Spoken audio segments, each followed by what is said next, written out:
away at It Came Upon the Midnight Clear, one would have had no idea at all that it was Christmas Eve.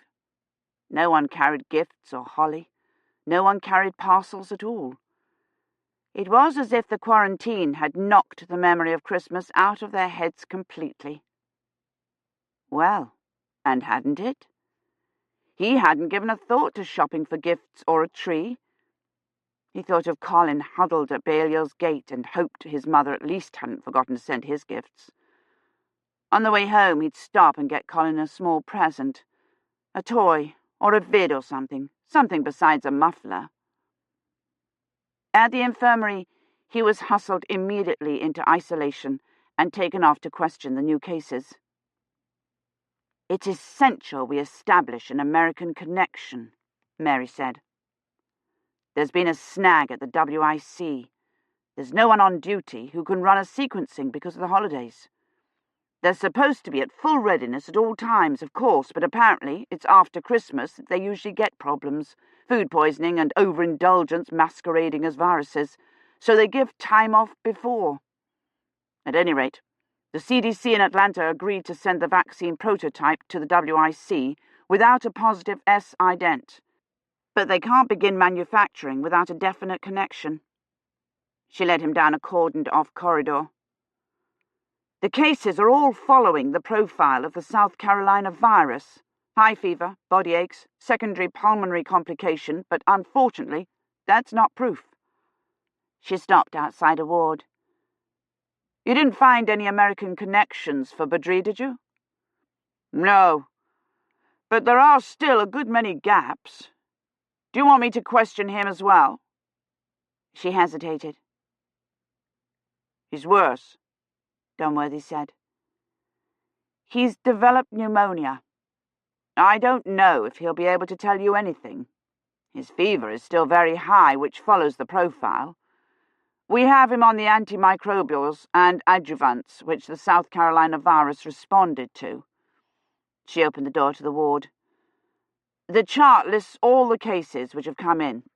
Ask the nurse on duty which bed they're in." She typed something into the console by the first bed. It lit up a chart as branching and intertwined as the big beach in the quad. "You don't mind having Colin with you for another night, do you?" "I don't mind in the slightest." "Oh, good. I doubt very much I'll be able to get home before tomorrow, and I do worry about him staying alone in the flat. I'm apparently the only one who does, however," she said angrily. "I finally got through to Deirdre down in Kent, and she wasn't even concerned." "Oh, is there a quarantine on?" she said. "I've been so rushed I haven't had time to catch the news." And then she proceeded to tell me all about her and her live-in's plans, with the clear implication that she'd have had no time at all for Colin and was glad she was rid of him. There are times when I'm convinced she's not my niece. "Did she send Colin's Christmas presents, do you know? He said she planned to send them by post. I'm certain she's been far too rushed to remember to buy them, let alone send them. The last time Colin was with me for Christmas, his gifts didn't arrive till Epiphany. Oh, which reminds me, do you know what's become of my shopping bag? It had my gifts for Colin in it." "I've got it at Balliol," he said. "Oh, good. I didn't finish my shopping, but if you'd wrap up the muffler and the other things, he'll have something under the tree, won't he?" She stood up. "If you find any possible connection, come tell me immediately. As you can see, we've already traced several of the secondaries to Badri, but those may only be cross-connections, and the real connection could be someone else." She left, and he sat down beside the bed of the woman of the lavender umbrella. "Miss Breen," he said, "I'm afraid I must ask you some questions." Her face was very red, and her breathing sounded like Badri's, but she answered his questions promptly and clearly. No, she hadn't been to America in the past month. No, she didn't know any Americans or anyone who'd been to America. But she had taken the tube up from London to shop for the day. At Blackwell's, you know. And she had been all over Oxford shopping, and then at the tube station, and there were at least 500 people she had had contact with who might be the connection Mary was looking for. It took him till 2:30 to finish questioning the primaries and adding the contacts to the chart, none of which were the American connection, though he had found out that 2 more of them had been to the dance in Headington. He went up to isolation, though he didn't have much hope of Badri's being able to answer his questions. But Badri seemed improved. He was sleeping when Dunworthy came in, but when Dunworthy touched his hand, his eyes opened and focused on him. "Mr. Dunworthy," he said. His voice was weak and hoarse. "What are you doing here?" Dunworthy sat down. "How are you feeling?" "It's odd, the things one dreams. I thought I had such a headache." "I need to ask you some questions, Badri. Do you remember who you saw at the dance you went to in Headington?" "There were so many people," he said, and swallowed as if his throat hurt. "I didn't know most of them." "Do you remember who you danced with?" "Elizabeth," he said, and it came out a croak. "Sisu somebody. I don't know her last name," he whispered. "And Elizabeth Yakamoto." The grim-looking ward sister came in. "Time for your X-ray," she said, without looking at Badri. "You'll have to leave, Mr. Dunworthy." "Could I have just a few more minutes? It's important," he asked, but she was already tapping keys on the console. He leaned over the bed. "Badri, when you got the fix, how much slippage was there?" "Mr. Dunworthy," the sister said insistently. Dunworthy ignored her.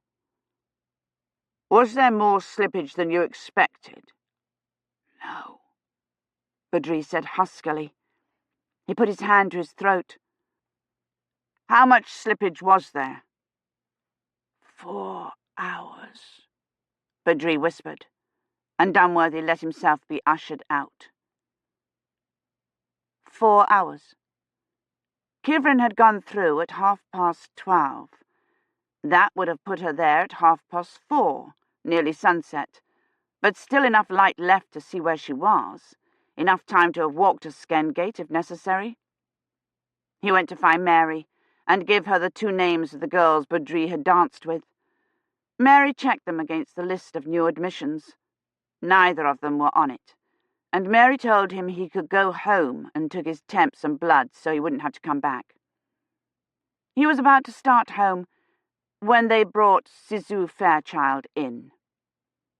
He didn't make it home till nearly tea time. Colin wasn't at the gate nor in hall, where Finch was nearly out of sugar and butter. "Where's Dr. Aaron's nephew?" Dunworthy asked him. "He waited by the gate all morning," Finch said, anxiously counting over sugar cubes. "The post didn't come till 1:30, and then he went over to his great-aunt's flat to see if the parcels had been sent there. I gather they hadn't. He came back looking very glum, and then about half an hour ago he said suddenly, 'I've just thought of something,' and shot out.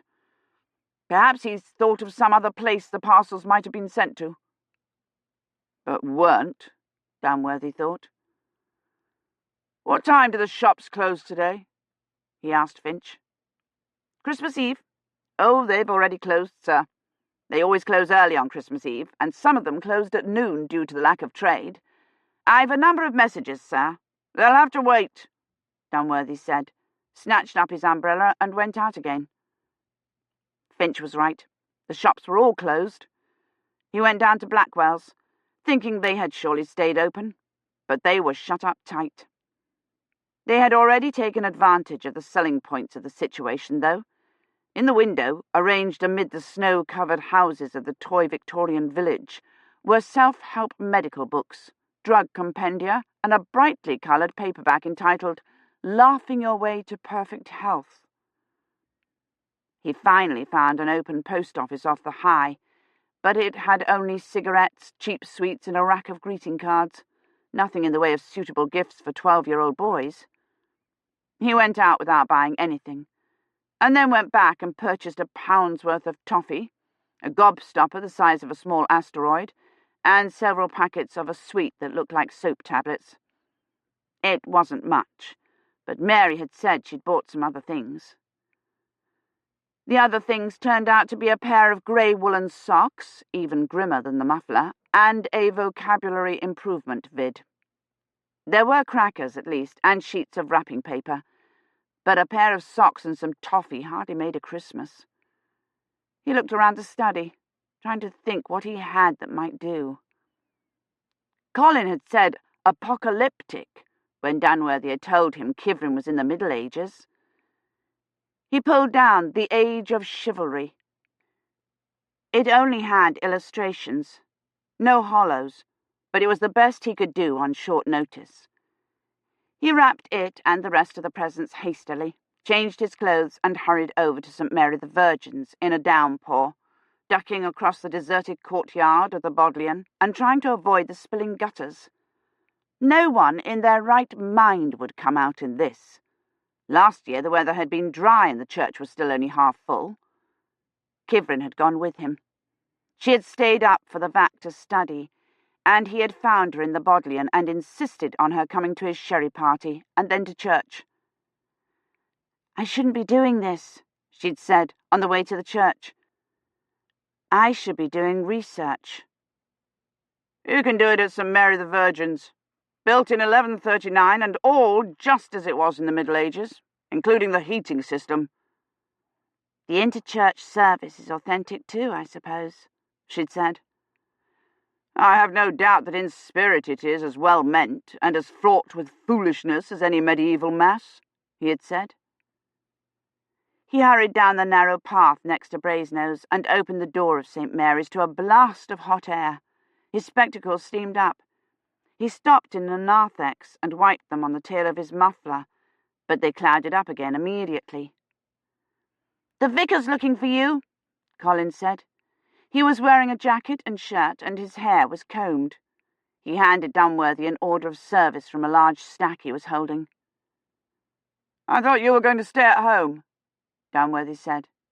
"With Mrs. Gadsden? What a necrotic idea. Even church is better than that, so I told Miss Taylor I'd help carry the bells over."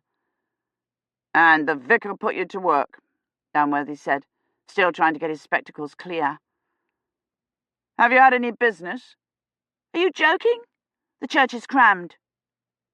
Dunworthy peered into the nave. The pews were already full, and folding chairs were being set up at the back. "Oh, good, you're here," the vicar said, bustling over with an armful of hymnals. "Sorry about the heat, it's the furnace. The National Trust won't let us put in a new fused air, but it's nearly impossible to get parts for a fossil fuel. At the moment, it's the thermostat that's gone wrong. The heat's either on or off." He fished 2 slips of paper out of his cassock pocket and looked at them. "You haven't seen Mr. Latimer yet, have you? He's supposed to read the benediction." "No," Dunworthy said. "I reminded him of the time." "Yes. Well, last year he muddled things and arrived an hour early." He handed Dunworthy one of the slips of paper. "Here's your scripture. It's from the King James this year. The Church of the Millennium insisted on it, but at least it's not the People's Common like last year. The King James may be archaic, but at least it's not criminal."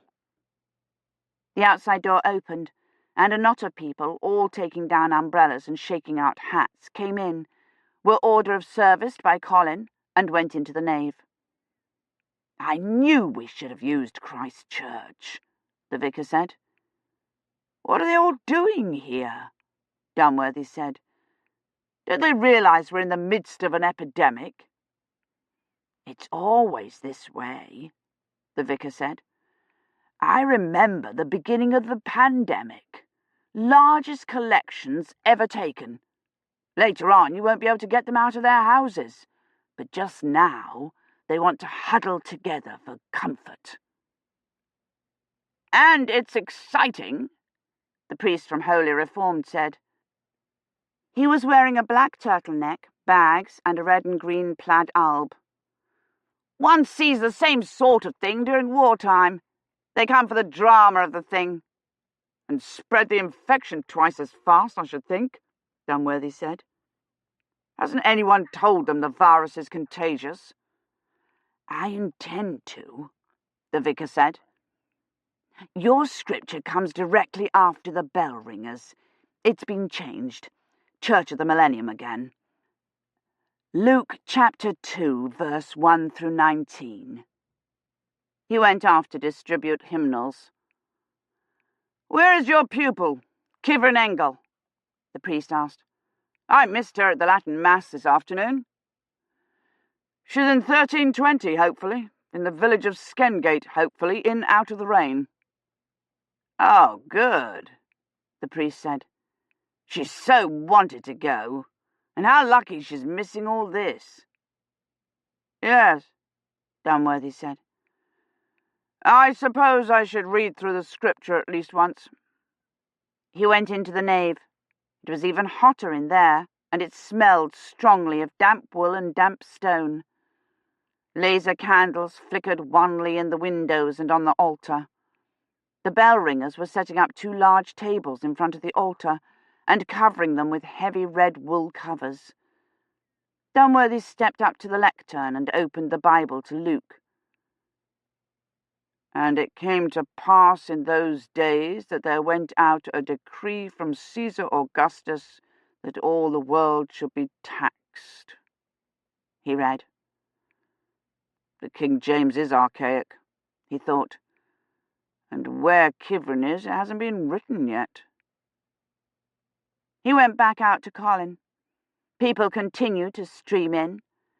The priest from Holy Reformed and the Muslim imam went across to Oriel for more chairs, and the vicar fiddled with the thermostat on the furnace. I saved us 2 seats in the second row, Colin said. Do you know what Mrs. Gadsden did at tea? She threw my gobstopper away. She said it was covered with germs. I'm glad my mother's not like that. He straightened his stack of folded orders of service, which had shrunk considerably. I think what happened is her presents couldn't get through because of the quarantine, you know? I mean, they probably had to send provisions and things first. He straightened the already straight pile again. Very likely, Dunworthy said. When would you like to open your other gifts? Tonight or in the morning? Colin tried to look nonchalant. Christmas morning, please. He gave an order of service and a dazzling smile to a lady in a yellow slicker. Well, she snapped, snatching it out of his hand. I'm glad to see someone's still got the Christmas spirit, even though there's a deadly epidemic on. Dunworthy went in and sat down. The vicar's attentions to the furnace didn't seem to have done any good. He took off his muffler and overcoat and draped them on the chair beside him. It had been freezing last year. Extremely authentic, Kivrin had whispered to him. And so was the scripture. Around then the politicos dumped a tax hike on the ratepayers, she'd said, quoting from the People's Common. She'd grinned at him. The Bible in the Middle Ages was in a language they didn't understand either. Colin came in and sat down on Dunworthy's coat and muffler. The priest from Holy Reformed stood up and wedged himself between the bell ringers' tables and the front of the altar. Let us pray, he said. There was a plump of kneeling pads on the stone floor, and everyone knelt. O God, who have sent this affliction among us, say to thy destroying angel, hold thy hand, and let not the land be made desolate, and destroy not every living soul. So much for morale, Dunworthy thought. As in those days when the Lord sent a pestilence on Israel, and there died of the people from Dan to Bersabe 70,000 men. So now we are in the midst of affliction, and we beseech thee to take away the scourge of thy wrath from the faithful. The pipes of the ancient furnace began clanging, but it didn't seem to deter the priest. He went on for a good 5 minutes, mentioning a number of instances in which God had smitten the unrighteous and brought plagues among them, and then asked everyone to stand and sing, "God rest ye merry gentlemen, let nothing you dismay." Montoya ducked in and sat down next to Colin. "I have spent all day at the NHS," she whispered, "trying to get them to give me a dispensation. They seem to think I intend to run around spreading the virus. I told them I'd go straight to the dig, that there's no one out there to infect. But do you think they'd listen?" She turned to Colin. "If I do get the dispensation, I'm going to need volunteers to help me. How would you like to dig up bodies?" "He can't," Dunworthy said hastily. "His great aunt won't let him." He leaned across Colin and whispered, "We're trying to determine Badri Chadhari's whereabouts on Monday afternoon from noon till 2:30. Did you see him?" "Shh," the woman who had snapped at Colin said. Montoya shook her head. "I was with Kivrin, going over the map and the layout of Skengate," she whispered back. "Where? At the dig?" "No, at Brasenose." "And Badri wasn't there?" he asked. But there was no reason for Badri to have been at Brasenose. He hadn't asked Badri to run the drop until he met with him at 2:30. "No," Montoya whispered. "Shh," the woman hissed. "How long did you meet with Kivrin?" "From 10 till she had to go check into infirmary. 3, I think," Montoya whispered. "Shh! I've got to go read a prayer to the Great Spirit," Montoya whispered, standing up and starting along the row of chairs. She read her American Indian chant, after which the bell ringers, wearing white gloves and determined expressions, played "O Christ who interfaces with the world," which sounded a good deal like the banging of the pipes. "They're absolutely necrotic, aren't they?" Colin whispered behind his order of service. "It's late 20th century atonal," Dunworthy whispered back. "It's supposed to sound dreadful." When the bell ringers appeared to be finished, Dunworthy mounted the lectern and read the scripture. "And it came to pass in those days that there went out a decree from Caesar Augustus that all the world should be taxed." Montoya stood up and edged her way past Colin to the side aisle and ducked out the door. He had wanted to ask her if she'd seen Badri at all on Monday or Tuesday, or knew of any Americans he might have had contact with. He could ask her tomorrow when they went for their blood work. He had found out the most important thing, that Kivrin hadn't seen Badri on Monday afternoon. Montoya had said she was with her from 10 till 3 when she left for infirmary. By that time, Badri was already at Balliol meeting with him, and he hadn't come up from London until 12, so Badri couldn't possibly have exposed her. "And the angel said unto them, Fear not, for behold, I bring you good tidings of great joy, which shall be to all people." No one seemed to be paying any attention. The woman who had snapped at Colin was wrestling her way out of her coat, and everyone else had already shed theirs and were fanning themselves with their orders of service. He thought of Kivrin, at the service last year, kneeling on the stone floor, gazing raptly, intently at him while he read. She had not been listening either. She had been imagining Christmas Eve in 1320, when the scripture was in Latin and candles flickered in the windows. "I wonder if it's the way she imagined it," he thought, and then remembered it wasn't Christmas Eve there. Where she was, it was still 2 weeks away, if she was really there, if she was all right. "But Mary kept all these things and pondered them in her heart." Dunworthy finished and went back to his seat. The imam announced the times of the Christmas Day services at all the churches and read the NHS bulletin on avoiding contact with infected persons. The vicar began his sermon. "There are those," he said, looking hard at the priest from Holy Reformed, "who think that diseases are a punishment from God, and yet Christ spent his life healing the sick, and were he here, I have no doubt he would cure those afflicted with this virus, just as he cured the Samaritan leper," and launched into a 10-minute lecture on how to protect oneself from influenza. He listed the symptoms and explained droplet transmission. "Drink fluids and rest," he said, extending his hands out over the pulpit as if it were a benediction. "And at the first sign of any of these symptoms, telephone your doctor." The bell ringers pulled on their white gloves again and accompanied the organ in "Angels from the Realms of Glory," which actually sounded recognizable. The minister from the converted Unitarian Church mounted the pulpit. "On this very night, over 2,000 years ago, God sent his Son, his precious child, into our world. Can you imagine what kind of incredible love it must have taken to do that? On that night, Jesus left his heavenly home and went into a world full of dangers and diseases," the minister said. "He went as an ignorant and helpless babe, knowing nothing of the evil, of the treachery he would encounter.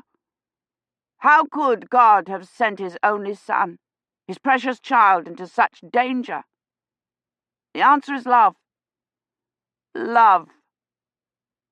"Or incompetence," Dunworthy muttered. Colin looked up from his examination of his gobstopper and stared at him. "And after he'd let him go, he worried about him every minute," Dunworthy thought. "I wonder if he tried to stop it." "It was love that sent Christ into the world, and love that made Christ willing, nay, eager, to come." "She's all right," he thought. The coordinates were correct.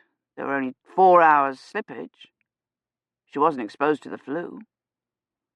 She's safely in Skengate, with the rendezvous date determined and her corridor already half full of observations, healthy and excited, and blissfully unaware of all of this. "He was sent into the world to help us in our trials and tribulations," the minister said. The vicar was signalling to Dunworthy. He leaned across Colin. "I've just gotten word that Mr. Latimer's ill," the vicar whispered. He handed Dunworthy a folded sheet of paper. "Will you read the benediction?" "A messenger from God, an emissary of love," the minister said, and sat down. Dunworthy went to the lectern. "Will you please rise for the benediction?" he said, opening the sheet of paper and looking at it. "O Lord, stay thy wrathful hand," it began. Dunworthy wadded it up. "Merciful Father," he said, "protect those absent from us and bring them safely home." Transcript from the Doomsday Book. 20th of December, 1320. I'm nearly completely well. My enhanced T-cells, or the antivirals, or something must have finally kicked in. I can breathe in without its hurting. My cough's gone, and I feel as though I could walk all the way to the drop if I knew where it was. The cut on my forehead is healed too. Lady Eloise looked at it this morning, and then went and got Hermione and had her examine it. "It is a miracle," Eloise said delightedly, but Hermione only looked suspicious. Next she'll decide I'm a witch. It has become immediately apparent that now I'm not an invalid, I'm a problem. Besides Hermione thinking I'm spying or stealing the spoons, there's the difficulty of who I am, what my status is, and how I should be treated, and Eloise doesn't have the time or the energy to deal with it. She has enough problems. Lord Guillaume still isn't here. His privé is in love with her, and Christmas is coming. She's recruited half the village as servants and cooks, and they are out of a number of essential supplies that Hermione insists they send to Oxford or Courcy for. Agnes adds to the problem by being underfoot and constantly running away from Maisry. "You must send us a bloat for a waiting woman," Hermione said when they found her playing in the barn loft, "and for sugar. We have none for the subtlety nor the sweetmeats." Eloise looked exasperated. "My husband bade us—" "I will watch Agnes," I said, hoping the interpreter had translated waiting woman properly, and that the history vids had been right, and the position of children's nurse was sometimes filled by women of noble birth. Apparently it was. Eloise looked immediately grateful, and Hermione didn't glare any more than usual. So I'm in charge of Agnes, and apparently Rosamond, who asked for help with her embroidery this morning. The advantages of being their nurse is that I can ask them all about their father and the village, and I can go out to the stable and the church and find the priest and Gawain. The disadvantage is that a good deal is being kept from the girls. Once already Eloise stopped talking to Hermione when Agnes and I came into the hall, and when I asked Rosamond why they had come here to stay, she said, "My father deems the air is healthier at Agincourt." This is the first time anyone has mentioned the name of the village. There isn't any Agincourt on the map, or in the Doomsday Book. I suppose there's a chance it could be another lost village. With a population of 40, it could easily have died out in the Black Death, or been absorbed by one of the nearby towns, but I still think it's Skendgate. I asked the girls if they knew of a village named Skendgate, and Rosamond said she'd never heard of it, which doesn't prove anything, since they're not from around here. But Agnes apparently asked Maisry, and she'd never heard of it either.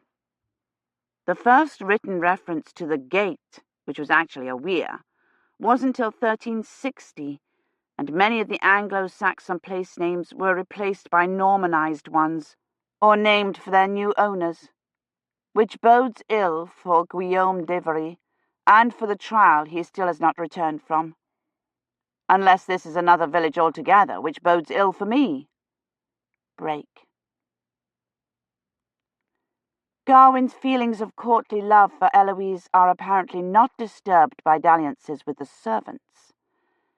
I asked Agnes to take me out to the stable to see her pony, on the chance that Gawain would be there. He was, in one of the boxes with Maisry, making less than courtly grunting noises.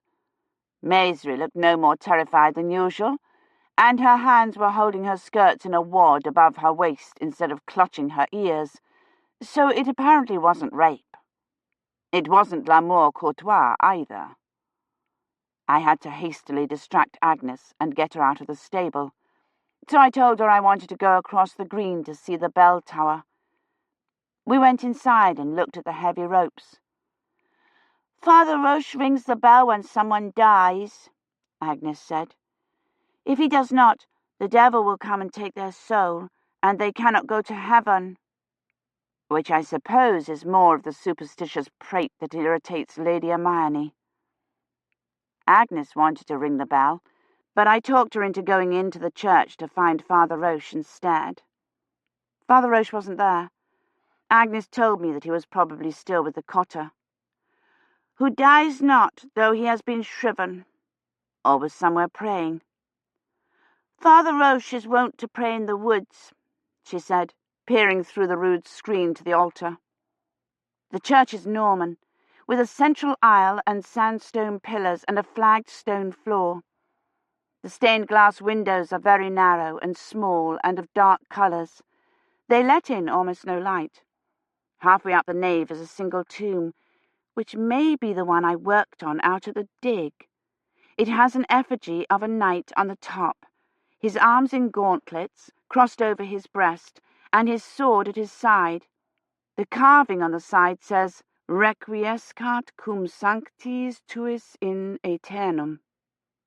May he rest with thy saints forever. The tomb at the dig had an inscription beginning requiescat, but that was all that had been excavated when I was there. Agnes told me the tomb is her grandfather's, who died of a fever a long time ago, but it looks nearly new, and therefore very different from the dig's tomb. It has a number of decorations the dig's tomb didn't have, but they might simply have broken or worn off. Except for the tomb and a rough statue, the nave is completely empty. The contempt stood during church, so there aren't any pews, and the practice of filling the nave with monuments and memorials didn't take hold until the 1500s. A carved wooden rood screen, 12th century, separates the nave from the shadowy recesses of the chancel and the altar. Above it, on either side of the crucifix, are two crude paintings of the Last Judgment. One is of the faithful entering heaven, and the other of sinners being consigned to hell, but they seem nearly alike. Both are painted in garish reds and blues, and their expressions look equally dismayed. The altar's plain, covered with a white linen cloth, with two silver candelabra on either side of it. The badly carved statue is not, as I'd assumed, the Virgin, but St. Catherine of Alexandria. It has the foreshortened body and large head of pre-Renaissance sculpture, and an odd squarish coif that stops just below her ears. She stands with one arm around a doll-sized child, and the other holding a wheel. A short yellowish candle and two oil cressets were sitting on the floor in front of it. "Lady Kivrin, Father Roche says you are a saint," Agnes said when we went back outside. It was easy to see where the confusion had come in this time, and I wondered if she'd done the same thing with the bell and the devil on the black horse. "I am named for St. Catherine of Alexandria," I said, "as you are named for St. Agnes, but we ourselves are not saints." She shook her head. "He says in the last days God will send his saints to sinful men. He says when you pray, you speak in God's own tongue." I've tried to be careful about talking into the corder, to record my observations only when there's no one in the room, but I don't know about when I was ill. I remember that I kept asking him to help me, and you to come and get me, and if Father Roche heard me speaking modern English, he could very well believe I was speaking in tongues. At least he thinks I'm a saint and not a witch, but Lady Hermione was in the sick room too.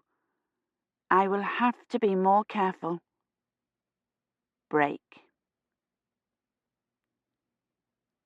I went out to the stable again after making sure Maisry was in the kitchen, but Garwin wasn't there, and neither was Gringolet. My boxes and the dismantled remains of the wagon were, though. Garwin must have made a dozen trips to bring everything here. I looked through it all, and I can't find the casket. I'm hoping he missed it, and it's still by the road where I left it. If it is, it's probably completely buried in snow. But the sun is out today, and it's beginning to melt a little. Chapter 15. Kivrin's recovery from pneumonia came so suddenly she was convinced that something had happened to finally activate her immune system. The pain in her chest abruptly went away, and the cut on her forehead disappeared as if by magic. Hermione examined it suspiciously, as if she suspected Kivrin of faking her injury, and Kivrin was infinitely glad the wound hadn't been duped. "You must thank God that he has healed you on this Sabbath day," Hermione said disapprovingly, and knelt beside the bed. She had been to Mass and was wearing her silver reliquary. She folded it between her palms, like the corder, Kivrin thought, and recited the Paternoster, then pulled herself to her feet. "I wish I could have gone with you to the Mass," Kivrin said. Hermione sniffed. "I deemed you were too ill," she said, with an insinuating emphasis on the word ill. "And it was but a poor Mass." She launched into a recital of Father Roche's sins. He had read the Gospel before the Kyrie. His alb was stained with candle wax. He had forgotten part of the Confutio Deo. Listing his sins seemed to put her in a better mood, and when she finished she patted Kivrin's hand and said, "You are not yet fully healed. Stay you in bed yet another day." Kivrin did, using the time to record her observations onto the recorder, describing the manor and the village and everyone she'd met so far. The steward came with another bowl of his wife's bitter tea, a dark, burly man, who looked uncomfortable in his Sunday-best jerkin and a too elaborate silver belt. And a boy about Rosamond's age came in to tell Eloise that her mare's forefoot was amiss. But the priest didn't come again. "He has gone to shrive the cotter," Agnes told her. Agnes was continuing to be an excellent informant, answering all of Kivrin's questions readily, whether she knew the answers or not, and volunteering all sorts of information about the village and its occupants. Rosamond was quieter, and very much concerned with appearing grown up. "Agnes, it is childish to speak so. You must learn to keep a watch on your tongue," she said repeatedly, a comment that happily had no effect whatsoever on Agnes. Rosamond did talk about her brothers and her father who has promised he will come to us for Christmas without fail. She obviously worshipped him and missed him. "I wish I had been a boy," she said, when Agnes was showing Kivrin the silver penny Sir Bloet had given her. "Then I had stayed with father in Bath." Between the two girls, and snatches of Eloise's and Hermione's conversations, plus her own observations, she was able to piece together a good deal about the village. It was smaller than probability had predicted Skengate would be, small even for a medieval village. Kivrin guessed it contained no more than 40 people, including Lord Guillaume's family and the stewards. He had 5 children in addition to the baby.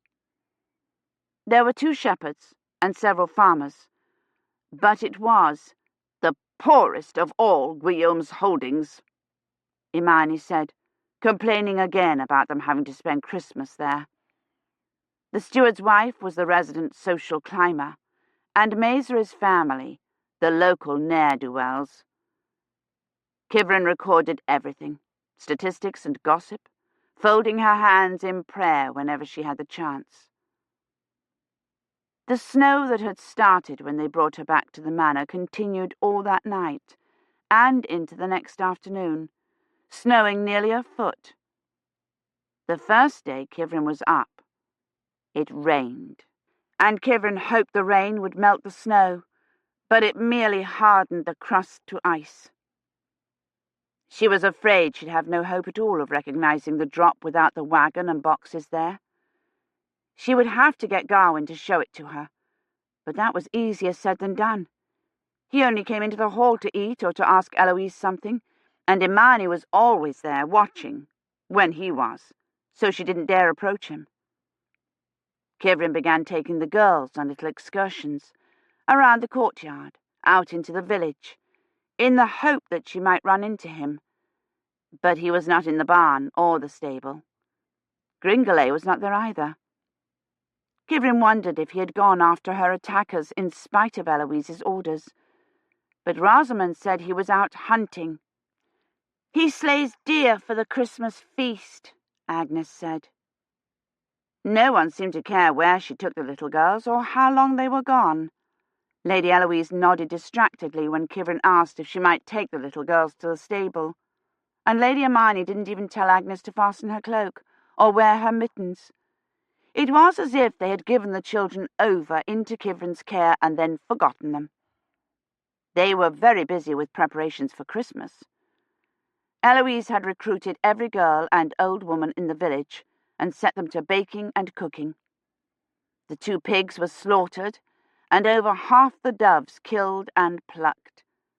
The courtyard was full of feathers and the smell of baking bread. In the 1300s, Christmas had been a 2-week celebration with feasting and games and dancing.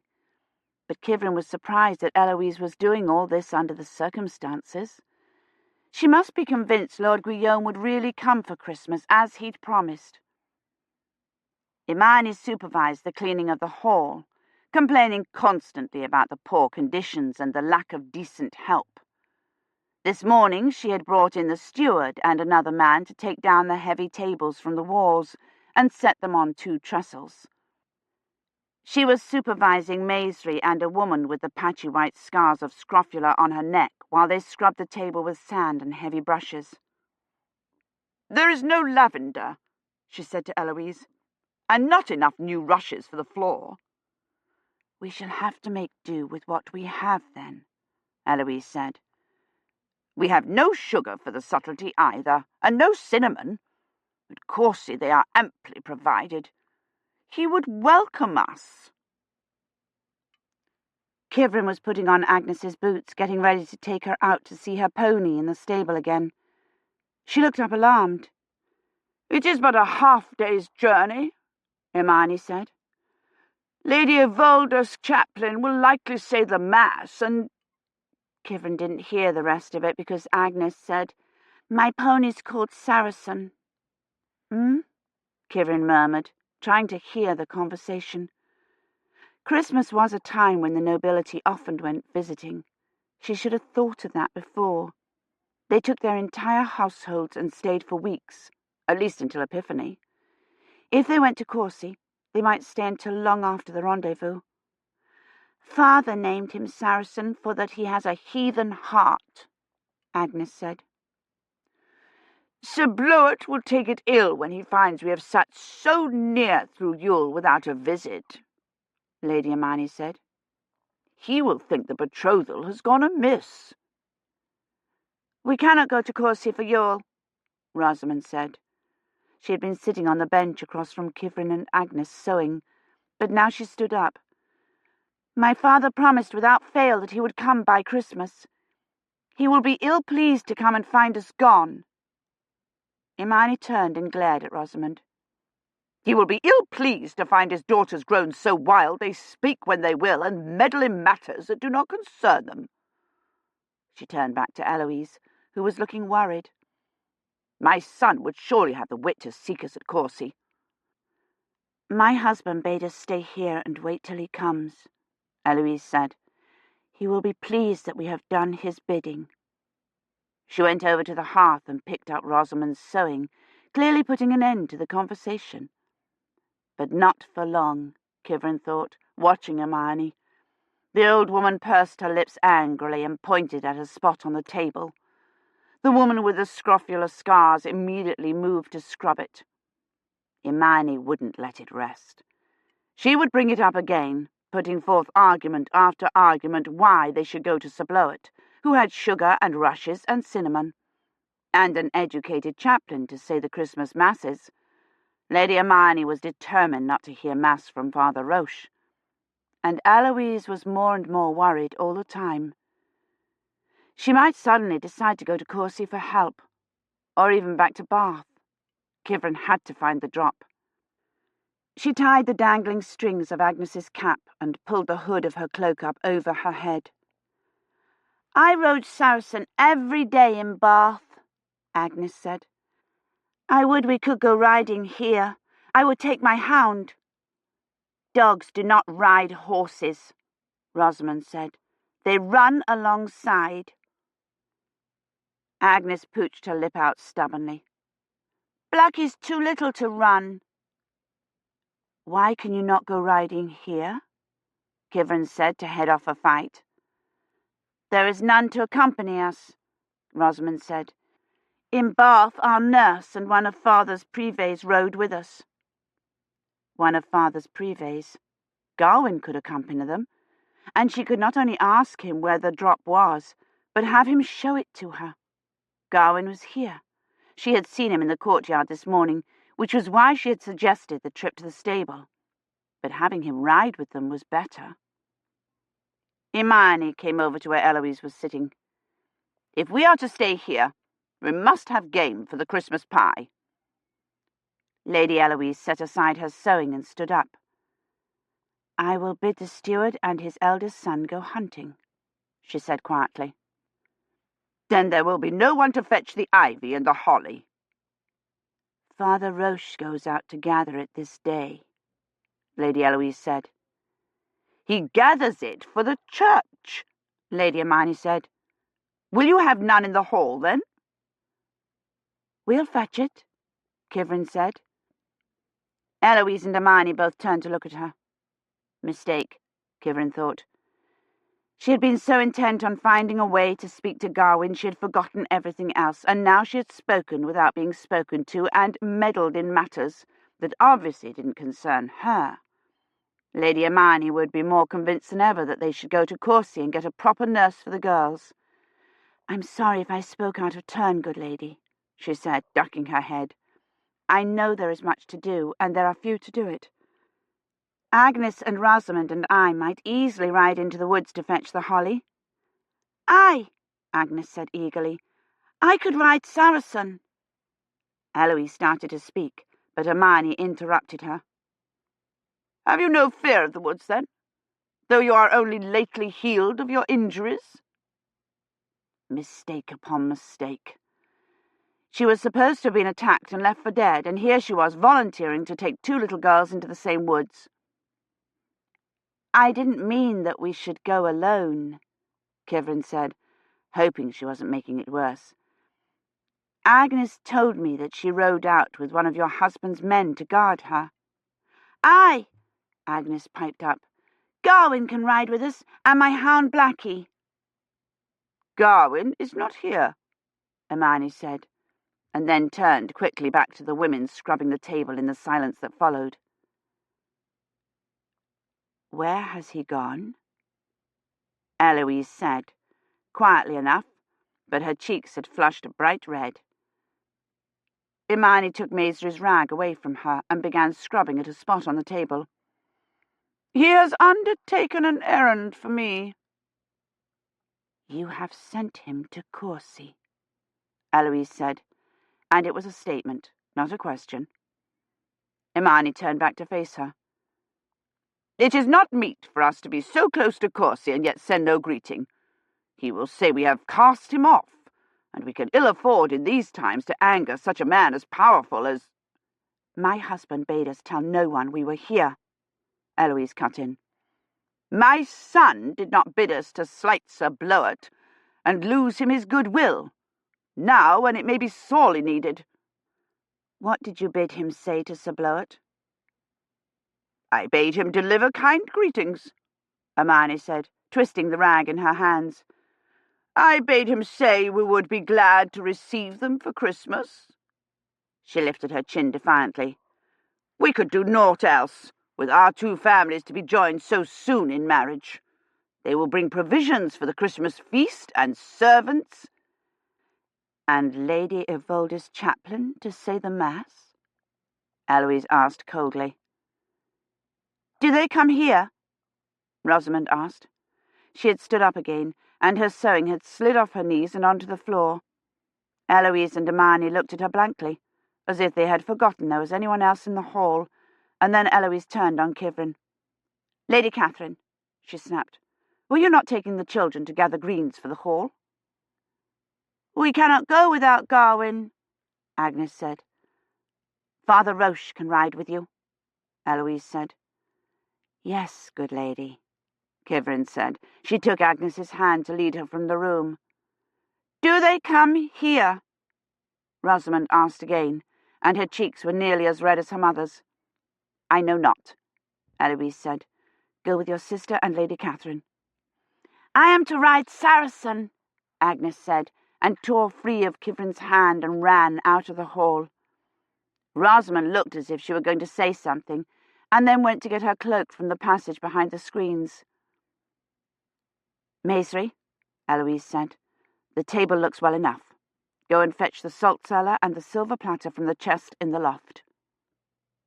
The woman with the scrofular scars scurried out of the room, and even Maisry didn't dawdle going up the ladder. Kivrin pulled her cloak on and tied it hastily, afraid Lady Imeyne would say something else about her being attacked, but neither of the women said anything. They stood, Imeyne still twisting the rag between her hands, obviously waiting for Kivrin and Rosamond to be gone. "Does—" Rosamond said, and then ran off after Agnes. Kivrin hurried after them. Gawain was gone, but she had permission to go into the woods and transportation, and the priest to go with them.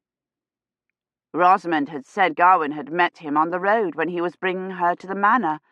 Perhaps Gawain had taken him to the clearing. She practically ran across the courtyard to the stable, afraid that at the last minute Eloise would call across the courtyard to her that she had changed her mind. Kivrin was not well enough, and the woods were too dangerous. The girls had apparently had the same idea. Agnes was already on her pony, and Rosamond was cinching the girth on her mare's saddle. The pony wasn't a pony at all.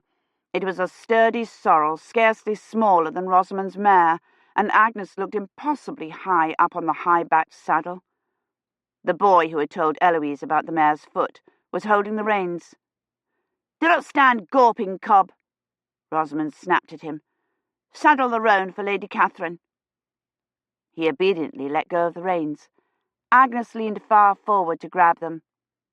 "Not Mother's mare," Rosamond said. "The Ron's son." "We will ride to the church, Saracen," Agnes said, "and tell Father Roche we would go with him, and then we will go riding. Saracen loves to go riding." She leaned much too far forward to pat the pony's cropped mane, and Kivrin had to keep herself from grabbing for her. She was obviously perfectly able to ride.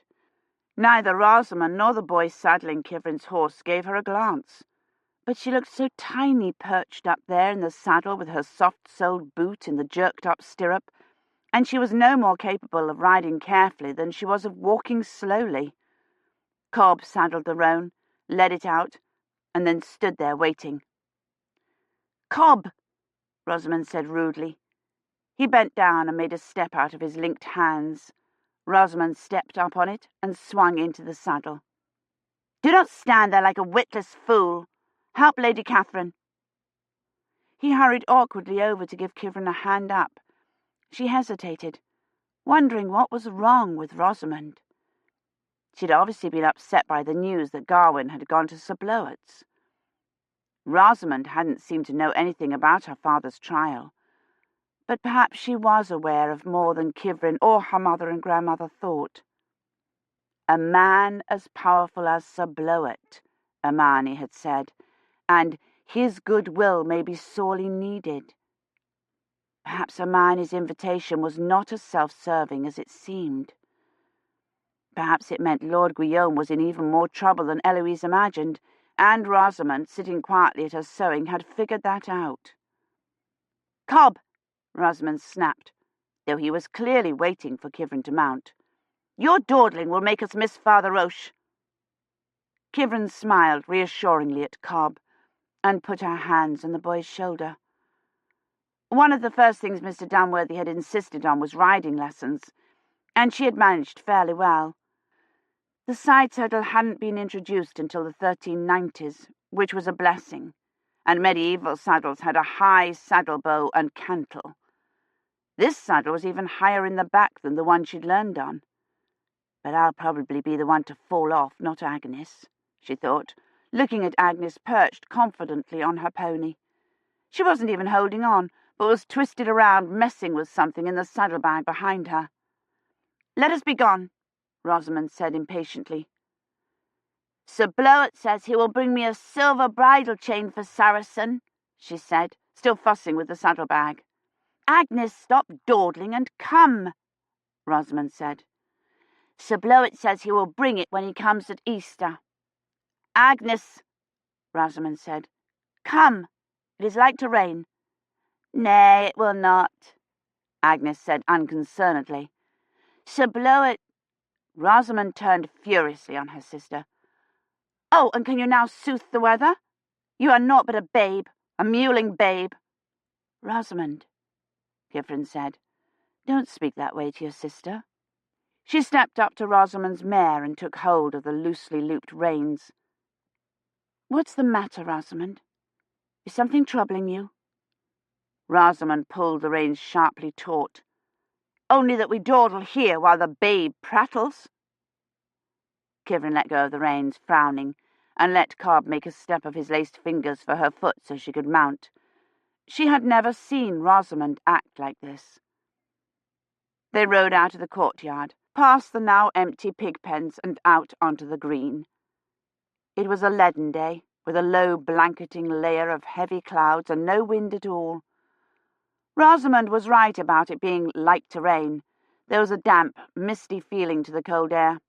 She kicked her horse into a faster walk. The village was obviously getting ready for Christmas. Smoke was coming from every hut, and 2 men were at the far end of the green, chopping wood and throwing it onto an already huge pile. A large blackened chunk of meat, the goat, was roasting over a spit beside the steward's house. The steward's wife was in front, milking the bony cow Kivrin had leaned against the day she tried to find the drop. She and Mr. Dunworthy had had a fight over whether she needed to learn to milk. She had told him no cows were milked in winter in the 1300s, that the contemps let them go dry and used goat's milk for cheese. She had also told him goats were not meat animals. "Agnes!" Rosamond said furiously. Kivrin looked up. Agnes had come to a stop and was twisted backward in her saddle again. She obediently moved forward again, but Rosamond said, "I will wait for you no longer, Ninny," and kicked her horse into a trot, scattering the chickens and practically running down a barefoot little girl with an armload of faggots. "Rosamond!" Kivrin called, but she was already out of earshot, and Kivrin didn't want to leave Agnes's side to go after her. "Is your sister angry over fetching the holly?" Kivrin asked Agnes, knowing that wasn't it, but hoping Agnes would volunteer something else. "She is ever cross-grained," Agnes said. "Grandmother will be wroth that she rides so childishly." She trotted her pony decorously across the green, a model of maturity, nodding her head to the villagers. The little girl Rosamond had almost run down stopped and stared at them, her mouth open. The steward's wife looked up as they passed and smiled, and then went on milking. But the men who were cutting wood took off their caps and bowed. They rode past the hut where Kivrin had taken shelter the day she tried to find the drop. The hut she had sat in while Garwin was bringing her things back to the manor. "Agnes," Kivrin said, "did Father Roche go with you when you went after the Yule log?" "Aye," Agnes said. "He had to bless it." "Oh," Kivrin said, disappointed. She had hoped perhaps he had gone with Garwin to fetch her things and knew where the drop was. "Did anyone help Garwin bring my things to the manor?" "Nay," Agnes said, and Kivrin couldn't tell whether she really knew or not. "Garwin is very strong. He killed 4 wolves with his sword." That sounded unlikely. But so did his rescuing a maiden in the woods, and it was obvious he would do anything if he thought it would win him Eloise's love, even to dragging the wagon home single-handed. "Father Roche is strong," Agnes said. "Father Roche has gone," Rosamond said, already off her horse. She had tied it to the lich gate and was standing in the churchyard, her hands on her hips. "Have you looked in the church?" Kivrin asked. "Nay," Rosamond said sullenly. "But look how cold it grows. Father Roche will have more wit than to wait here till it snows." "We will look in the church," Kivrin said, dismounting and holding her arms to Agnes. "Come on, Agnes." "Nay," Agnes said, sounding almost as stubborn as her sister. "I would wait here with Saracen." She patted the pony's mane. "Saracen will be all right," Kivrin said. She reached for the little girl and lifted her down. "Come on, we'll look in the church first." She took her hand and opened the lich gate to the churchyard. Agnes didn't protest, but she kept glancing anxiously over her shoulder at the horses. "Saracen likes not to be left alone." Rosamond stopped in the middle of the churchyard and turned around, her hands on her hips. "What are you hiding, you wicked girl? Did you steal apples and put them in your saddlebags?" "No," Agnes said, alarmed, but Rosamond was already striding toward the pony. "Stay from there." "It is not your pony," Agnes shouted. "It is mine." Well, we won't have to go find the priest, Kivrin thought. If he's here, he'll come out to see what all the noise is. Rosamond was unbuckling the straps to the saddlebag. "Look," she said, and held up Agnes's puppy by the scruff of its neck. "Oh, Agnes," Kivrin said. "You are a wicked girl," Rosamond said. "I should take it to the river and drown it." She turned in that direction. "Nay!" Agnes wailed and ran to the lich gate. Rosamond immediately held the puppy up out of Agnes's reach. This has gone absolutely far enough, Kivrin thought. She stepped forward and took the puppy away from Rosamond. "Agnes, stop howling. Your sister won't hurt your puppy." The puppy scrabbled against Kivrin's shoulder, trying to lick her cheek. "Agnes, hounds can't ride horses. Blackie wouldn't be able to breathe in your saddlebag." "I could carry him," Agnes said, but not very hopefully. "He wanted to ride my pony." "He had a nice ride to the church," Kivrin said firmly, "and he will have a nice ride back to the stable. Rosamond, take Blackie back to the stable." He was trying to bite her ear. She gave him to Rosamond, who took hold of the back of his neck. "It's just a baby, Agnes. It must go back to its mother now and sleep." "You are the baby, Agnes," Rosamond said, so furiously Kivrin was not sure she trusted her to take the puppy back. "To put a hound upon a horse, and now we must waste yet more time taking it back. I shall be glad when I am grown and no longer have to do with babes." She mounted, still holding the puppy up by his neck, but once she was in her saddle, she wrapped him almost tenderly in the corner of her cloak and cupped him against her chest. She took the reins with her free hand and turned the horse. "Father Roche has surely gone by now," she said angrily, and galloped off. Kivrin was afraid she was probably right. The racket they had made had almost been enough to wake the dead under the wooden tombstones, but no one had appeared from the church. He had no doubt left before they arrived, and now was long gone. But Kivrin took Agnes's hand and led her into the church. "Rosamond is a wicked girl," Agnes said. Kivrin felt inclined to agree with her, but she could hardly say that, and she didn't feel much like defending Rosamond, so she didn't say anything. "Nor am I a babe," Agnes said, looking up at Kivrin for confirmation. But there was nothing to say to that either. Kivrin pushed the heavy door open and stood looking into the church. There was no one there. It was dim almost to blackness in the nave, the grey day outside sending no light at all through the narrow stained-glass windows, but the half-open door gave enough light to see it was empty. "Mayhap he is in the chancel," Agnes said. She squeezed past Kivrin into the dark nave, knelt, crossed herself, and then looked impatiently back over her shoulder at Kivrin. There was no one in the chancel either. She could see from there that there was no candles lit on the altar, but Agnes wasn't going to be satisfied till they had searched the whole church. Kivrin knelt and made her obeisance beside her, and they walked up to the rude screen through the near darkness. The candles in front of the statue of St. Catherine had been extinguished. She could smell the sharp scent of tallow and smoke. She wondered if Father Roche had snuffed them out before he left.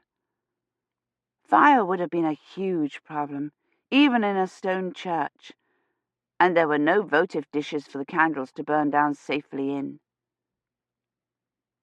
Agnes went right up to the rood screen, pressed her face against the cut-out wood, and called, "Father Roche!" She turned around immediately and announced, "He isn't here, Lady Kivrin. Mayhap he's in his house," she said, and ran out the priest's door. Kivrin was sure Agnes was not supposed to do that, but there was nothing to do but follow her across the churchyard to the nearest house.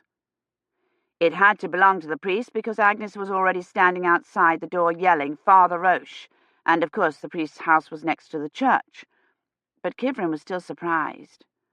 The house was as ramshackle as the hut she had rested in, and not much larger. The priest was supposed to get a tithe of everybody's crops and livestock, but there were no animals in the narrow yard, except for a few straggly chickens, and less than an armload of wood stacked out front. Agnes had started banging on the door, which looked as insubstantial as the hut's, and Kivrin was afraid she'd knock it open and walk straight in, but before she could get to her, Agnes turned and said, "Mayhap he's in the bell tower." "No, I don't think so," Kivrin said, taking Agnes's hand so she didn't go tearing off through the churchyard again. They started walking back toward the lych gate. "Father Roche does not ring the bell again till vespers." "He might," Agnes said, cocking her head as if listening for it. Kivrin listened too, but there was no sound, and she realized suddenly that the bell in the southwest had stopped. It had rung almost non-stop while she had the pneumonia, and she had heard it when she went out to the stable the second time looking for Garwin. But she didn't remember whether it had rung since then or not. "Heard you that, Lady Kivrin?" Agnes said. She pulled her hand out of Kivrin's grasp and ran off, not toward the bell tower, but around the end of the church to the north side. "See you?" she crowed, pointing at what she'd found. "He has not gone." It was the priest's white donkey, placidly pulling at the weeds sticking up through the snow. It had a rope bridle on and several burlap bags over its back, obviously empty, obviously intended for the holly and ivy. "He is in the bell tower, I trow," Agnes said, and darted back the way she'd come. Kivrin followed her around the church and into the churchyard, watching Agnes disappear into the tower. She waited, wondering where else they should look. Perhaps he was tending someone ill in one of the huts. She caught a flicker of movement through the church window. A light? Perhaps while they were looking at the donkey he had come back. She pushed the priest's door open and looked inside. A candle had been lit in front of St. Catherine's statue. She could see its faint glow at the statue's feet. "Father Roche," she called softly. There was no answer. She stepped inside, letting the door shut behind her, and went over to the statue. The candle was set between the statue's block-like feet. St. Catherine's rough face and hair were in shadow, looming protectively over the small adult figure who was supposed to be a little girl. She knelt and picked up the candle. It had just been lit. It hadn't even had time to melt the tallow in the well around the wick. Kivrin looked down the nave. She couldn't see anything, holding the candle. It lit the floor and St. Catherine's box-like wimple, and put the rest of the nave in total darkness. She took a few steps down the nave, still holding the candle. "Father Roche?" It was utterly silent in the church, the way it had been in the woods that day when she came through. Too silent, as if someone was there, standing beside the tomb, or behind one of the pillars, waiting. "Father Roche?" she called clearly. "Are you there?" There was no answer, only that hushed, waiting silence. There wasn't anyone in the woods, she told herself, and took a few more steps forward into the gloom. There was no one beside the tomb. Hermione's husband lay with his hands folded across his breast and his sword at his side, peaceful and silent. There was no one by the door either, She could see it now, in spite of the candle's blinding light. There was no one there. She could feel her heart pounding the way it had in the forest, so loud it could be covering up the sound of footsteps, of breathing, of someone standing there, waiting. She whirled around, the candle tracing a fiery trail in the air as she turned. He was right behind her. The candle nearly went out. It bent, flickering, and then steadied, lighting his cutthroat's face from below, the way it had with the lantern. "What do you want?" Kivrin said, so breathlessly almost no sound came out. "How did you get in here?" The cutthroat didn't answer her. He simply stared at her the way he had in the clearing. I didn't dream him, she thought frightenedly. He was there. He had intended what? To rob her? To rape her? And Garwin had frightened him off. She took a step backward. I said, "What do you want? Who are you?" She was speaking English. She could hear it echoing hollowly in the cold stone space. Oh no, she thought. Don't let the interpreter break down now. "What are you doing here?" she said, forcing herself to speak more slowly, and heard her own voice saying, "Weta wolda thu with the May." He put his hand out toward her. A huge hand, dirty and reddened, a cutthroat's hand, as if he would touch her cropped hair. "Go away," she said. She stepped backward again and came up against the tomb. The candle went out. "I don't know who you are or what you want, but you better go away." It was English again. But what difference did it make? He wanted to rob her, to kill her. And where was the priest? "Father Roche!" she cried desperately. "Father Roche!" There was a sound at the door, a bang, and then the scrape of wood on stone, and Agnes pushed the door open. "There you are," she said happily. "I've looked everywhere for you." The cutthroat glanced at the door. "Agnes!" Kivrin shouted. "Run!"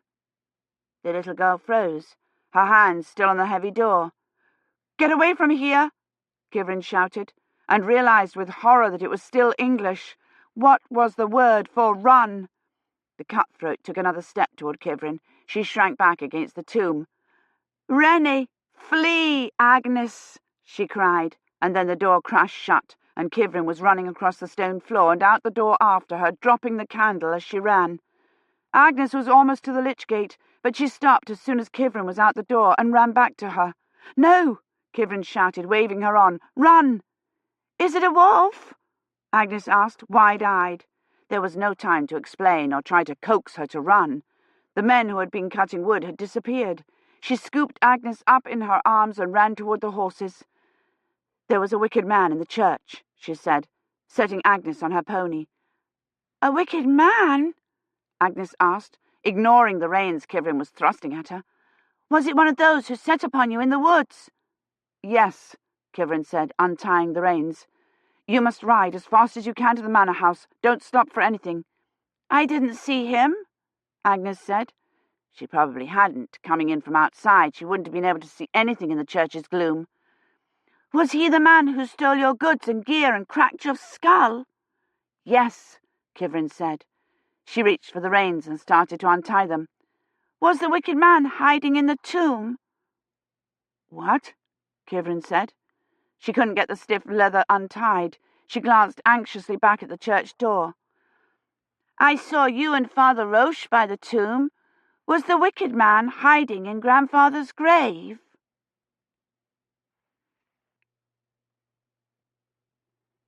Chapter 16. Father Roche. The stiff reins came suddenly loose in Kivrin's hands. "Father Roche?" "I went in the bell tower, but he wasn't there. He was in the church," Agnes said. "Why was the wicked man hiding in Grandfather's tomb, Lady Kivrin?" Father Roche. But it couldn't be. Father Roche had given her the last rites. He had anointed her temples and the palms of her hands. "Will the wicked man hurt Father Roche?" Agnes asked. He couldn't be Father Roche. Father Roche had held her hand. He had told her not to be afraid. She tried to call up the face of the priest. He had leaned over her and asked her her name, but she hadn't been able to see his face because of all the smoke. And while he was giving her the last rites, she had seen the cutthroat. She had been afraid because they had let him in the room. She had tried to get away from him. But it hadn't been a cutthroat at all. It had been Father Roche. "Is the wicked man coming?" Agnes said, looking anxiously at the church door. It all made sense. The cutthroat leaning over her in the clearing, putting her on the horse. She had thought it was a vision from her delirium, but it wasn't. It had been Father Roche, come to help Gawain bring her to the manor. "The wicked man isn't coming," Kivrin said. "There isn't any wicked man." "Hides he still in the church?" "No, I was wrong. There isn't any wicked man." Agnes looked unconvinced. "You cried out," she said. Kivrin could hear her telling her grandmother, "Lady Catherine and Father Roche were in the church together, and she cried out." Lady Imeyne would be delighted to have this to add to her litany of Father Roche's sins, and to Kivrin's list of suspicious behaviour. "I know I cried out," Kivrin said. "It was dark in the church. Father Roche came upon me suddenly, and I was frightened." "But it was Father Roche," Agnes said, as if she couldn't imagine anyone being frightened by him. "When you and Rosamond play at hiding, and she jumps suddenly at you from behind a tree, you cry out," Kivrin said desperately. "One time Rosamond hid in the loft when I was looking at my hound, and she jumped down. I was so affrighted I cried out, like this," Agnes said, and let out a blood-curdling shriek. "And another time it was dark in the hall, and Gawain jumped out from behind the screens, and he said, 'Fie!' and I cried out, and—" "That's right," Kivrin said.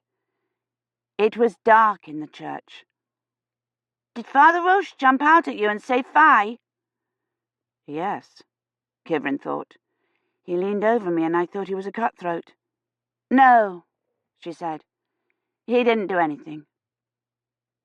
"Go we still with Father Roche for the holly?" If I hadn't frightened him away, Kivrin thought. If he hasn't left while we've stood here talking. She lifted Agnes down. "Come on, we must go find him." She didn't know what she'd do if he'd already gone. She couldn't take Agnes back to the manor to tell Lady Imeyne how she had screamed, and she couldn't go back without explaining to Father Roche. Explaining what? That she'd thought he was a robber, a rapist? That she thought he was a nightmare from her delirium? "Must we go into the church again?" Agnes asked reluctantly. "It's all right. There's no one there except Father Roche." In spite of Kivrin's assurances, Agnes was unwilling to go back in the church. She hid her head in Kivrin's skirts when Kivrin opened the door and clung to her leg. "It's all right," Kivrin said, peering into the nave. He was no longer by the tomb. The door shut behind her, and she stood there with Agnes pressed against her, waiting for her eyes to adjust to the darkness. "There's nothing to be afraid of." "He's not a cutthroat," she told herself. "There's nothing to be afraid of. He gave you the last rites. He held your hand." But her heart was pounding. "Is the wicked man there?" Agnes whispered. Her head jammed against Kivrin's knee. "There isn't any wicked man," she said, and then saw him. He was standing in front of St. Catherine's statue. He was holding the candle Kivrin had dropped, and he bent and set it in front of the statue and then straightened again. She had thought perhaps it had been some trick of the darkness and the candle's flame, lighting his face from below, and he wasn't the cutthroat after all, but he was. He had worn a hood over his head that night so she couldn't see his tonsure, but he was bending over the statue the way he had bent over her. Her heart began to pound again. "Where is Father Roche?" Agnes said, raising her head. "There he is," she said, and ran toward him. "No," Kivrin said, and started after her. "Don't—" "Father Roche!" Agnes shouted. "Father Roche, we've been seeking you." She'd obviously forgotten all about the wicked man. "We looked in the church, and we looked in the house, but you weren't there." She was running full tilt at him. He turned and bent down and scooped Agnes up into his arms, all in one motion. "I sought you in the bell tower, but you were not there," Agnes said, without the slightest trace of fear. "Rosamond said you'd gone." Kivrin stopped even with the last pillar, trying to get her heart to slow down. "Were you hiding?" Agnes asked. She put one arm trustingly round his neck. "Once Rosamond hid in the barn and jumped down on me, I cried out in a loud voice." "Why did you seek me, Agnes?" he said. "Is someone ill?" He pronounced Agnes, Agnus, and he had nearly the same accent as the boy with the scurvy. The interpreter took a catch step before it translated what he'd said, and Kivrin felt a fleeting surprise that she couldn't understand him. She had understood everything he said in the sick room. He must have been speaking Latin to me, she thought, but there was no mistaking his voice. It was the voice that had said the last rites, the voice that had told her not to be afraid, and she wasn't afraid. At the sound of his voice her heart had stopped pounding. "Nay, none are ill," Agnes said. "We would go with you together, Ivy and Holly, for the hall, Lady Kivrin and Rosamond and Saracen and I." At the words Lady Kivrin, Roche turned and saw her standing there by the pillar. He set Agnes down. Kivrin put out her hand to the pillar for support. "I beg your pardon, Holy Father," she said. "I'm so sorry I screamed and ran from you. It was dark, and I didn't recognize you." The interpreter, still a half-beat behind, translated that as, "I knew you not." "She knows naught," Agnes interrupted. "The wicked man struck her on the head, and she remembers naught save for her name." "I had heard this," he said, still looking at Kivrin. "Is it true you have no memory of why you have come among us?" She felt the same longing to tell him the truth that she had felt when he'd asked her name. "I'm an historian," she wanted to say. "I came here to observe you, and I fell ill, and I don't know where the drop is." "She remembers naught of who she is," Agnes said. "She did not yet remember how to speak. I had to teach her." "You remember naught of who you are?" he asked. "No." "And naught of your coming here?" he said. She could answer that truthfully, at least. "No," she said, "except that you and Garwin brought me to the manor." Agnes was obviously tired of the conversation. "Might we go with you now to gather holly?" He didn't act as if he'd heard her. He extended his hand as if he were going to bless Kivrin, but he touched her temple instead, and she realized that was what he had intended to do before, beside the tomb. "You have no wound," he said. "It's healed," she said. "We wish to go now," Agnes said, tugging on Roche's arm. He raised his hand, as if to touch her temple again, and then withdrew it. "You must not fear," he said. "God has sent you among us for some good purpose." No, he hasn't, Kivrin thought. He hasn't sent me here at all. Medieval sent me. But she felt comforted. "Thank you," she said. "I would go now," Agnes said, tugging on Kivrin's arm. "Go fetch your donkey," she told Father Roche, "and we will fetch Rosamond." Agnes started down the nave, and Kivrin had no choice but to go with her to keep her from running. The door banged open just before they reached it, and Rosamond looked in, blinking. "It is raining." "Found you, Father Roche?" she demanded. "Took you Blackie to the stable?" Agnes asked. "Aye." "You were too late then, and Father Roche had gone?" "Nay, he is here, and we are to go with him. He was in the church, and Lady Kivrin—" "He has gone to fetch his donkey," Kivrin said, to keep Agnes from launching into the story of what had happened. "I was affrighted that time when you jumped from the loft, Rosamond," Agnes said. But Rosamond had already stomped off to her horse. It wasn't raining, but there was a fine mist in the air. Kivrin helped Agnes into her saddle and mounted the sorrel, using the lich gate as a step. Father Roche led the donkey out to them, and they started off on the track past the church and up through the little band of trees behind it, along a little space of snow-covered meadow and on into the woods. "There are wolves in these woods," Agnes said. "Garwin killed one." Kivrin scarcely heard her. She was watching Father Roche walking beside his donkey, trying to remember the night he had brought her to the manor. Rosamond had said Garwin had met him on the road, and he had helped Garwin bring her the rest of the way to the manor. But that couldn't be right. He had leaned over her as she sat against the wagon wheel. She could see his face in the flickering light from the fire. He had said something to her she didn't understand, and she had said, "Tell Mr. Dunworthy to come and get me." "Rosamond does not ride in seemly fashion for a maid," Agnes said primly.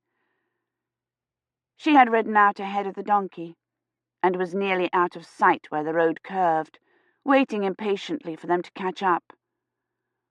"Rosamond," Kivrin called, and Rosamond galloped back, nearly colliding with the donkey, and then pulling her mare's reins up short. "Can we go no faster than this?" she demanded, wheeled around and rode ahead again. "We will never finish ere it rains." They were riding in thick woods now, the road scarcely wider than a bridle path.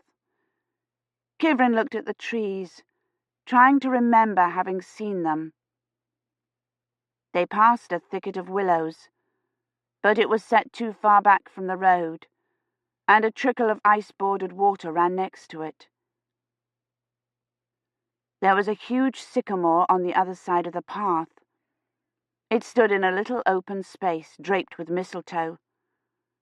Beyond it was a line of wild service trees, so evenly spaced they might have been planted. She didn't remember ever having seen any of this before.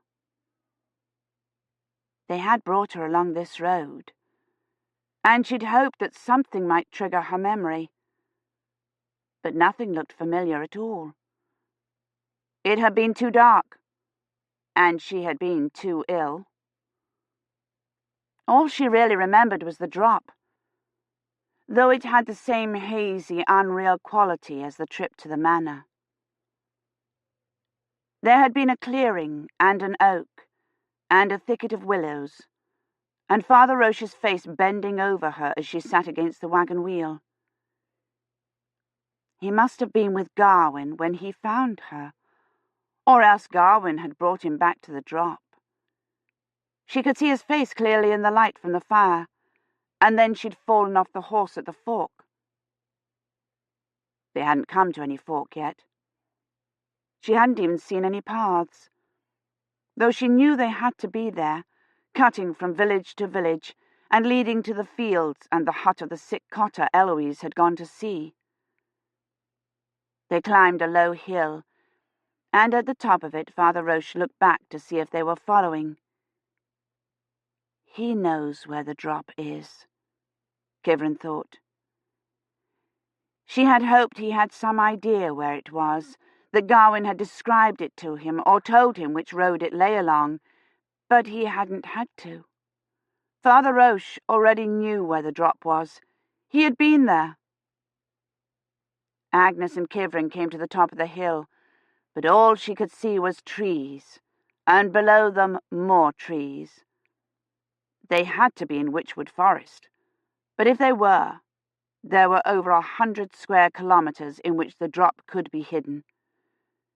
She would never have found it on her own. She could scarcely see 10 meters into the underbrush. She was amazed at the thickness of the woods as they came down the hill into the heart of them. There were clearly no paths between the trees here. There was scarcely any space at all, and what there was filled with fallen branches and tangled thickets and snow. She had been wrong about not recognizing anything. She knew these woods after all. It was the forest Snow White had got lost in, and Hansel and Gretel, and all those princes. There were wolves in it, and bears, and perhaps even witches' cottages, and that was where all those stories had come from, wasn't it? The Middle Ages? And no wonder. Anyone would get lost in here. Roche stopped and stood beside his donkey, while Rosamond cantered back to him, and they caught up, and Kivrin wondered wryly if he had lost his way. But as soon as they came up to him, he plunged off through a thicket and onto an even narrower path that wasn't visible from the road. Rosamond couldn't pass Father Roche and his donkey without shoving them aside, but she followed, nearly treading on the donkey's hind hooves, and Kivrin wondered again what was bothering her. Sir Bloet has many powerful friends, Lady Imeyne had said. She had called him an ally, but Kivrin wondered if he really was, or if Rosamond's father had told her something about him that made her so distressed at the prospect of his coming to Ashencote. They went a short way along the path, past a thicket of willows that looked like the one by the drop, and then turned off the path, squeezing through a stand of firs and emerging next to a holly tree. Kivrin had been expecting holly bushes like the ones in Brasenoses Quad, but this was a tree. It towered over them, spreading out above the confines of the spruces, its red berries bright among the masses of glossy leaves. Father Roche began taking the sacks from the back of the donkey, Agnes attempting to help him. Rosamond pulled a short, fat-bladed knife out of her girdle and began hacking at the sharp-leaved lower branches. Kivrin waded through the snow to the other side of the tree. She had caught a glimpse of white she thought might be the stand of birches, but it was only a branch, half fallen between two trees and covered with snow. Agnes appeared, with Roche behind her carrying a wicked-looking dagger. Kivrin had thought that knowing who he was would work some transformation, but he still looked like a cutthroat, standing there looming over Agnes. He handed Agnes one of the coarse bags. "You must hold the bag open like this," he said, bending down to show her how the top of the bag should be folded back. "And I will put the branches into it." He began chopping at the branches, oblivious to the spiky leaves. Kivrin took the branches from him and put them in the bag carefully, so the stiff leaves wouldn't break. "Father Roche," she said, "I wanted to thank you for helping me when I was ill and for bringing me to the manor when that you were fallen," he said, hacking at a stubborn branch. She had intended to say, "when I was set upon by thieves," and his response surprised her. She remembered falling off the horse, and wondered if that was when he had happened along, but if it was, they had already come a long way from the drop, and he wouldn't know where it was, and she remembered him there, at the drop. There was no point in speculating. "Do you know the place where Gawain found me?" she asked, and held her breath. "Aye," he said, sawing at a thick branch. She felt suddenly sick with relief. He knew where the drop was. "Is it far from here?" "Nay," he said. He wrenched the branch off. "Would you take me there?" Kivrin asked. Why would you go there? Agnes asked, spreading her arms out wide to keep the bag open. What if the wicked men be still there? Roche was looking at her as if he were wondering the same thing. I thought that if I saw the place, I might remember who I am and where I came from, she said. He handed her the branch, holding it so she could take it without being stabbed. I will take you there, he said. Thank you, Kivrin said. Thank you. She slid the branch in next to the others, and Roche tied the top shut and hoisted the bag over his shoulder. Rosamond appeared, dragging her bag in the snow behind her. Are you not finished yet? She said. Roche took her bag too, and tied them on the donkey's back. Kivrin lifted Agnes onto her pony and helped Rosamond mount, and Father Roche knelt and linked his big hands so Kivrin could step up into the stirrup. He had helped her back on the white horse when she fell off, when that she was fallen. She remembered his big hands steadying her, but they had come a long way from the drop by then, and why would Gawain have taken Roche all the way back to the drop? She did not remember going back, but it was all so dim and confused. In her delirium, it must have seemed farther than it was. Roche led the donkey back through the firs and onto the path, going back the way they had come. Rosamond let him get ahead and then said, in a voice just like Hermione's, Where goes he now? The ivy lies not this way. We go to see the place where Lady Catherine was set upon, Agnes said. Rosamond looked at Kivrin suspiciously. Why would you go thence? She asked. Your goods and gear have already been fetched to the manor. She wots that if she sees the place she will remember somewhat, Agnes said. Lady Kivrin, if you remember who you are, must you return home? Certes she will, Rosamond said. She must needs return to her family. She cannot stay with us forever. She was only doing this to provoke Agnes, and it worked. She can, Agnes said. She will be our nurse. Why would she wish to stay with such a mewling babe? Rosamond said, kicking her horse into a trot. I am no babe, Agnes called after her. You are the babe. She rode back to Kivrin. I do not wish you to leave me. I won't leave you, she said. Come, Father Roche is waiting. He was at the road, and as soon as they rode up, he started on. Rosamond was already far ahead, dashing along the snow-filled path, sending up sprays of snow. They crossed a little stream and came to a fork, the part they were on curving away to the right, the other continuing nearly straight for 100 meters or so, and then making a sharp jog to the left. Rosamond sat at the fork, letting her horse stamp and toss its head to express her impatience. I fell off the white horse at a fork in the road, Kivrin thought, trying to remember the trees, the road, the little stream, anything. There were dozens of forks along the paths that crisscrossed Witchwood Forest, and no reason to think this was the one. But it apparently was.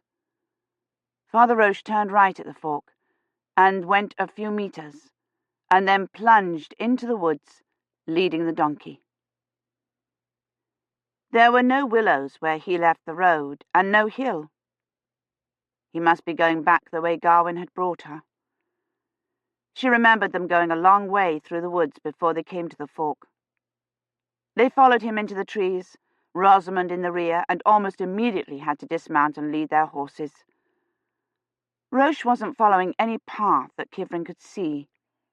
He picked his way through the snow, ducking under low branches that showered snow down on his neck, and skirting around a spiny clump of blackthorn. Kivrin tried to memorize the scenery so she could find her way back here, but it all had a defeating sameness. As long as there was snow, she could follow their footprints and hoofprints. She would have to come back alone before it melted, and mark the trail with notches or scraps of cloth or something, or breadcrumbs, like Hansel and Gretel. It was easy to see how they and Snow White and the princes had got lost in the woods. They had only gone a few 100 meters, and already, looking back, Kivrin wasn't sure which direction the road lay, even with the footprints. Hansel and Gretel could have wandered for months and never found their way back home, or found the witch's cottage either. Father Roche's donkey stopped. "What is it?" Kivrin asked. Father Roche led the donkey off to the side and tied it to an alder tree. "This is the place." It wasn't the drop. It was scarcely even a clearing, only a space where an oak tree had spread out its branches and kept the other trees from growing. It made almost a tent, and under it the ground was only powdered with snow. "Can we build a fire?" Agnes asked, walking under the branches to the remains of a campfire. A fallen log had been dragged over to it. Agnes sat down on it.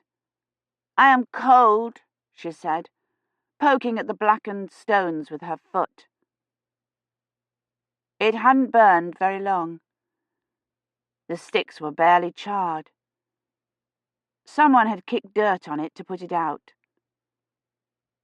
Father Roche had squatted in front of her, the light from the fire flickering on his face. "Well," Rosamond said impatiently, "do you remember aught?" She had been here. She remembered the fire. She had thought they were lighting it for the stake, but that couldn't be right. Father Roche had been at the drop. She remembered him leaning over her as she sat against the wagon wheel. "Are you sure this is the place where Gawain found me?" "Aye," he said, frowning. "If the wicked man comes, I will fight him with my dirk," Agnes said, pulling one of the half-charred sticks out of the fire and brandishing it in the air. The blackened end broke off. Agnes squatted next to the fire and pulled out another stick, and then sat down on the ground, her back against the log, and struck the two sticks together. Pieces of charred wood flew off them. Kivrin looked at Agnes.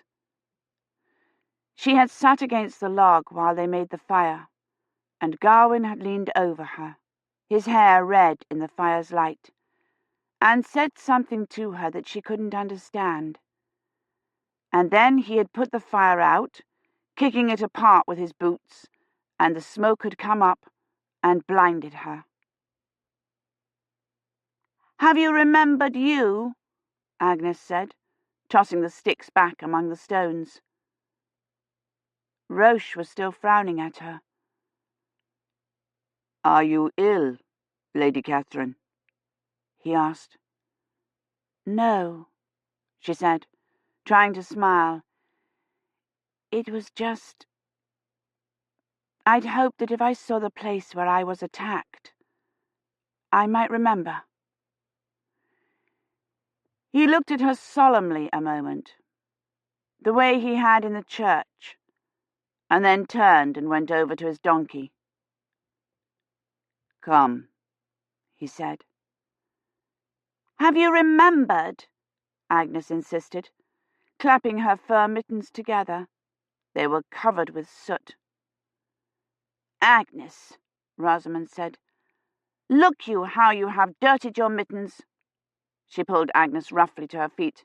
"And you have ruined your cloak sitting in the cold snow, you wicked girl." Kivrin pulled the two girls apart. "Rosamond, untie Agnes's pony," she said. "It is time to go gather the ivy." She brushed the snow off Agnes's cloak and wiped ineffectually at the white fur. Father Roche was standing by his donkey, waiting for them, still with that odd, sober expression. "We'll clean your mittens when we get home," she said hastily. "Come, we must go with Father Roche." Kivrin took the mare's reins and followed the girls and Father Roche back the way they had come for a few meters, and then in another direction that brought them almost immediately out onto a road. She couldn't see the folk, and she wondered if they were farther along the road, or on a different road altogether. It all looked the same, willows and little clearings and oak trees. And it was clear what had happened. Gawain had tried to take her to the manor, but she had been too ill. She had fallen off his horse, and he had taken her into the woods and built a campfire and left her there, propped against the fallen log, while he went for help. Or he had intended to build a fire and stay there with her until morning, and Father Roche had seen the campfire and come to help, and between them they had taken her to the manor. Father Roche had no idea where the drop was. He had assumed Gawain had found her there, under the oak tree. The image of him leaning over her as she sat against the wagon wheel was part of her delirium. She had dreamed it, as she lay in the sick room, the way she had dreamed the bells and the stake and the white horse. "Where does he go now?" Rosamond asked peevishly, and Kivrin felt like slapping her. "There is ivy nearer to home, and now it begins to rain." She was right. The mist was turning into a drizzle. "We could have been finished and home ere now if the babe Agnes had not brought her puppy." She galloped off ahead again, and Kivrin didn't even try to stop her. "Rosamond is a churl," Agnes said. "Yes," Kivrin said. "She is. Do you know what's the matter with her?" "It is because of Sir Bloet," Agnes said. "She is to wed him." "What?" Kivrin said. Imani had said something about a wedding, but she'd assumed one of Sir Bloet's daughters was to marry one of Lord Guillaume's sons. "How can Sir Bloet marry Rosamond? Isn't he already married to Lady Evolda?" "Nay," Agnes said, looking surprised. "Lady Evolda is Sir Bloet's sister." "But Rosamond isn't old enough," she said, and knew she was. Girls in the 1300s had frequently been betrothed before they were of age, sometimes even at birth. Marriage in the Middle Ages had been a business arrangement, a way to join lands and enhance social standing, and Rosamond had no doubt been groomed from Agnes's age to be married to someone like Sir Bloet. But every medieval story of virginal girls married to toothless, dissipated old men came to her in a rush. "Does Rosamond like Sir Bloet?" Kivrin asked. Of course she didn't like him. She had been hateful, ill-tempered, nearly hysterical ever since she heard he was coming. "I like him," Agnes said. "He is to give me a silver bridal chain when they wed." Kivrin looked ahead at Rosamond, waiting far down the road. Sir Bloet might not be old and dissipated at all. She was assuming that, the way she had assumed Lady Evolda was his wife. He might be young, and Rosamond's bad temper might only be nervousness. Or she might change her mind about him before the wedding. Girls weren't usually married till they were 14 or 15, certainly not before they started exhibiting signs of maturation. "When are they to be married?" Kivrin asked Agnes. "At Eastertide," Agnes said. They had come to another fork. This one was much narrower, the two roads running nearly parallel for 100 meters, before the one Rosamond had taken started up a low hill. 12 years old, and to be married in 3 months. No wonder Lady Eloise hadn't wanted Sir Bloet to know they were here. Perhaps she didn't approve of Rosamond marrying so young, and the betrothal had only been arranged to get her father out of the trouble he was in. Rosamond rode to the top of the hill, and galloped back to Father Roche. "Where do you lead us?" she demanded. "We come soon to open ground." "We are nearly there," Father Roche said mildly. She wheeled her mare around and galloped out of sight over the hill, reappeared, galloped back nearly to Kivrin and Agnes, turned the mare sharply and rode ahead again. Like the rat in the trap, Kivrin thought, frantically looking for a way out. The drizzle was turning into a sleety rain. Father Roche pulled his hood up over his tonsured head and led the donkey up the low hill. It plodded steadily up the incline to the top, and then stopped. Father Roche jerked on the reins, and the donkey pulled back against them. Kivrin and Agnes caught up to him. "What's wrong?" Kivrin asked. "Come, Balaam," Father Roche said, and took hold of the reins with both his huge hands, but the donkey didn't budge. It strained against the priest, digging in its rear hooves and leaning back so it was nearly sitting. "Mayhap he likes not the rain," Agnes said. "Can we help?" Kivrin asked. "Nay," he said, waving them past him. "Ride ahead. It will go better with him if the horses are not here." He wrapped the reins around his hand and went around behind as if he intended to push. Kivrin rode over the crest with Agnes, looking back to make sure the donkey didn't suddenly kick him in the head. They started down the other side. The forest below them was veiled in rain. It was already melting the snow from the road, and the bottom of the hill was a muddy bog. There were thick bushes on either side, covered with snow. Rosamond sat at the top of the next hill. It had trees only halfway up its sides, and above them there was an expanse of snow.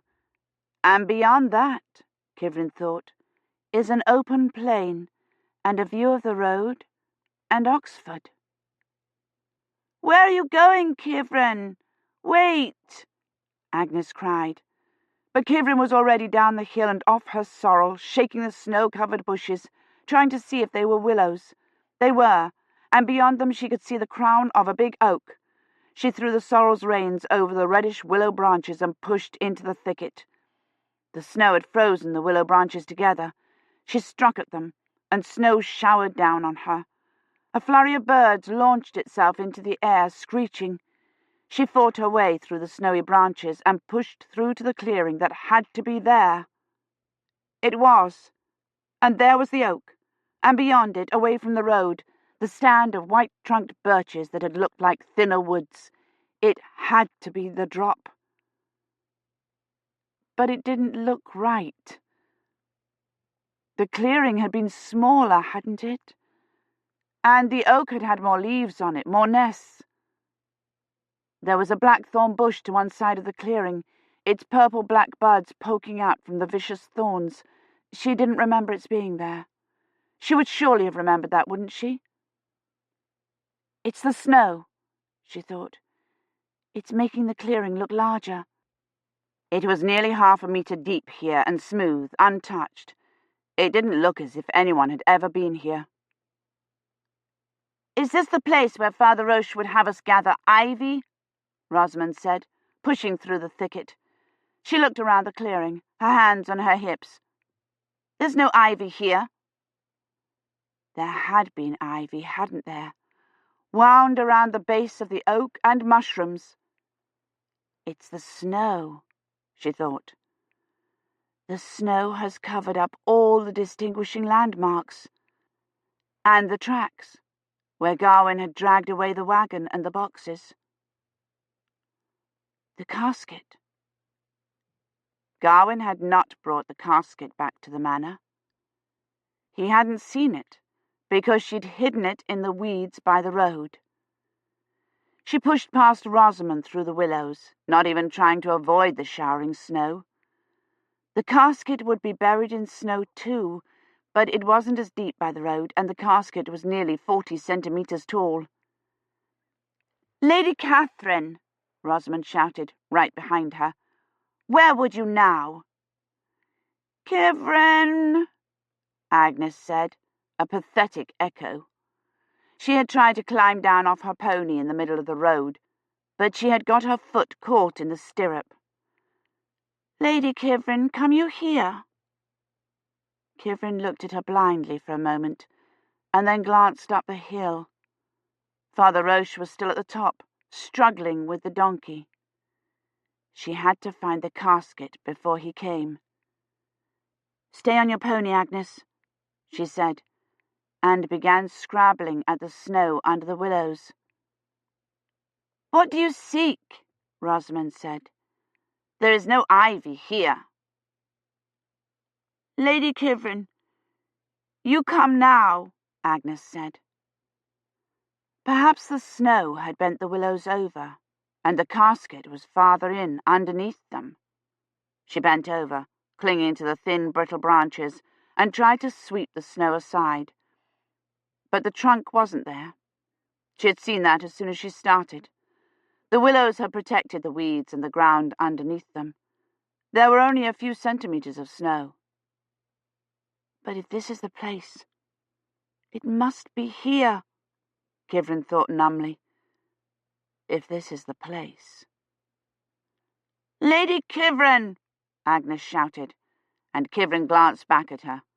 She had managed to get down off her pony and was running toward Kivrin.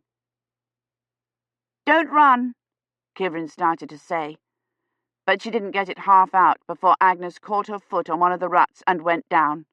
It knocked the breath out of her, and Kivrin and Rosamond were both to her before she even started to cry. Kivrin scooped her into her arms and pushed her hand against Agnes's middle to straighten her and make her take a breath. Agnes gasped and then drew in a long breath and began to shriek. "Go and fetch Father Roche," Kivrin said to Rosamond. "He's at the top of the hill, his donkey balked." "He is already coming," Rosamond said. Kivrin turned her head. He was running clumsily down the hill without the donkey, and Kivrin almost called out, "Don't run," to him too, but he could not have heard her over Agnes's screaming. "Shh," Kivrin said. "You're all right. You just had the wind knocked out of you." Father Roche caught up to them, and Agnes immediately flung herself across into his arms. He hugged her against him. "Hush, Agnes," he murmured in his wonderful, comforting voice. "Hush." Her screams quieted to sobs. "Where did you hurt yourself?" Kivrin asked, brushing the snow from Agnes's cloak. "Did you scrape your hands?" Father Roche turned her around in his arms, so Kivrin could take her white fur mittens off her. Her hands were bright red, but they weren't scraped. "Where did you hurt yourself?" "She is not hurt," Rosamond said. "She cries because she is a babe." "I am not a babe," Agnes said with such force she nearly flung herself out of Father Roche's arms. "I struck my knee on the ground." "Which one?" Kivrin asked. "The one you hurt before?" "Yes. Do not look," she said as Kivrin reached for her leg. "All right, I won't," Kivrin said. The knee had been scabbing over. She had probably knocked the scab loose. Unless it was bleeding badly enough to soak through her leather hose, there was no point in making her colder by undressing her here in the snow. "But you must let me look at it at home." "Can we go thence now?" Agnes asked. Kivrin looked helplessly across at the thicket. This had to be the place. The willows, the clearing, the treeless crest. It had to be the place. Perhaps she had put the casket farther back in the thicket than she thought, and the snow. "I would go home now," Agnes said, and began to sob. "I am cold." "All right," Kivrin nodded. Agnes's mittens were too wet to put back on her. Kivrin took off her borrowed gloves and gave them to her. They went all the way up Agnes's arms, which delighted her, and Kivrin began to think she had forgotten about her knee. But when Father Roche tried to put her on her pony, she sobbed, "I would ride with you." Kivrin nodded again and got on her sorrel. Father Roche handed Agnes up to her and led Agnes's pony up the hill. The donkey was standing at the top, by the side of the road, eating the weeds that poked up through the thin snow. Kivrin looked back at the thicket through the rain, trying to see the clearing. It's surely the drop, she told herself. But she wasn't sure. Even the hill looked somehow wrong from here. Father Roche took hold of the donkey's reins, and the donkey immediately stiffened and dug in its hooves. But as soon as Father Roche turned its head and started down the far side of the hill with Agnes's pony, it came willingly. The rain was melting the snow, and Rosamond's mare slipped a little as she galloped it on the straight stretch back to the fork. She slowed it to a trot. At the next fork, Roche took the left-hand way. There were willows all along it, and oak trees, and muddy ruts at the bottom of every hill. "Do we go home now, Kivrin?" Agnes said, shivering against her. "Yes," Kivrin said. She pulled the tail of her cloak forward over Agnes. "Does your knee still hurt?" "Nay. We did not gather any ivy." She sat up straight and twisted around to look at Kivrin. "Did you remember you when you saw the place?" "No," Kivrin said. "Good," Agnes said, settling back against her. "Now you must stay with us forever." Chapter 17. Andrews did not telephone Dunworthy until late afternoon on Christmas Day. Colin had, of course, insisted on getting up at an ungodly hour to open his small pile of gifts. "Are you going to stay in bed all day?" he demanded while Dunworthy groped for his spectacles. "It's nearly 8 o'clock." It was, in fact, 6:15, pitch black outside, too dark even to see if it was still raining. Colin had had a good deal more sleep than he had. After the ecumenical service, Dunworthy had sent Colin back to Balliol and gone to infirmary to find out about Latimer. "He has a fever, but no lung involvement thus far," Mary had told him. "He came in at 5, said he'd started feeling headachy and confused around 1. 48 hours on the button. There's obviously no need to question him to find out who he contracted it from. How are you feeling?" She had made him stay for blood tests, and then a new case had come in, and he'd waited to see if he could identify him. It was nearly 1 before he'd gone to bed. Colin handed Dunworthy a cracker and insisted he snap it, put on the yellow tissue paper crown, and read his motto aloud. It said, "When are Santa's reindeer most likely to come inside? When the door is open." Colin was already wearing his red crown. He sat on the floor and opened his gifts. The soap tablets were a huge success. "See?" Colin said, sticking out his tongue. "They turn it different colours." They did. Also his teeth and the edges of his lips. He seemed pleased with the book, though it was obvious he wished there were hollows. He flipped through the pages, looking at the illustrations. "Look at this," he said, thrusting the volume at Dunworthy, who was still trying to wake up. It was a knight's tomb, with a standard carved effigy in full armour on top, his face and posture the image of eternal rest. But on the side, in an inset frieze like a window into the tomb, the dead knight's corpse struggled up in his coffin, his tattered flesh falling away from him like grave wrappings, his skeleton's hands curved into frantic claws, his face a skull's empty-socketed horror, Worms crawled in and out between his legs, over and under his sword. Oxfordshire, circa 1350, the caption read. An example of the macabre tomb decoration prevalent following the bubonic plague. "Isn't it apocalyptic?" Colin said delightedly. He was even polite about the muffler. "I suppose it's the thought that counts, isn't it?" he said, holding it up by one end, and then after a minute, "Perhaps I can wear it when I visit the sick.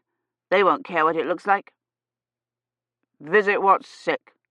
Dunworthy asked. Colin got up off the floor and went over to his duffel and began rummaging through it. "The vicar asked me last night if I'd run errands for him, check on people, and take them medicine and things." He fished a paper bag out of the duffel. "This is your present," he said, handing it to Dunworthy. "It's not wrapped," he added unnecessarily. "Finch said we ought to save paper for the epidemic." Dunworthy opened the bag and pulled out a flattish red book. "It's an appointment calendar," Colin said. "It's so you can mark off the days till your girl gets back." He opened it to the first page. "See? I made sure to get one that had December." "Thank you," Dunworthy said, opening it. "Christmas. The slaughter of the innocents. New Year's. Epiphany. That was very thoughtful." "I wanted to get you this model of Carfax Tower that plays 'I Heard the Bells' on Christmas Day," Colin said, "but it cost £20. The telephone rang and Colin and Dunworthy both dived for it. "I'll bet it's my mother," Colin said. It was Mary, calling from the infirmary. "How are you feeling?" "Half asleep," Dunworthy said. Colin grinned at him. "How's Latimer?" Dunworthy asked. "Good," Mary said. She was still wearing her lab coat, but she'd combed her hair and she looked cheerful. "He seems to have a very mild case. We've established a connection with the South Carolina virus." "Latimer was in South Carolina?" "No. One of the students I had you question last night. Good Lord. I mean 2 nights ago. I'm losing all track of time. One of the ones who'd been at the dance in Headington. He lied at first because he'd skipped off from his college to see a young woman and left a friend to cover for him." "Skipped off to South Carolina?" "No, London. But the young woman was from the States. She'd flown in from Texas and changed planes in Charleston, South Carolina. The CDC's working to find out what cases were in the airport. Let me speak to Colin. I want to wish him a happy Christmas." Dunworthy put him on, and he launched into a recital of his gifts, down to and including the motto in his cracker. "Mr. Dunworthy gave me a book about the Middle Ages." He held it up to the screen. "Did you know they cut off people's heads for stealing and stuck them up on London Bridge?" "Thank her for the muffler, and don't tell her you're running errands for the vicar," Dunworthy whispered. But Colin was already holding the receiver out to him. "She wants to speak to you again." "It's clear you're taking good care of him," Mary said. "I'm very grateful. I haven't been home yet, and I should have hated him to be alone on Christmas. I don't suppose the promised gifts from his mother have arrived?" "No," Dunworthy said cautiously, looking at Colin, who was looking at the pictures in the Middle Ages book. "Nor telephoned?" she said disgustedly. "The woman hasn't a drop of maternal blood in her body. For all she knows, Colin might be lying in hospital with a temp of 40 degrees, mightn't he?" "How's Badri?" Dunworthy asked. "The fever was down a bit this morning, but there's still a good deal of lung involvement. We're putting him on synthamycin. The South Carolina cases have responded very well to it." She promised to try to come over for Christmas dinner and then rang off. Colin looked up from his book. Did you know in the Middle Ages they burned people at the stake? Mary didn't come, nor telephone, and neither did Andrews. Downworthy sent Colin over to Hall for breakfast and tried phoning the tech, but all the lines were engaged, due to the holiday crush, the computer voice said, obviously not reprogrammed since the beginning of the quarantine. It advised him to delay all non-essential calls until the next day. He tried twice more with the same result. Finch came over bearing a tray. "Are you all right, sir?" he said anxiously. "You're not feeling ill?" "I'm not feeling ill. I'm waiting for a trunk call to come through." "Oh, thank goodness, sir. When you didn't come over for breakfast, I feared the worst." He took the rain-spotted cover off the tray. "I'm afraid it's a poor sort of Christmas breakfast, but we're nearly out of eggs. I don't know what sort of Christmas dinner it will be. There isn't a goose left inside the perimeter." It actually seemed to be quite a respectable breakfast. A boiled egg, kippers, muffins with jam. "I tried for a Christmas pudding, sir, but we're nearly out of brandy," Finch said, pulling a plastic envelope out from under the tray and handing it to Downworthy. He opened it. On top was an NHS directive headed, "Early symptoms of influenza. 1. Disorientation. 2. Headache. 3. Muscle aches. Avoid contracting it. Wear your NHS regulation face mask at all times." "Face mask?" Downworthy asked. "The NHS delivered them this morning," Finch said. "I don't know how we're going to manage the washing up. We're nearly out of soap." There were 4 other directives, all similar in tone, and a note from William Gadsden with a printout of Badri's credit account for Monday, the 20th of December, attached. Badri had apparently spent that missing time from noon to 2:30 Christmas shopping. He had purchased 4 books, paperback, at Blackwell's, a muffler, red, and a digital carillon, miniature, at Debenhams. Wonderful. That meant dozens and dozens more contacts. Colin came in carrying a napkin full of muffins. He was still wearing his paper crown, which was a good deal the worse for the rain. "It would reassure everyone, sir," Finch said, "if after your call comes through, you'd come over to Hall. Mrs. Gadsden particularly is convinced you've come down with the virus. She said you'd contracted it through poor ventilation in the dormitories." "I'll put in an appearance," Downworthy promised. Finch went to the door and then turned back. "About Mrs. Gadsden, sir. She's behaving dreadfully, criticising the college and demanding that she be moved in with her son. She's completely undermining morale." "I'll say," Colin said, dumping the muffins on the table. "The gallstone told me hot breads were bad for my immune system." "Isn't there some sort of volunteer work she could do at infirmary or something?" Finch asked. "To keep her out of college?" "We can hardly inflict her on poor helpless flu victims. It might kill 'em. What about asking the vicar? He was looking for volunteers to run errands." "The vicar?" Colin said. "Have a heart, Mr. Downworthy. I'm working for the vicar." "The priest from Holy Reformed, then," Downworthy said. "He's fond of reciting the Mass in time of pestilence for morale. They should get along swimmingly." "I'll phone him straight away," Finch said, and left. Downworthy ate his breakfast, except for the muffin, which Colin appropriated, and then took the empty tray over to Hall, leaving orders for Colin to come get him immediately if the tech rang up. It was still raining, the trees black and dripping, and the Christmas tree lights spotted with rain. Everyone was still at table, except for the bell ringers who stood off to one side in their white gloves, their handbells on the table in front of them. Finch was demonstrating the wearing of the NHS regulation masks, pulling off the tapes at either side and pressing them to his cheeks. "You don't look well at all, Mr. Dunworthy," Mrs. Gadsden said. "And no wonder. The conditions in this college are appalling.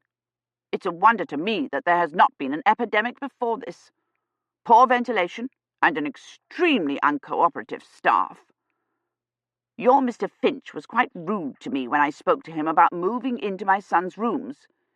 He told me I had chosen to be in Oxford during a quarantine and that I had to take whatever accommodations I was given." Colin came skidding in. "There's someone on the telephone for you," he said. Dunworthy started past her, but she placed herself solidly in his way. "I told Mr. Finch that he might be content to stay at home when his son was in danger, but that I was not." "I'm afraid I'm wanted on the telephone," Dunworthy said. "I told him no real mother could fail to go when her child was alone and ill in a faraway place." "Mr. Dunworthy," Colin said, "come along."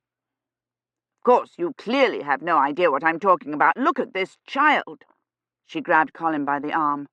"Running about in the pouring rain with no coat on." Dunworthy took advantage of her shift in position to get past her. "You obviously care nothing about your boys catching the Indian flu," she said.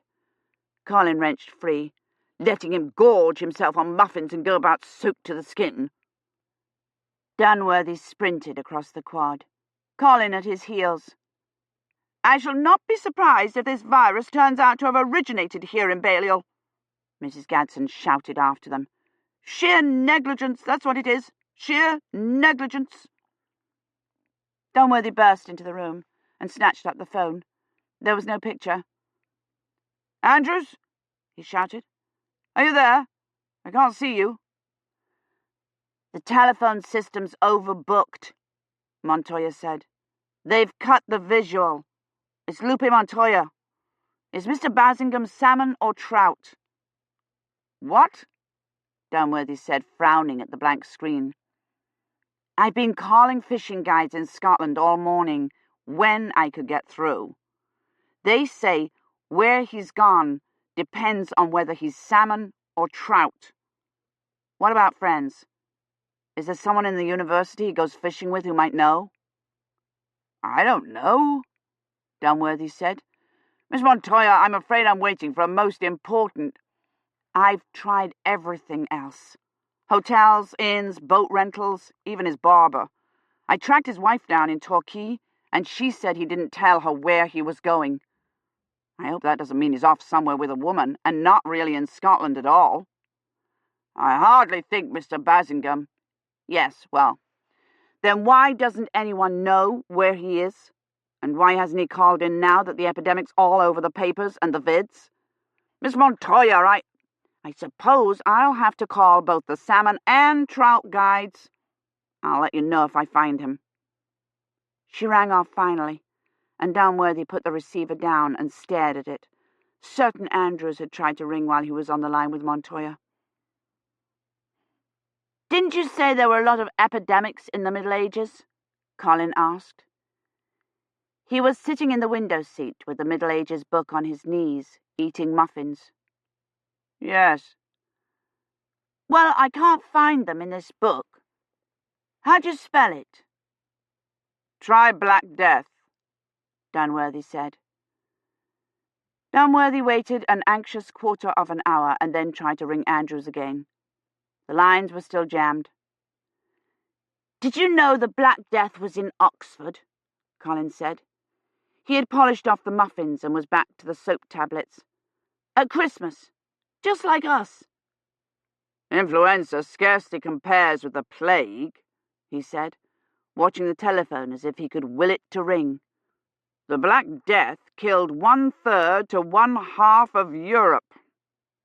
"I know," Colin said. "And the plague was a lot more interesting. It was spread by rats, and you got these enormous bobos." "Buboes." "Buboes, under your arms, and they turned black and swelled up till they were enormous, and then you died. The flu doesn't have anything like that," he said, sounding disappointed.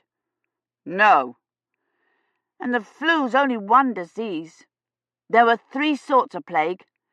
Bubonic, that's the one with the buboes. Pneumonic, he said, pronouncing the P. It went in your lungs and you coughed up blood. And septicemic, which went into your bloodstream and killed you in 3 hours, and your body turned black all over. Isn't that apocalyptic?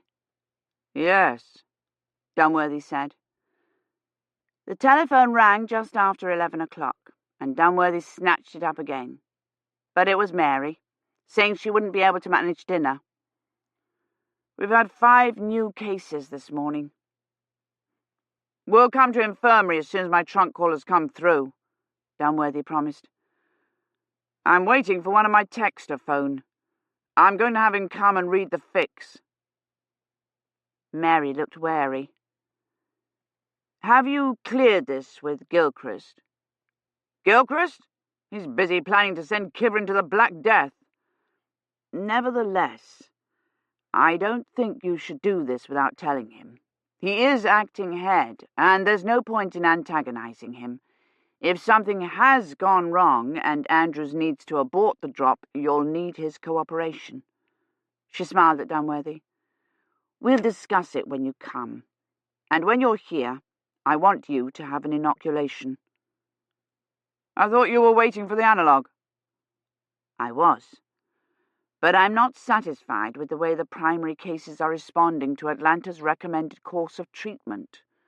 A few of them are showing a slight improvement, but Badri is worse, if anything. I want all high-risk people to have T-cell enhancement. Andrews still hadn't phoned by noon. Dunworthy sent Colin over to infirmary to be inoculated. He came back looking pained. As bad as all that? Dunworthy asked. Worse, Colin said, flinging himself down on the window seat. Mrs. Gadsden caught me coming in. I was rubbing my arm, and she demanded to know where I'd been and why I was getting inoculated instead of William. He looked reproachfully at Dunworthy. Well, it hurts. She said if anyone was high risk, it was poor Willie, and it was absolute necrophilia for me to be jabbed instead of him. Nepotism. Nepotism. I hope the priest finds her an absolutely cadaverous job. How was your great-aunt Mary? I didn't see her. They were awfully busy. Beds in the corridor and everything. Colin and Dunworthy took turns going over to Hall for Christmas dinner. Colin was back in something less than 15 minutes. The bell ringers started to play, he said. Mr. Finch said to tell you we're out of sugar and butter and nearly out of cream. He pulled a jelly tart out of his jacket pocket. Why is it they never run out of Brussels sprouts? Dunworthy gave him orders to come tell him at once if Andrews phoned, and to take down any other messages, and went over. The bell ringers were in full cry, jangling away at a Mozart canon. Finch handed Dunworthy a plate that seemed to be mostly Brussels sprouts. We're nearly out of turkey, I'm afraid, sir, he said. I'm glad you've come. It's almost time for the Queen's Christmas message. The bell ringers finished the Mozart to enthusiastic applause, and Miss Taylor came over still wearing her white gloves. There you are, Mr. Dunworthy, she said.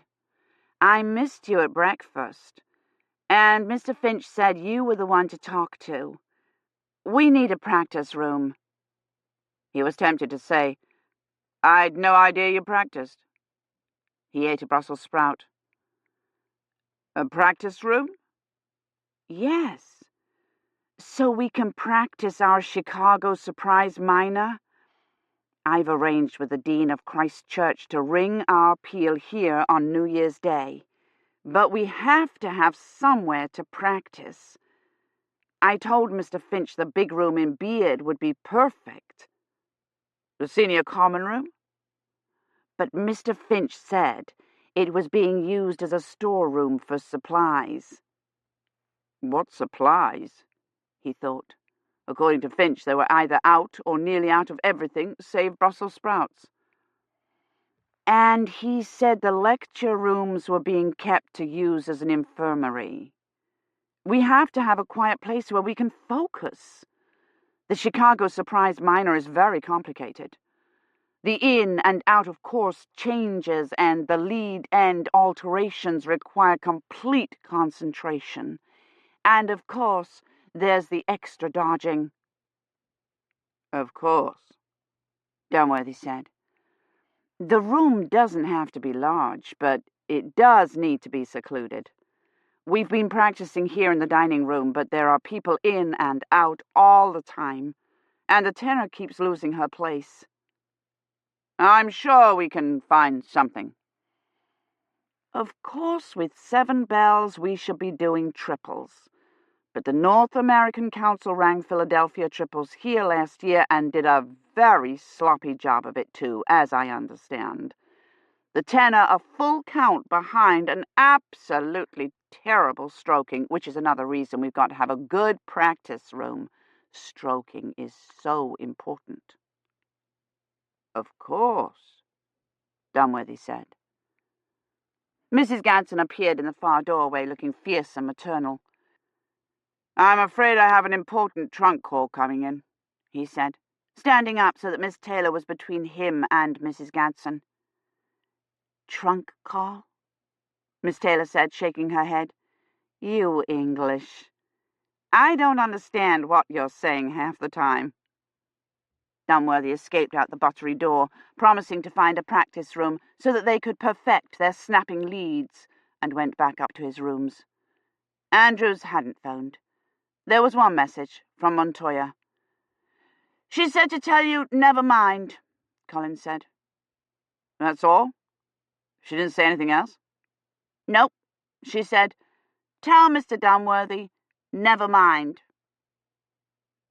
He wondered if she had by some miracle located Bassingham and obtained his signature, or if she had merely found out whether he was salmon or trout. He debated ringing her back, but he was afraid the lines would choose that moment to unjam and Andrews would phone. He didn't, or they didn't, until nearly 4. I'm terribly sorry I didn't ring you sooner, Andrews said. There was still no picture, but Dunworthy could hear music and talk in the background. I was away till last night, and I've had a good deal of trouble getting through to you, Andrews said. The lines have been engaged, the holiday crush, you know. I've been trying every... I need you to come up to Oxford, Dunworthy cut in. I need you to read a fix. Of course, sir, Andrews said promptly. When? Soon as possible. This evening. Oh, he said, less promptly. Would tomorrow do? My live-in won't get in till late tonight, so we'd planned on having our Christmas tomorrow, but I could get a train up in the afternoon or evening. Will that do? Or is there a limit on taking the fix? The fix is already taken. But the tech's come down with a virus and I need someone to read it, Dunworthy said. There was a sudden burst of laughter from Andrew's end. Dunworthy raised his voice. What time do you think you can be here? I'm not certain. Can I ring you back tomorrow and tell you when I'll be coming in on the tube? Yes, but you can only take the tube as far as Barton. You'll need to take a taxi from there to the perimeter. I'll arrange for you to be let through. All right, Andrews? He didn't answer, though Dunworthy could still hear the music. Andrews? Dunworthy said. Are you still there? It was maddening not to be able to see. Yes, sir, Andrews said, but warily. What was it you said you wanted me to do? Read a fix. It's already been taken, but the tech... No, the other bit.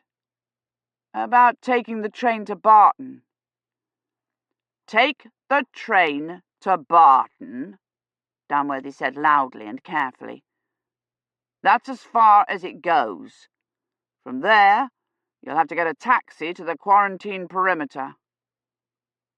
"Quarantine?" "Yes," Dunworthy said, irritated. "I'll arrange for you to be allowed into the quarantine area." "What sort of quarantine?" "A virus," he said. "You haven't heard about it?" "No, sir. I was running an on-site in Florence. I only arrived back this afternoon. Is it serious?" He did not sound frightened, only interested. 81 cases so far," Dunworthy said. 82, Colin said from the window seat. "But they've identified it and the vaccine's on the way. There haven't been any fatalities." "But a lot of unhappy people who wanted to be home for Christmas, I'll wager," he said. "I'll call you in the morning then, as soon as I know what time I'll arrive." "Yes," Dunworthy shouted to make sure Andrews could hear over the background noise. "I'll be here." "Right," Andrews said. There was another burst of laughter and then silence as he rang off. "Is he coming?" Colin asked. "Yes, tomorrow." He punched in Gilchrist's number. Gilchrist appeared, sitting at his desk and looking belligerent. "Mr. Dunworthy, if this is about pulling Miss Engel out—" "I would if I could," Dunworthy thought, and wondered if Gilchrist truly didn't realize Kivrin had already left the drop site and wouldn't be there if they did open the net. "No," he said. "I've located a tech who can come read the fix." "Mr. Dunworthy, may I remind you—" "I am fully aware that you are in charge of this drop," Dunworthy said, trying to keep his temper. "I was merely trying to help. Knowing the difficulty of finding techs over VAC, I telephoned one in Reading. He can be here tomorrow." Gilchrist pursed his lips disapprovingly. "None of this would be necessary if your tech hadn't fallen ill. But as he has, I suppose this will have to do. Have him report to me as soon as he arrives." Dunworthy managed to say goodbye civilly, but as soon as the screen went blank, he slammed the receiver down, yanked it up again, and began stabbing numbers. He would find Basingame if it took all afternoon. But the computer came on and informed him all lines were engaged again. He laid the receiver down and stared at the blank screen. "Are you waiting for another call?" Colin asked. "No." "Then can we walk over to infirmary? I have a present for Great Aunt Mary." "And I can see about getting Andrews into the quarantine area," he thought. "Excellent idea. You can wear your new muffler." Colin stuffed it into his jacket pocket. "I'll put it on when we get there," he said, grinning. "I don't want anyone to see me on the way." There was no one to see them. The streets were completely deserted, not even any bicycles or taxis. Dunworthy thought of the vicar's remark that when the epidemic took hold, people would hole up in their houses. Either that, or they had been driven inside by the sound of the Carfax carillon, which was not only still banging away at the carol of the bells, but seemed louder, echoing through the empty streets. Or they were napping after too much Christmas dinner. Or they knew enough to keep in out of the rain. They saw no one at all until they got to infirmary. A woman in a Burberry stood in front of the casualties ward holding a picket sign that said, "Ban foreign diseases." A man wearing a regulation face mask opened the door for them and handed Dunworthy a very damp flyer. Dunworthy asked at the admissions desk for Mary and then read the flyer. In bold-faced type it said, "Fight influenza. Vote to secede from the EC." Underneath was a paragraph. "Why will you be separated from your loved ones this Christmas? Why are you forced to stay in Oxford? Why are you in danger of getting ill and dying? Because the EC allows infected foreigners to enter England, and England doesn't have a thing to say about it. An Indian immigrant carrying a deadly virus. Dunworthy didn't read the rest. He turned it over. It read, "A vote for secession is a vote for health. Committee for an Independent Great Britain." Mary came in, and Colin grabbed his muffler out of his pocket and wrapped it hastily around his neck. "Happy Christmas," he said. "Thank you for the muffler. Shall I open your cracker for you?" "Yes, please," Mary said. She looked tired. She was wearing the same lab coat she had had on 2 days ago. Someone had pinned a cluster of holly to the lapel. Colin snapped the cracker. "Put your hat on," he said, unfolding a blue paper crown. "Have you managed to get any rest at all?" Dunworthy asked. "A bit," she said, putting the crown on over her untidy grey hair. "We've had 13 new cases since noon, and I've spent most of the day trying to get the sequencing from the WIC, but the lines are jammed." "I know," Dunworthy said. "Can I see Badri?" "Only for a minute or two," she frowned. "He's not responding at all to the synthamycin, and neither are the 2 students from the dance in Headington. Beverly Breen is a bit improved." She frowned. "It worries me. Have you had your enhancement?" "Not yet. Colin's had his." "And it hurt like blood," Colin said, unfolding the slip of paper inside the cracker. "Shall I read your motto for you?" She nodded. "I need to bring a tech into the quarantine area tomorrow to read Kivrin's fix," Dunworthy said. "What must I do to arrange it?" "Nothing, so far as I know. They're trying to keep people in, not out." The registrar took Mary aside and spoke softly and urgently to her. "I must go," she said. "I don't want you to leave till you've had your enhancement. Come back down here when you've seen Badri. Colin, you wait here for Mr. Dunworthy." Dunworthy went up to isolation. There was no one at the desk, so he wrestled his way into a set of SPGs, remembering to put the gloves on last, and went inside. The pretty nurse who had been so interested in William was taking Badri's pulse, her eyes on the screens. Dunworthy stopped at the foot of the bed. Mary had said Badri wasn't responding, but Dunworthy was still shocked by the sight of him.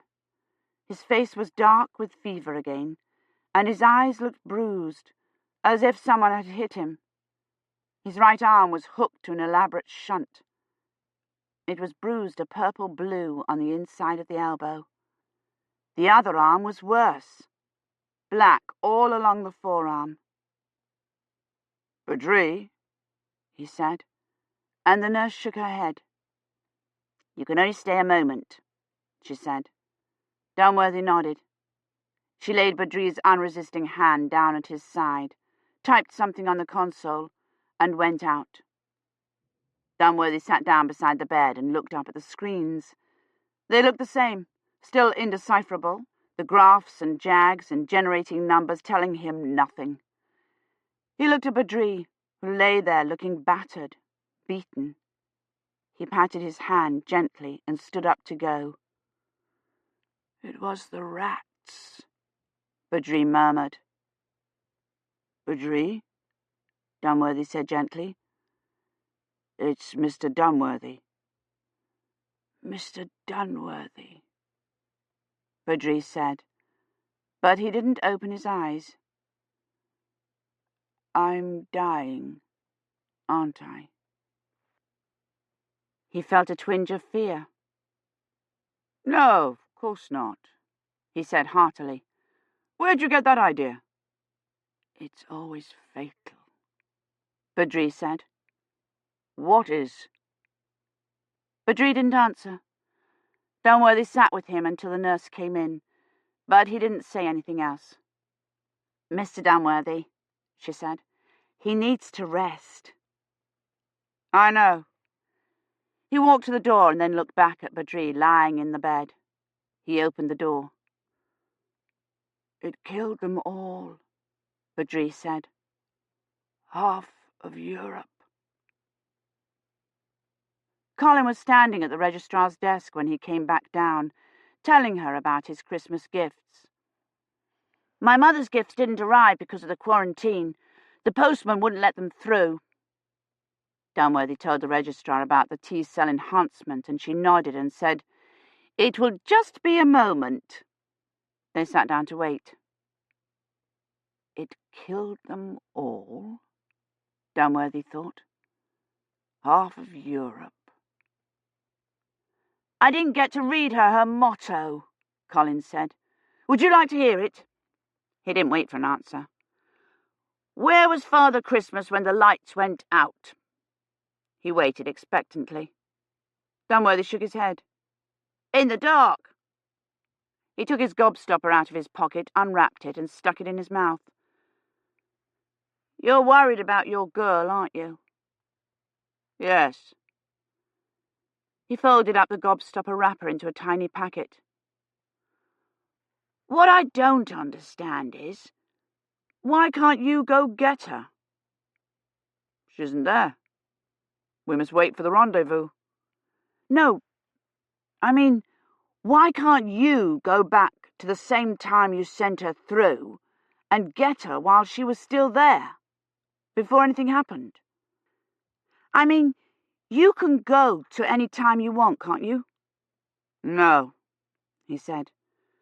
"You can send an historian to any time, but once she's there, the net can only operate in real time. Did you study the paradoxes at school?" "Yes," Colin said, but he sounded uncertain.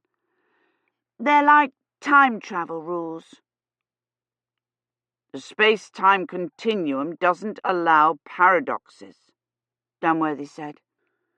"It would be a paradox if Kivrin made something happen that hadn't happened, or if she caused an anachronism."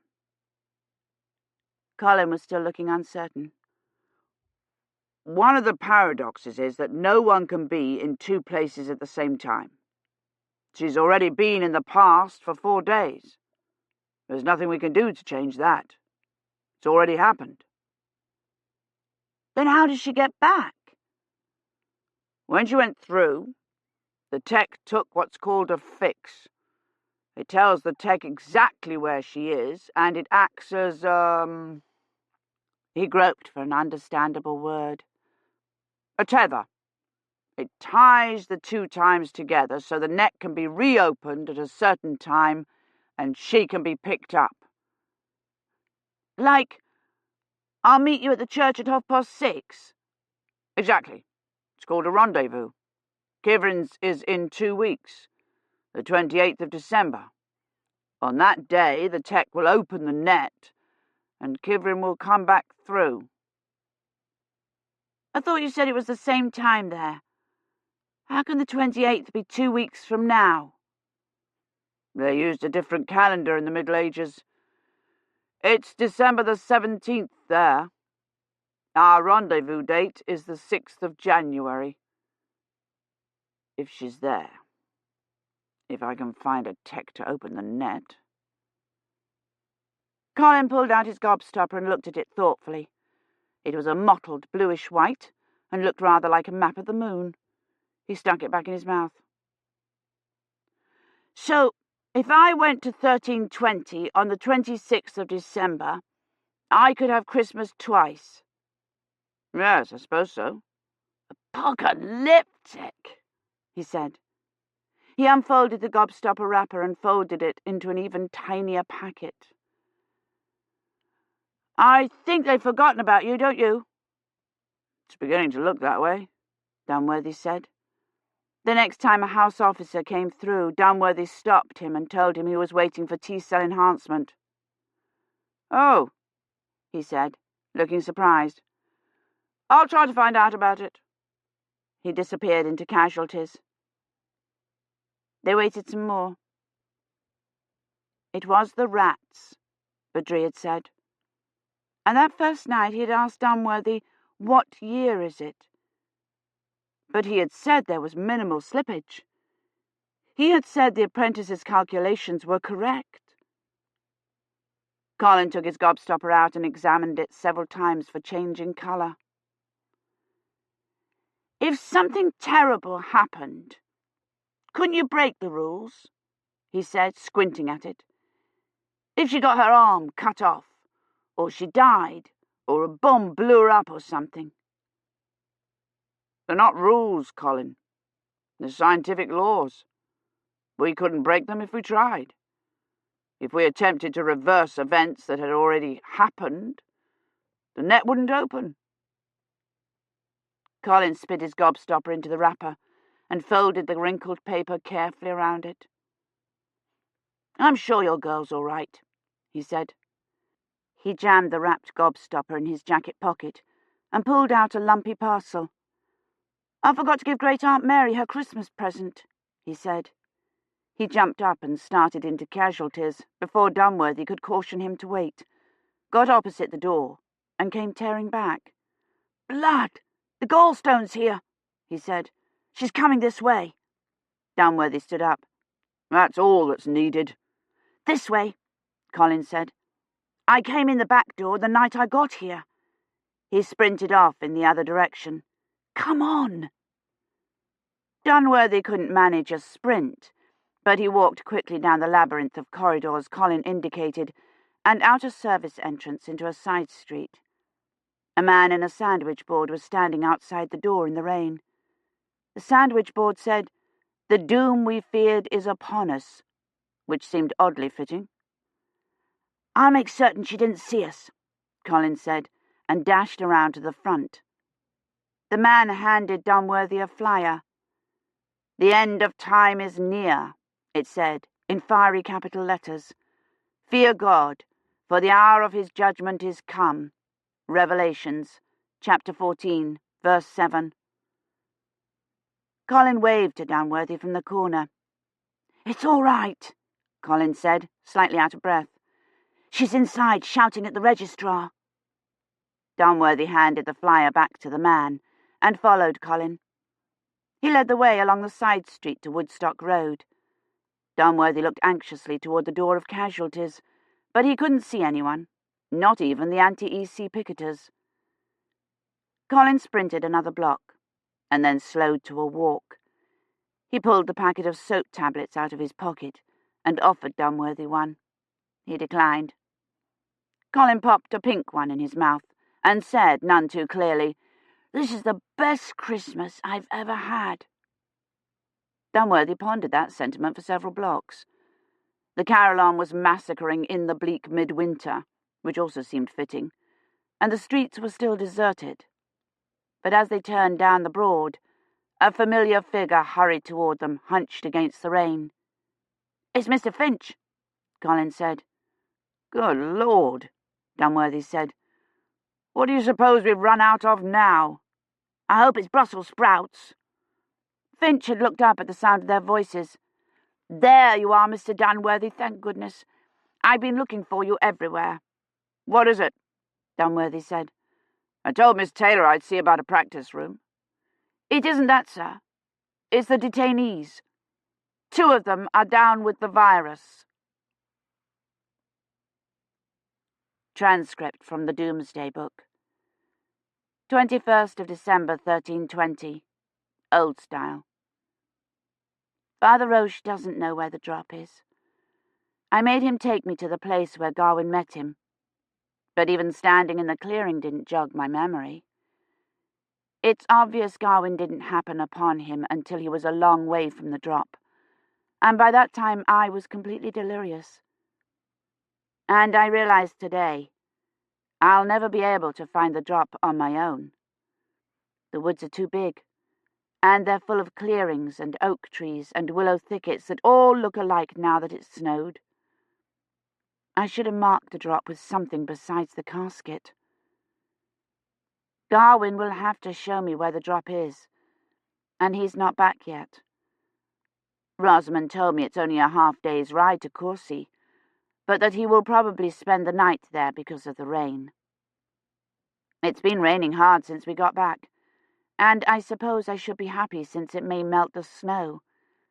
But it makes it impossible for me to go out and look for the drop, and it's freezing in the manor house. Everyone's wearing their cloaks and huddling next to the fire. What do the villagers do?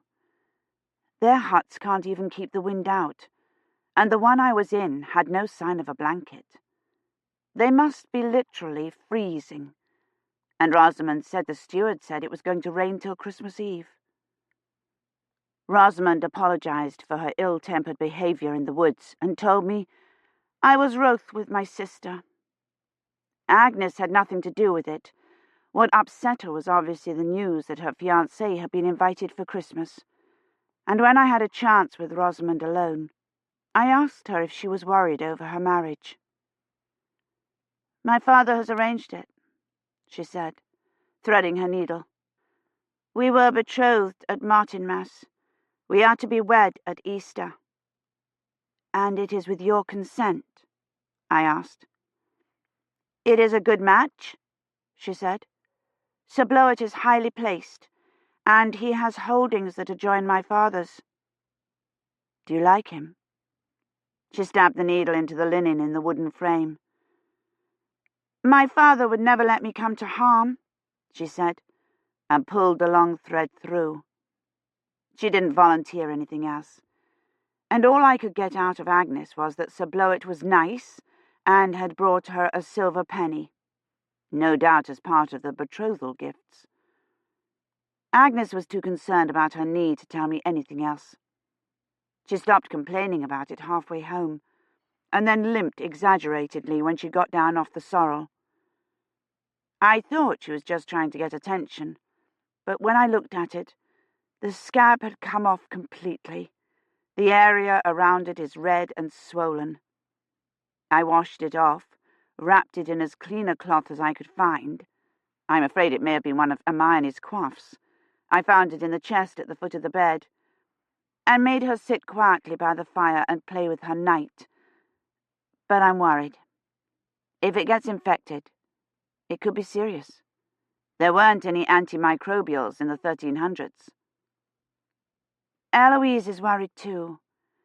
She clearly expected Gawain back tonight, and has been going to stand by the screens all day, looking out the door. I have not been able to figure out how she feels about Gawain. Sometimes, like today, I think she loves him, and is afraid of what that means for both of them. Adultery was a mortal sin in the eyes of the Church, and often a dangerous one. But most of the time I am convinced that his amour is completely unrequited, that she is so worried about her husband that she doesn't know he exists. The pure, unattainable lady was the ideal of courtly romances, but it's clear he doesn't know whether or not she loves him either. His rescuing me in the wood and his story of the renegades was only an attempt to impress her, which would have been much more impressive if there had been 20 renegades, all armed with swords and maces and battle-axes. He would obviously do anything to win her, and Lady Hermione knows it, which is why I think he's been sent off to Courcy. Chapter 18. By the time they got back to Balliol, 2 more of the detainees were down with the virus. Dunworthy sent Colin to bed and helped Finch get the detainees to bed and phone the infirmary. "All our ambulances are out," the registrar told him. "We'll send one as soon as possible." As soon as possible was midnight. He didn't get back and to bed till past 1. Colin was asleep on the cot Finch had set up for him, the age of chivalry next to his head. Dunworthy debated pulling the book away, but he didn't want to risk waking him. He went into bed. Kivrin could not be in the plague. Badri had said there were 4 hours slippage, and the plague had not hit England until 1348. Kivrin had been sent to 1320.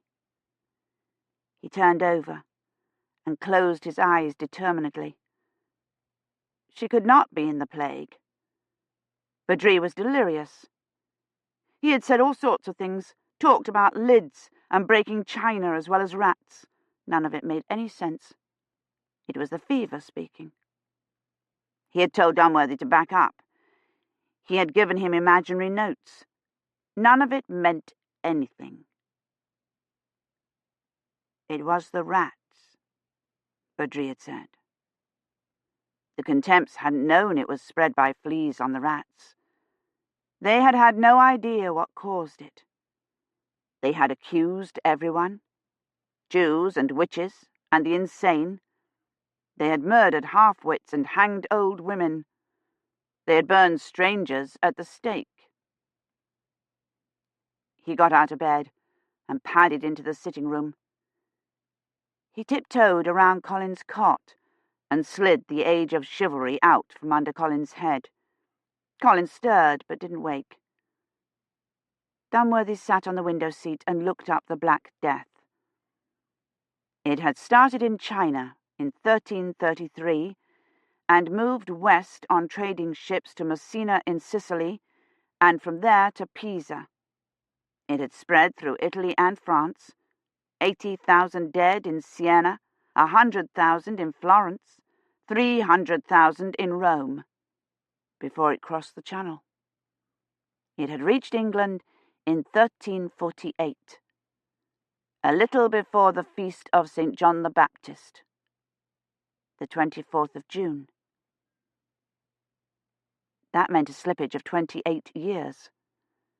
Badri had been worried about too much slippage, but he had been talking of weeks, not years.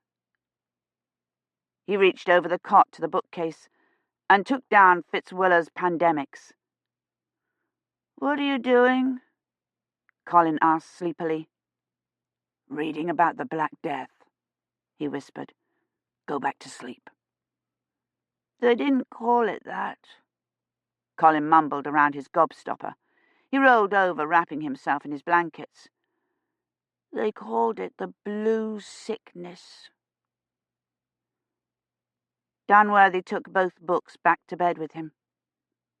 Fitzwiller gave the date of the plague's arrival in England as St. Peter's Day, the 29th of June, 1348.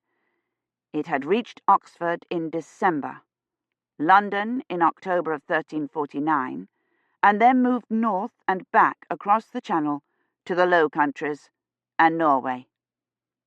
It had gone everywhere except Bohemia and Poland, which had a quarantine, and, oddly, parts of Scotland. Where it had gone, it had swept through the countryside like the angel of death, devastating entire villages, leaving no one alive to administer the last rites or bury the putrefying bodies. In one monastery, all but one of the monks had died. The single survivor, John Klyn, had left a record. "And lest things which should be remembered perish with time and vanish from the memory of those who are to come after us," he had written.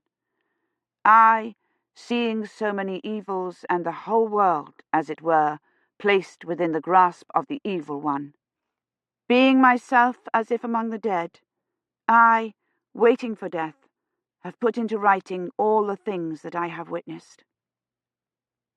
He had written it all down, a true historian, and then had apparently died himself, all alone. His writing on the manuscript trailed off, and below it, in another hand, someone had written, "Here it seems the author died." Someone knocked on the door. It was Finch in his bathrobe, looking bleary-eyed and distraught. "Another one of the detainees, sir," he said. Dunworthy put his finger to his lips and stepped outside the door with him. "Have you telephoned infirmary?" "Yes, sir, and they said it would be several hours before they can dispatch an ambulance. They said to isolate her and give her dimentadine and orange juice." "Which I suppose we're nearly out of," Dunworthy said irritably. "Yes, sir, but that's not the problem. She won't cooperate." Dunworthy made Finch wait outside the door while he dressed and found his face mask, and they went across to Salvin. A huddle of detainees were standing by the door, dressed in an odd assortment of underthings, coats and blankets. Only a few of them were wearing their face masks. By the day after tomorrow, they'll all be down with it, Dunworthy thought. "Thank goodness you're here," one of the detainees said fervently. "We can't do a thing with her." Finch led him over to the detainee who was sitting upright in bed. She was an elderly woman with sparse white hair, and she had the same fever-bright eyes, the same frenetic alertness Badri had had that first night. "Go away," she said, when she saw Finch and made a slapping motion at him. She turned her burning eyes on Dunworthy. "Daddy," she cried, and then stuck her lower lip out in a pout. "I was very naughty," she said, in a childish voice. "I ate all the birthday cake, and now I have a stomachache." "Do you see what I mean, sir?" Finch put in. "Are the Indians coming, Daddy?" she asked. "I don't like Indians. They have bows and arrows." It took them until morning to get her onto a cot in one of the lecture rooms. Dunworthy eventually had to resort to saying, "Your daddy wants his good girl to lie down now." And just after they had her quieted down, the ambulance came. "Daddy," she wailed when they shut the doors. "Don't leave me here all alone." "Oh dear," Finch said when the ambulance drove off. "It's past breakfast time. I do hope they haven't eaten all the bacon." He went off to ration supplies, and Dunworthy went back to his rooms to wait for Andrew's call. Colin was halfway down the staircase, eating a piece of toast and pulling on his jacket. "The vicar wants me to help collect clothes for the detainees," he said, with his mouth full of toast. "Great Aunt Mary telephoned. You're to ring her back." "But not Andrews?" "No." "Has the visual been restored?" "No." "Wear your regulation face mask," Dunworthy called after him. "And your muffler." He rang up Mary and waited impatiently for nearly 5 minutes until she came to the telephone. "James?" Mary's voice said. "It's Badri. He's asking for you." "He's better then?" "No. His fever's still very high, and he's become quite agitated. Keeps calling your name. Insists he has something to tell you. He's working himself into a very bad state. If you could come and speak with him, it might calm him down." "Has he said anything about the plague?" he asked. "The plague?" she said, looking annoyed. "Don't tell me you've been infected by these ridiculous rumours that are flying about, James. That it's cholera, that it's breakbone fever, that it's a recurrence of the pandemic." "No," Dunworthy said. "It's Badri. Last night he said it killed half of Europe and it was the rats." "He's delirious, James. It's the fever. It doesn't mean anything." "She's right," he told himself. "The detainee ranted on about Indians with bows and arrows, and he didn't begin looking for Sioux warriors. She had conjured up too much birthday cake as an explanation for her being ill, and Badri had conjured up the plague. Didn't mean anything. Nevertheless, he said he would be there immediately and went to find Finch. Andrews hadn't specified what time he would call, but Dunworthy couldn't risk leaving the phone unattended. He wished he'd made Colin stay while he spoke to Mary. Finch would very likely be in hall, guarding the bacon with his life. He took the receiver off the hook so the phone would sound engaged, and went across the quad to the hall. Miss Taylor met him at the door. "I was just coming to look for you," she said. "I heard some of the detainees came down with the virus last night." "Yes," he said, scanning the hall for Finch. "Oh, dear. So I suppose we've all been exposed." He couldn't see Finch anywhere. "How long is the incubation period?" Miss Taylor asked. 12 to 48 hours, he said. He craned his neck, trying to see over the heads of the detainees. "That's awful," Miss Taylor said.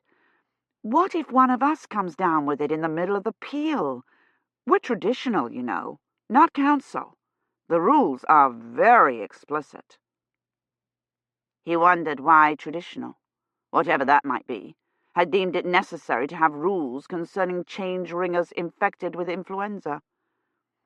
"Rule 3, Miss Taylor said. Every man must stick to his bell without interruption. It isn't as if we can put somebody else in halfway through if any of us suddenly keels over, and it would ruin the rhythm." He had a sudden image of one of the bell ringers in her white gloves collapsing and being kicked out of the way so as not to disrupt the rhythm. "Aren't there any warning symptoms?" Miss Taylor asked. "No," he said. "That paper the NHS sent around said disorientation, fever, and headache. But that isn't any good. The bells always give us headaches." "I can imagine," he thought, looking for William Gadsden or one of the other undergraduates he could get to listen for the phone. If we were council, of course, it wouldn't matter. They let people substitute right and left. During a peal of Tidham-Bob Maxims at York, they had 19 ringers. 19! I don't see how they can even call it a peal. None of his undergraduates appeared to be in hall. Finch had no doubt barricaded himself in the buttery, and Colin was long gone. "Are you still in need of a practice room?" he asked Miss Taylor. "Yes, unless one of us comes down with this thing. Of course, we could do Stedman's, but that would hardly be the same thing, would it?" "I'll let you use my sitting room if you will answer the telephone and take down any messages for me. I am expecting an important long-distance call, so it's essential that someone be in the room at all times." He led her back to his rooms. "Oh, it's not very big, is it?" she said. "I'm not sure there's room to work on our raising. Can we move the furniture around?" "You may do anything you like, so long as you answer the telephone and take down any messages. I'm expecting a call from Mr. Andrews. Tell him he doesn't need clearance to enter the quarantine area.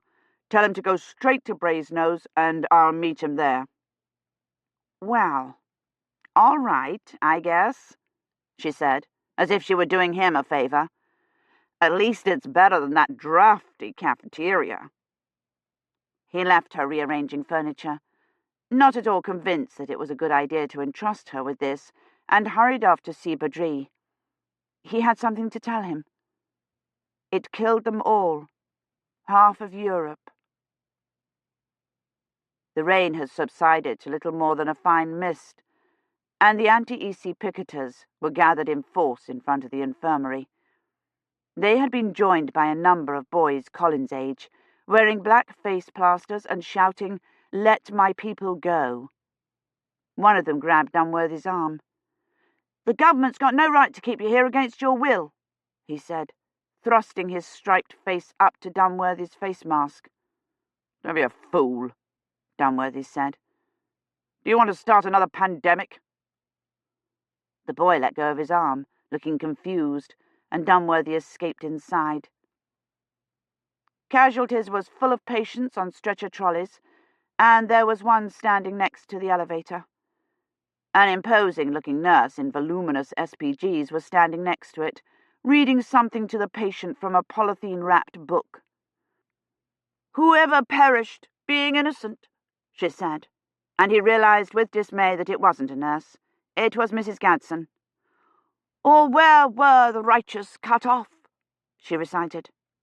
She stopped and thumbed through the thin pages of the Bible, looking for another cheering passage, and he ducked down the side corridor and into a stairwell, eternally grateful to the NHS for issuing face masks.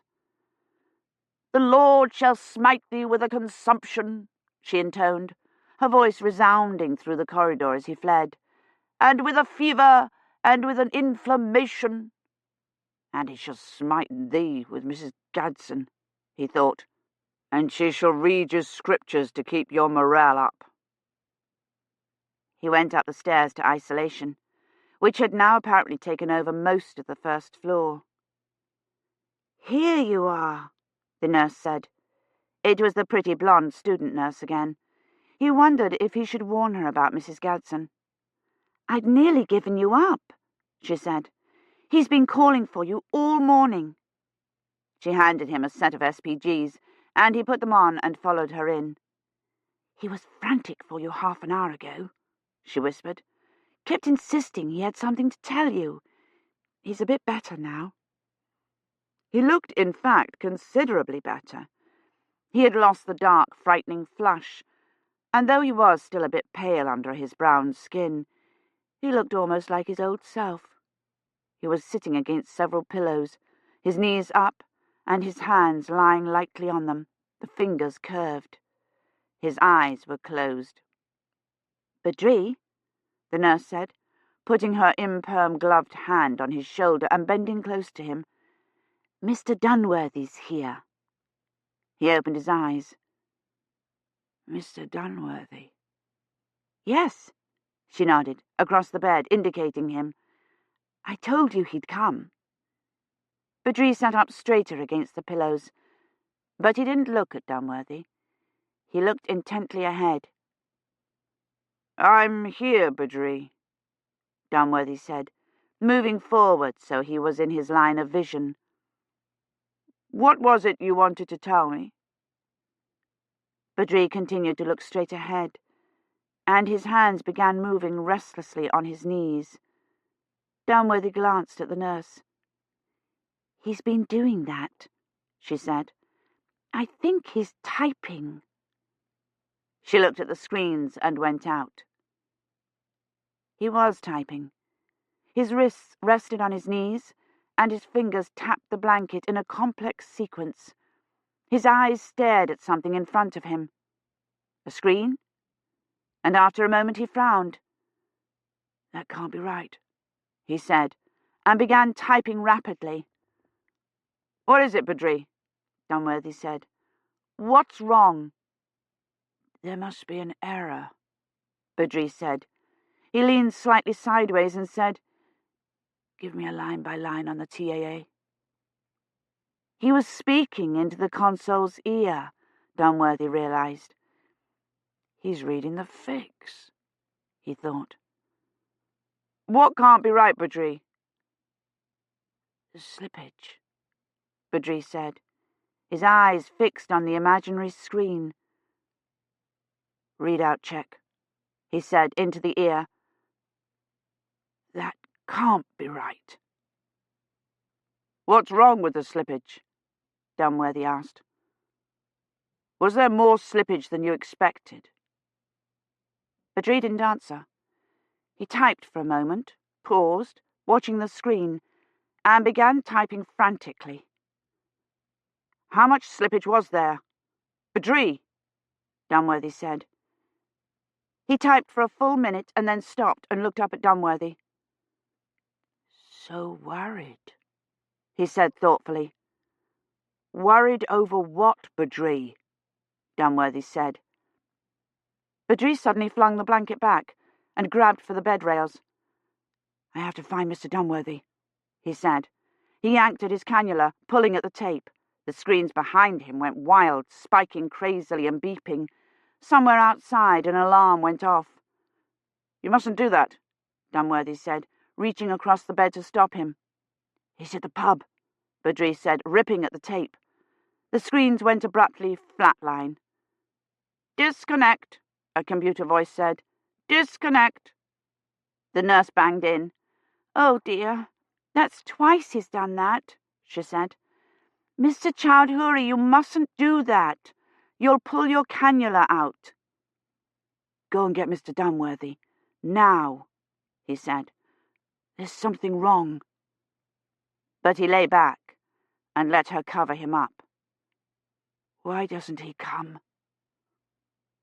Dunworthy waited while the nurse retaped the cannula and reset the screens, watching Badri. He looked worn out and apathetic, almost bored. A new bruise was already forming above the cannula. The nurse left with, "I think I'd best call down for a sedative." As soon as she was gone, Dunworthy said, "Badri, it's Mr. Dunworthy. You wanted to tell me something. Look at me, Badri. What is it? What's wrong?" Badri looked at him, but without interest. "Was there too much slippage, Badri? Is Kivrin in the plague?" "I don't have time," Badri said. "I was out there Saturday and Sunday." He began typing again, his fingers moving ceaselessly on the blanket. "That can't be right." The nurse came back with a drip bottle. "Oh, good," he said, and his expression relaxed and softened, as if a great weight had been lifted. "I don't know what happened. I had such a terrific headache." He closed his eyes before she had even hooked the drip to the cannula, and began to snore softly. The nurse led him out. "If he wakes and calls for you again, where can you be reached?" she asked. He gave her the number. "What exactly did he say?" he asked, stripping off his gown. "Before I arrived." "He kept calling your name and saying he had to find you, that he had to tell you something important." "Did he say anything about rats?" he said. "No. Once he said he had to find Karen or Catherine." "Kivrin?" She nodded. "Yes. He said, 'I must find Kivrin. Is the laboratory open?'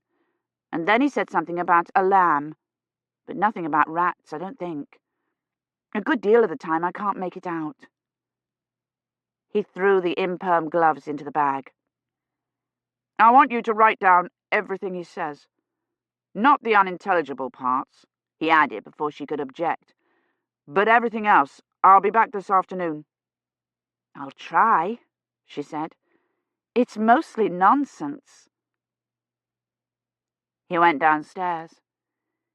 It was mostly nonsense, feverish ramblings that meant nothing. But he went outside to get a taxi. He wanted to get back to Balliol quickly, to speak to Andrews, to get him up here to read the fix. That can't be right, Badri had said, and it had to be the slippage. Could he have somehow misread the figure, thought it was only 4 hours, and then discovered what?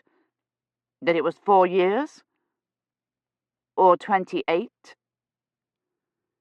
"You'll get there faster walking," someone said. It was the boy with the black face plasters. "If you're waiting for a taxi, you'll stand there forever. They've all been commandeered by the bloody government." He gestured toward one just pulling up to the door of casualties. It had an NHS placard in the side window. Dunworthy thanked the boy and started back to Balliol. It was raining again, and he walked rapidly, hoping that Andrews had already telephoned, that he was already on his way. "Go and get Mr. Dunworthy immediately," Badri had said. "Now, there's something wrong." And he was obviously reliving his actions after he had got the fix, when he had run through the rain to the Lamb and Cross to fetch him. "That can't be right," he had said. He half ran across the quad and up to his rooms. He was worried Miss Taylor wouldn't have been able to hear the telephone's bell over her bell ringer's clanging. But when he opened the door, he found them standing in a circle in the middle of his sitting room in their face masks, their arms raised and hands folded as if in supplication, bringing their hands down in front of them and bending their knees one after the other in solemn silence. "Mr. Basingame's scout called," Miss Taylor said, rising and stooping. "He said he thought Mr. Basingame was somewhere in the Highlands, and Mr. Andrews said you were to call him back. He just called." Dunworthy put the trunk call through, feeling immensely relieved. While he waited for Andrews to answer, he watched the curious dance and tried to determine the pattern. Miss Taylor seemed to bob on a semi-regular basis, but the others did their odd curtsies in no order he could detect. The largest one, Miss Piantini, was counting to herself, frowning in concentration. "I've obtained clearance for you to enter the quarantine area. When are you coming up?" he said as soon as the tech answered. "That's the thing, sir," Andrews said. There was a visual, but it was too fuzzy to read his expression. "I don't think I'd better. I've been watching all about the quarantine on the vids, sir. They say this Indian flu is extremely dangerous." "You needn't come in contact with any of the cases," Dunworthy said. "I can arrange for you to go straight to Brasenose laboratory. You'll be perfectly safe. This is extremely important." "Yes, sir, but the vidders say it might have been caused by the university's heating system." "The heating system?" Dunworthy said. "The university has no heating system, and the individual ones of the colleges are over 100 years old and incapable of heating, let alone infecting." The bell ringers turned as one to look at him, but they did not break rhythm. "It has absolutely nothing to do with the heating system, or India, or the wrath of God. It began in South Carolina. The vaccine is already on the way. It's perfectly safe." Andrews looked stubborn.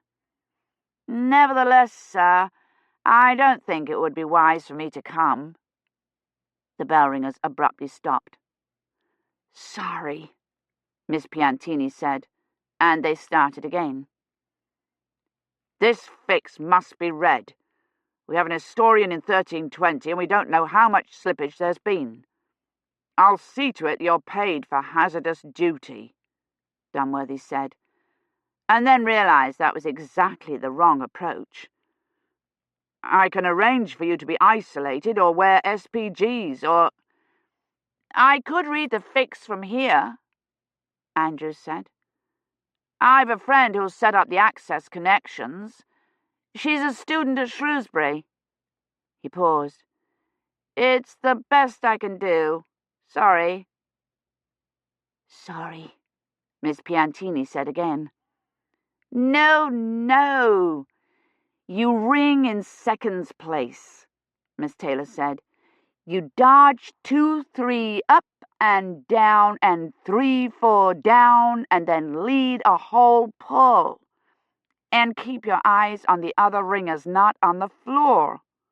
1, 2, and off." They started their minuet again. "I simply can't take the risk," Andrews said. It was clear he couldn't be persuaded. "What is the name of your friend at Shrewsbury?" Dunworthy asked. "Polly Wilson," Andrews said, sounding relieved. He gave Dunworthy her number. "Tell her you need a remote read, 1A inquiry and bridge transmit. I'll stay by this number." He moved to ring off. "Wait," Dunworthy said. The bell ringers glanced disapprovingly at him. "What would the maximal slippage be on a drop to 1320?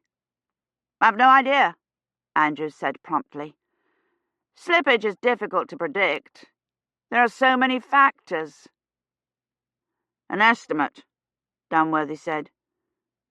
"Could it be 28 years? 28 years?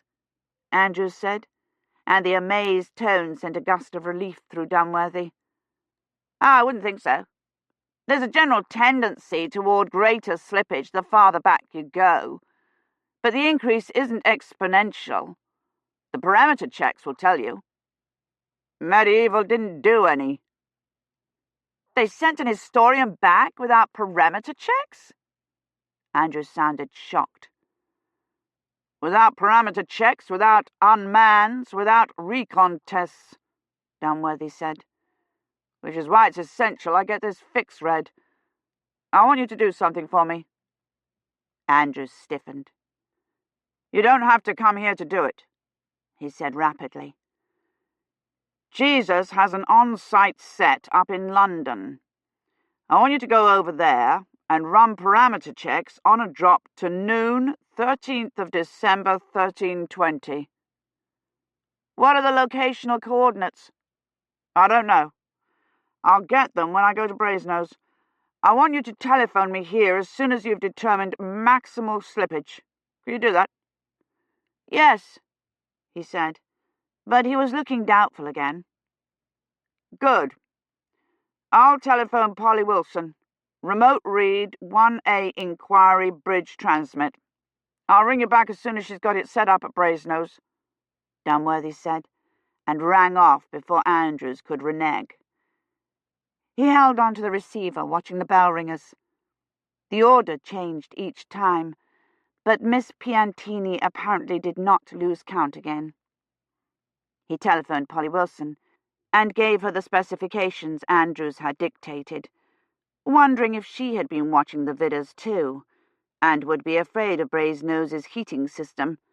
But she said promptly, "I'll need to find a gateway. I'll meet you there in 3/4 of an hour." He left the bell ringer still bobbing, and went over to Brasenose. The rain had slowed again, and there were more people on the streets, though many of the shops were closed. Whoever was in charge of the Carfax Carillon had either come down with the flu or forgotten about it because of the quarantine. It was still playing Bring a Torch, Jeanette Isabella, or possibly O Tannenbaum. There were 3 picketers outside an Indian grocer's, and a half-dozen more outside Brasenose, with a large banner they were holding between them that read, "Time travel is a health threat." He recognized the young woman on the end as one of the medics from the ambulance. Heating systems, and the EC, and time travel. During the pandemic, it had been the American germ warfare program and air conditioning. Back in the Middle Ages, they had blamed Satan and the appearance of comets for their epidemics. Doubtless, when the fact that the virus had originated in South Carolina was revealed, the Confederacy or Southern Fried Chicken would be blamed. He went in the gate to the porter's desk. The Christmas tree was sitting on one end of it, the angel perched atop it. "I have a student from Shrewsbury meeting me to set up some communications equipment," he told the porter. "We'll need to be let into the laboratory." "The laboratory is restricted, sir," the porter said. "Restricted?" "Yes, sir. It's been locked, and no one's allowed in." "Why? What's happened?" "It's because of the epidemic, sir." "The epidemic?" "Yes, sir. Perhaps you'd better speak with Mr. Gilchrist, sir." "Perhaps I had. Tell him I'm here and I need to be let into the laboratory." "I'm afraid he's not here just now." "Where is he?" "At the infirmary, I believe. Dunworthy didn't wait to hear the rest. Halfway to the infirmary, it occurred to him that Polly Wilson would be left waiting with no idea where he'd gone, and as he came up to the hospital, it came to him that Gilchrist might be there because he'd come down with the virus. Good, he thought. It's what he deserves. But Gilchrist was in the little waiting room, hale and hearty, wearing an NHS face mask, rolling up his sleeve in preparation for the inoculation a nurse was holding. "Your porter told me the laboratory is restricted," he said, stepping between them. "I need to get into it. I found a tech to do a remote fix. We need to set up transmission equipment." "I'm afraid that's impossible," Gilchrist said. "The laboratory is under quarantine until the source of the virus is determined."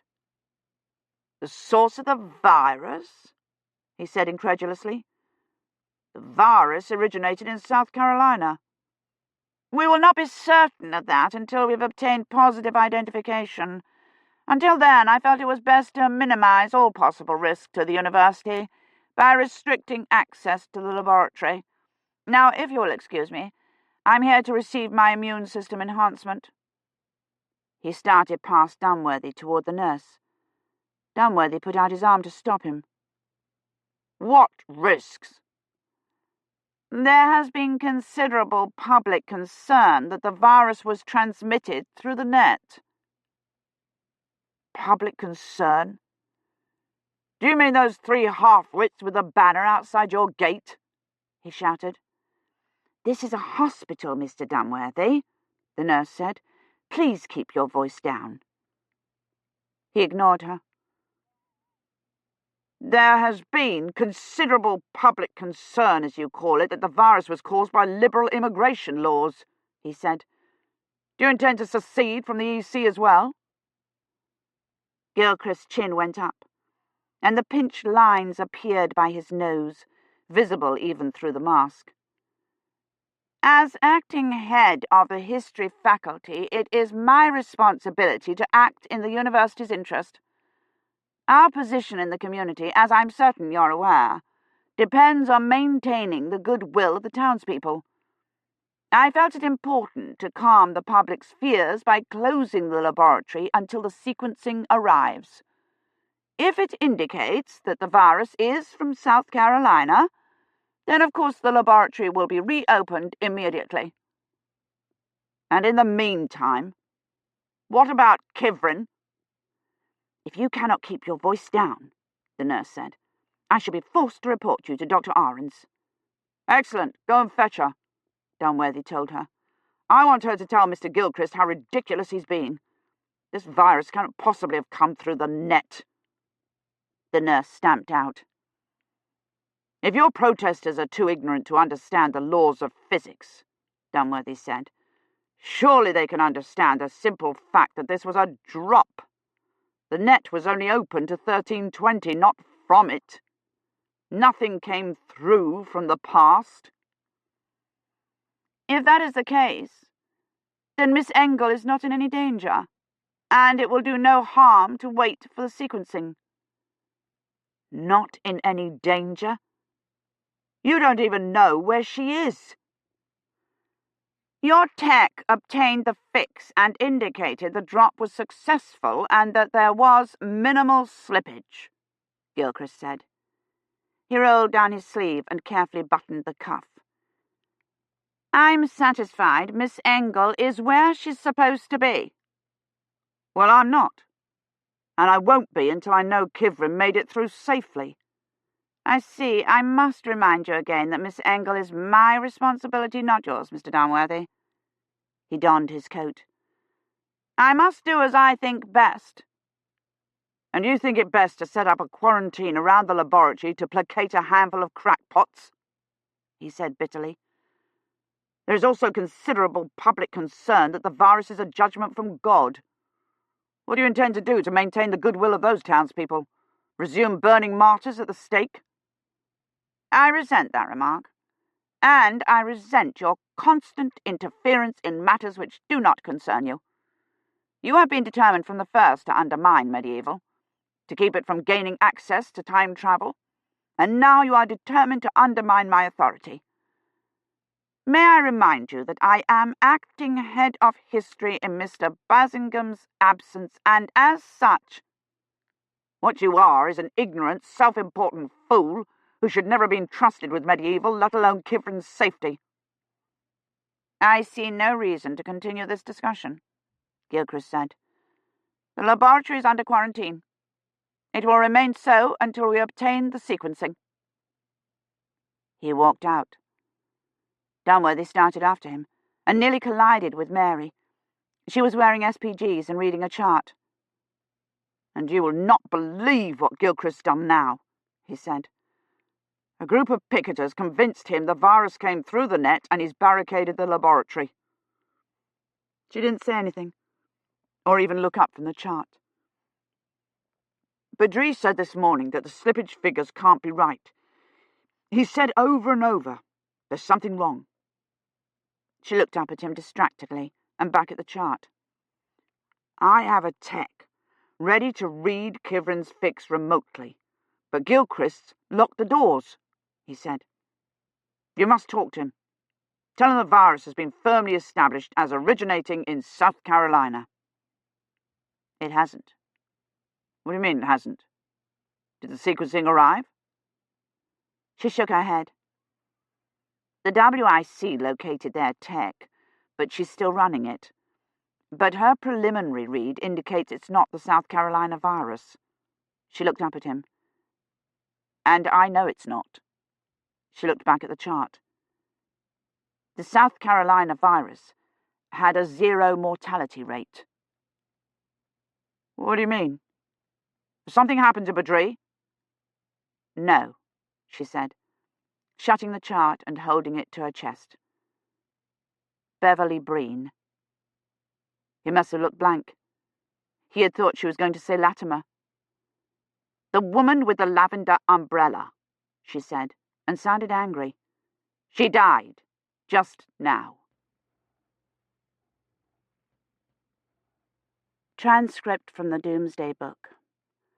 22nd of December, 1320, Old Style. Agnes's knee is worse. It's red and painful, an understatement. She screams when I try to touch it, and she can scarcely walk. I don't know what to do. If I tell Lady Hermione, she'll put one of her poultices on it and make it worse, and Eloise is distracted and obviously worried. Garwin still isn't back. He should have been home by noon yesterday, and when he hadn't shown up by Vespers, Eloise accused Hermione of sending him to Oxford. I have sent him to Courcy, as I told you, Hermione said defensively. No doubt the rain keeps him. Only to Courcy? Eloise said angrily. Or have you sent him otherwhere, for a new chaplain? Hermione drew herself up. Father Roche is not fit to say the Christmas masses if Sir Bloet and his company come, she said. Would you be shamed before Rosamond's fiancé? Eloise went absolutely white. Where have you sent him? I have sent him with a message to the bishop, saying that we are in sore need of a chaplain, she said. To Bath? Eloise said, and raised her hand as if she would strike her. Nay, only to Cirencester. The Archdeacon was to lie at the Abbey for Yule. I bade Garwin give him the message. One of his churchmen will bear it thence. Though certes things go not so ill in Bath that Garwin could not go thence himself without harm, else my son would have quitted it. Your son will be ill-pleased to find we have disobeyed him. He bade us and Garwin keep to the manor till he come. She still sounded furious, and as she lowered her hand, she clenched it into a fist, as if she would have liked to box Hermione's ears, the way she does Maisry's. But the colour had come back in her cheeks as soon as Hermione said Cirencester, and I think she was at least a little relieved. Certes, things go not so ill in Bath that Garwin could not go thence without harm, Hermione said. But it's obvious Eloise doesn't think he can. Is she afraid he'd ride into a trap, or that he might lead Lord Guillaume's enemies here? And are things going so ill that Guillaume can't quit Bath? Perhaps all three. Eloise has been to the door to look out into the rain at least a dozen times this morning, and she's in as bad a temper as Rosamond was in the woods. Just now she asked Hermione if she was certain the Archdeacon was at Cirencester. She's obviously worried that if he wasn't, Garwin will have taken the message into Bath himself. Her fear has infected everyone. Lady Hermione has slunk off into a corner with her reliquary to pray. Agnes whines, and Rosamond sits with her embroidery in her lap, staring blindly at it. Break. I took Agnes to Father Roche this afternoon. Her knee was much worse. She couldn't walk at all, and there was what looked like the beginning of a red streak above it. I couldn't tell for certain. The entire knee is red and swollen, but I was afraid to wait. There was no cure for blood poisoning in 1320, and it's my fault her knee is infected. If I hadn't insisted on going to look for the drop, she wouldn't have fallen. I know the paradoxes aren't supposed to let my presence here have any effect on what happens to the Contempts, but I couldn't take that chance. I wasn't supposed to be able to catch anything either. So when Hermione went up to the loft, I carried Agnes over to the church to ask him to treat her. It was pouring by the time we got there, but Agnes wasn't whining over getting wet, and that frightened me more than the red streak. The church was dark and smelled musty. I could hear Father Roche's voice from the front of the church, and it sounded like he was talking to someone. "Lord Guillaume has still not arrived from Bath. I fear for his safety," he said. I thought perhaps Gawain had come back, and I wanted to hear what they said about the trial, so I didn't go forward. I stood there with Agnes in my arms and listened. "It has rained these 2 days," Roche said, "and there is a bitter wind from the west. We have had to bring the sheep in from the fields." After a minute of peering into the dark nave, straining to see, I finally made him out.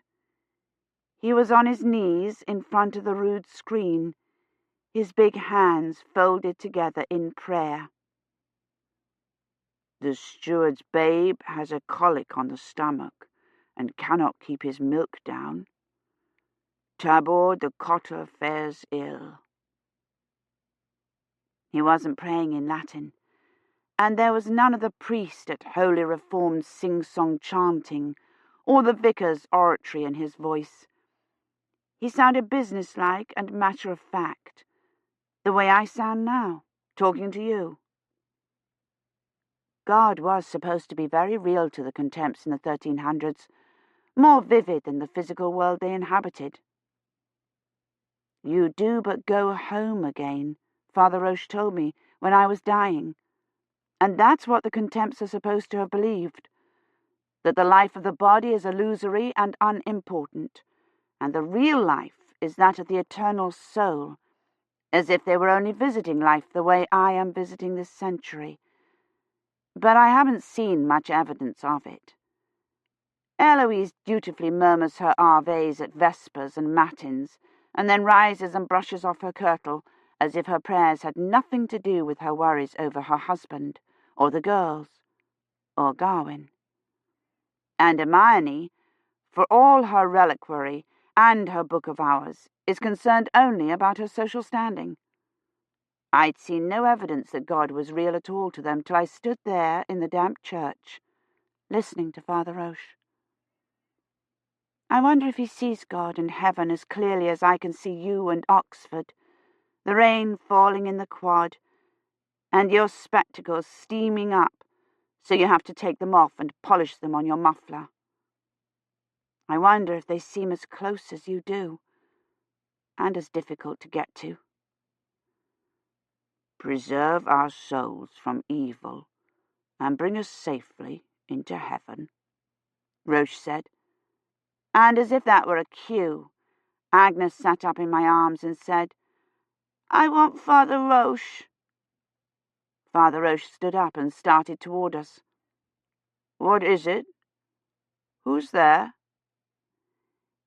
"It is Lady Catherine," I said.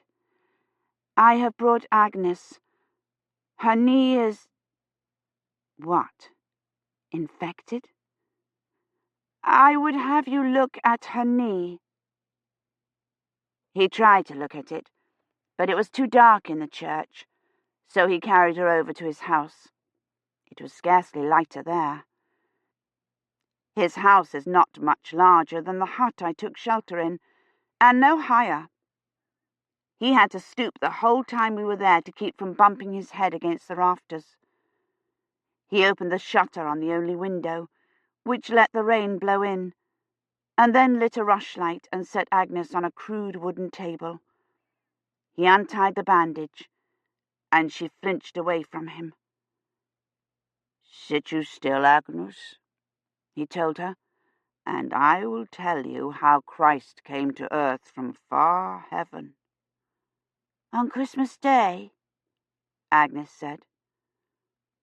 Roche felt around the wound, poking at the swollen parts, talking steadily. And the shepherds stood afraid, for they knew not what this glittering light was, and sounds they heard as of bells rung in heaven. But they beheld it was God's angel come down to them. Agnes had screamed and pushed my hands away when I tried to touch her knee, but she let Roche prod the red area with his huge fingers. There was definitely the beginnings of a red streak. Roche touched it gently and brought the rushlight closer. And there came from a far land, he said, squinting at it, 3 kings bearing gifts. He touched the red streak again, gingerly, and then folded his hands together, as if he were going to pray, and I thought, don't pray, do something. He lowered his hands and looked across at me. I fear the wound is poisoned, he said. I will make an infusion of hyssop to draw the venom out. He went over to the hearth, stirred up a few lukewarm-looking coals, and poured water into an iron pot from a bucket. The bucket was dirty. The pot was dirty. The hands he'd felt Agnes's wound with were dirty. And standing there watching him set the pot on the fire and dig into a dirty bag, I was sorry I'd come. He wasn't any better than Hermione.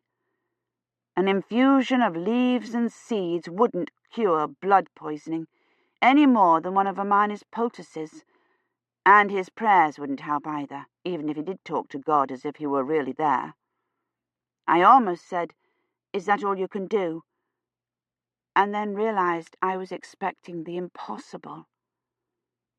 The cure for an infection was penicillin, T-cell enhancement, antiseptics, none of which he had in his burlap bag. I remember Mr. Gilchrist talking about medieval doctors in one of his lectures. He talked about what fools they were for bleeding people and treating them with arsenic and goat's urine during the Black Death. But what did he expect them to do? They didn't have analogues or antimicrobials. They didn't even know what caused it. Standing there, crumbling dried petals and leaves between his dirty fingers, Father Roche was doing the best he could. "Do you have wine?" I asked him. "Old wine." There's scarcely any alcohol in the small ale, and not much more in their wine. But the longer it stood, the higher the alcoholic content, and alcohol is an antiseptic. "I have remembered me that old wine poured into a wound may sometimes stop infections," I said. He didn't ask me what infection was, or how I was able to remember that when I supposedly can't remember anything else. He went immediately across to the church and got an earthenware bottle full of strong-smelling wine, and I poured it onto the bandage and washed the wound with it. I brought the bottle home with me. I've hidden it under the bed in Rosamond's bower, in case it's part of the sacramental wine. That would be all Hermione would need. She'd have Roche burned for a heretic. So I can keep cleaning it. Before she went to bed, I poured some straight on. Chapter 19. It rained till Christmas Eve. A hard, wintry rain that came through the smoke vent in the roof and made the fire hiss and smoke.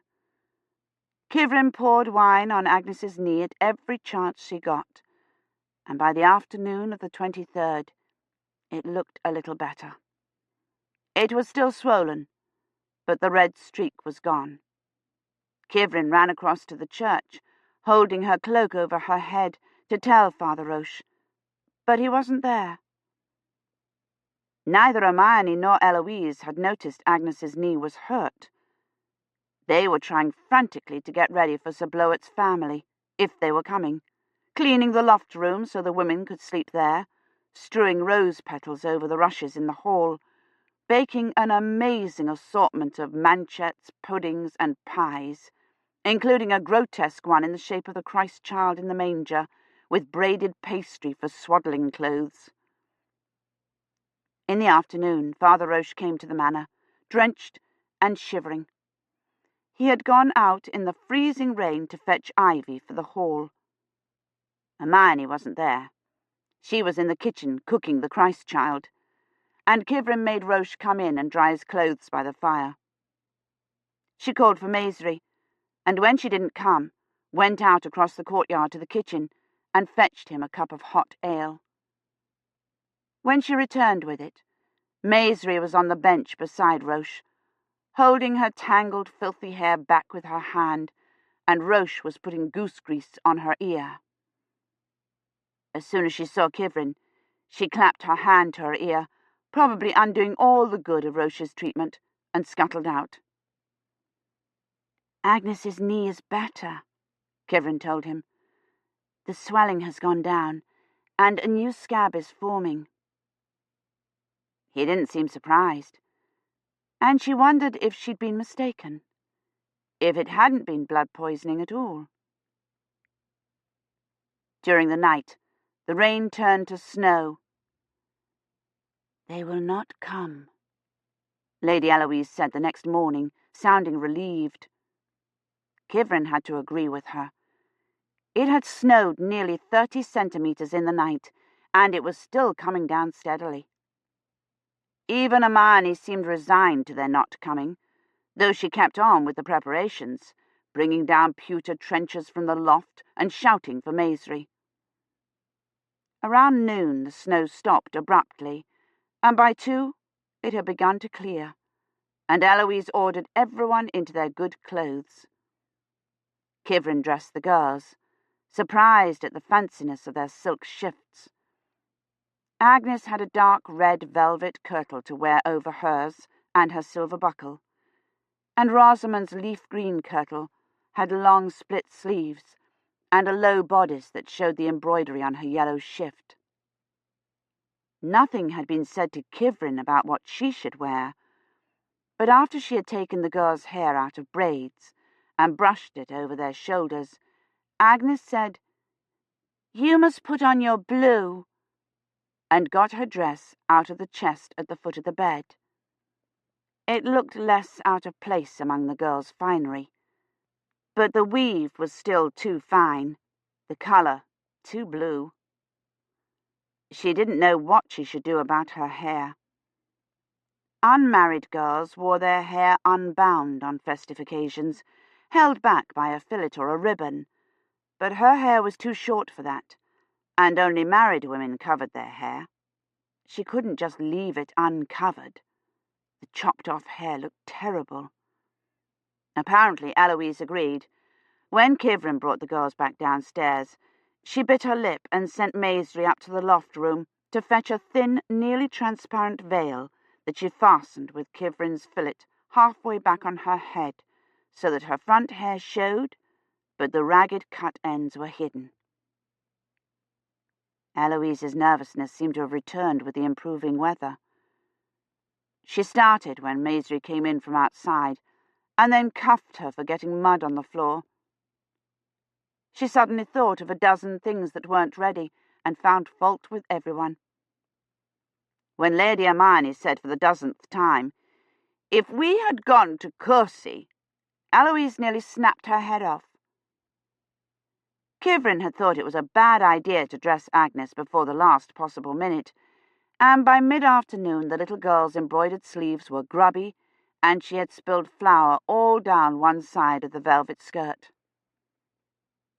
By late afternoon, Gawain had still not returned. Everyone's nerves were at the snapping point, and Maisry's ears were bright red. When Lady Hermione told Kivrin to take 6 beeswax candles to Father Roche, she was delighted with the chance to get the girls out of the house. "Tell him they must last through both the masses," Hermione said irritably. "And poor masses will they be for our Lord's birth. We should have gone to Courcy." Kivrin got Agnes into her cloak and called Rosamond, and they walked across to the church.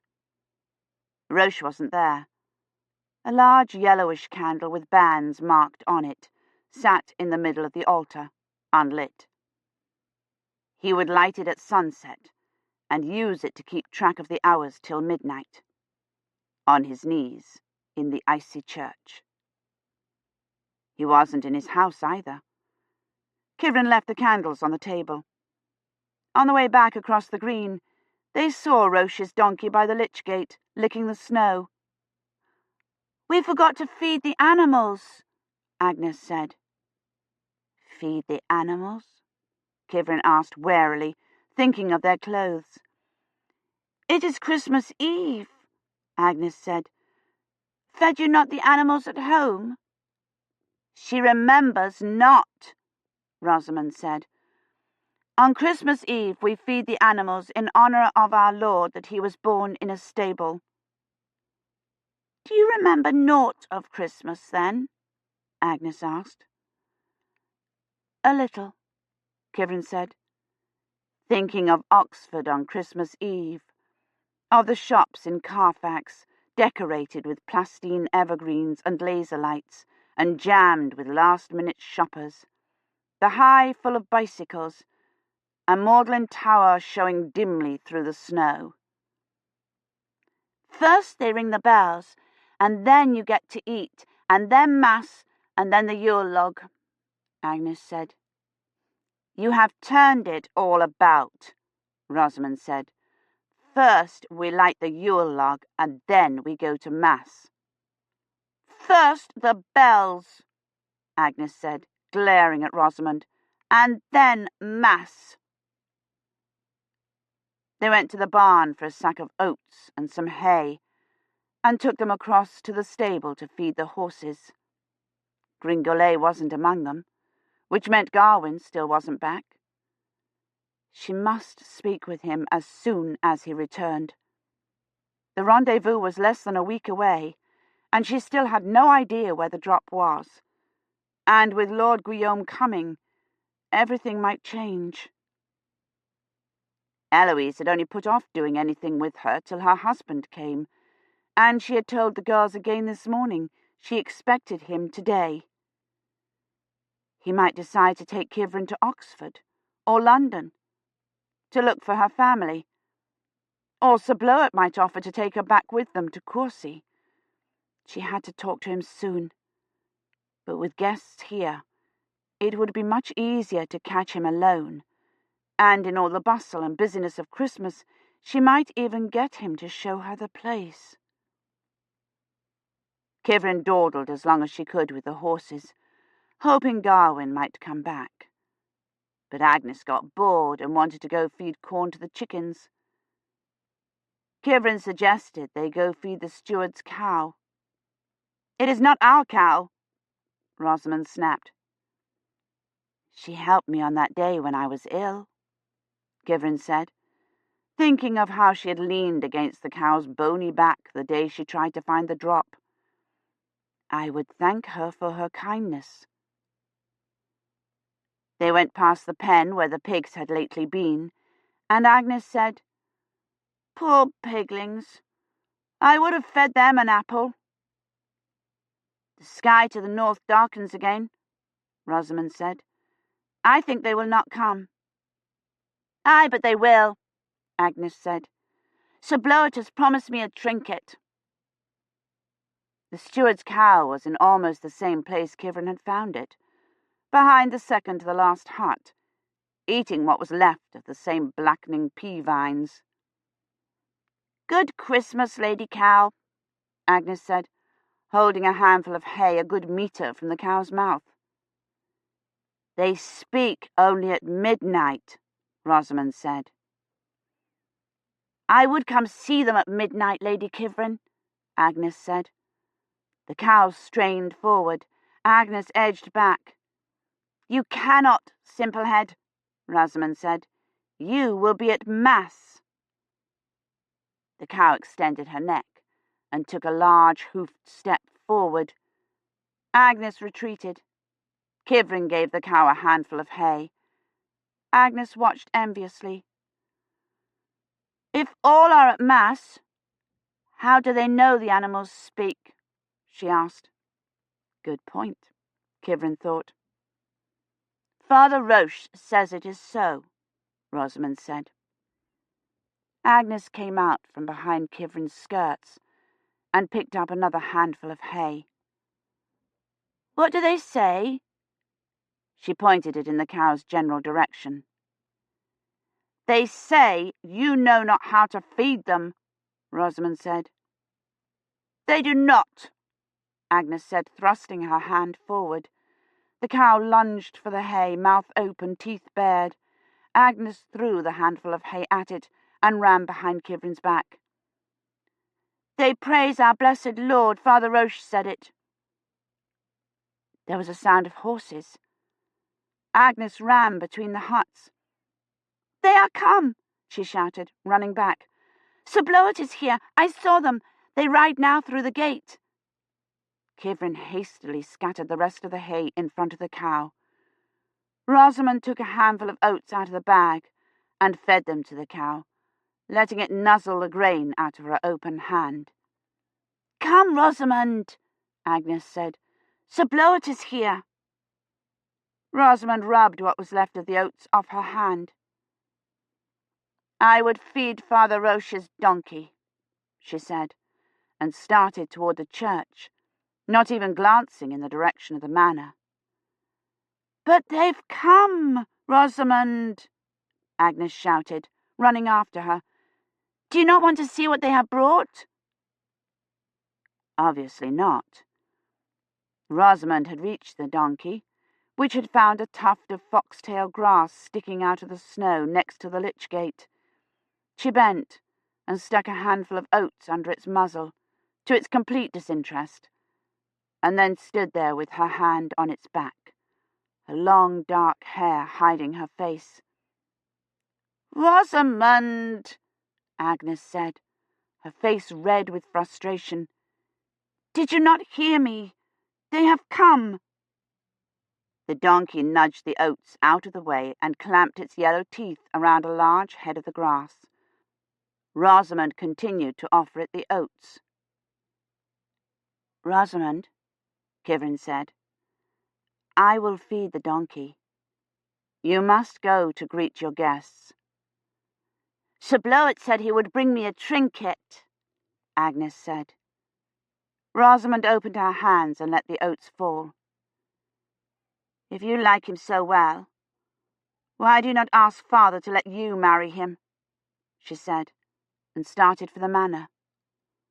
I'm too little, Agnes said. So is Rosamond, Kivrin thought, grabbing Agnes's hand and starting after her. Rosamond walked rapidly ahead, her chin in the air, not bothering to lift her dragging skirts, ignoring Agnes's repeated pleas to, Wait, Rosamond! The party had already passed into the courtyard, and Rosamond was already to the sty. Kivrin picked up the pace, pulling Agnes along at a run, and they all arrived in the courtyard at the same time. Kivrin stopped, surprised.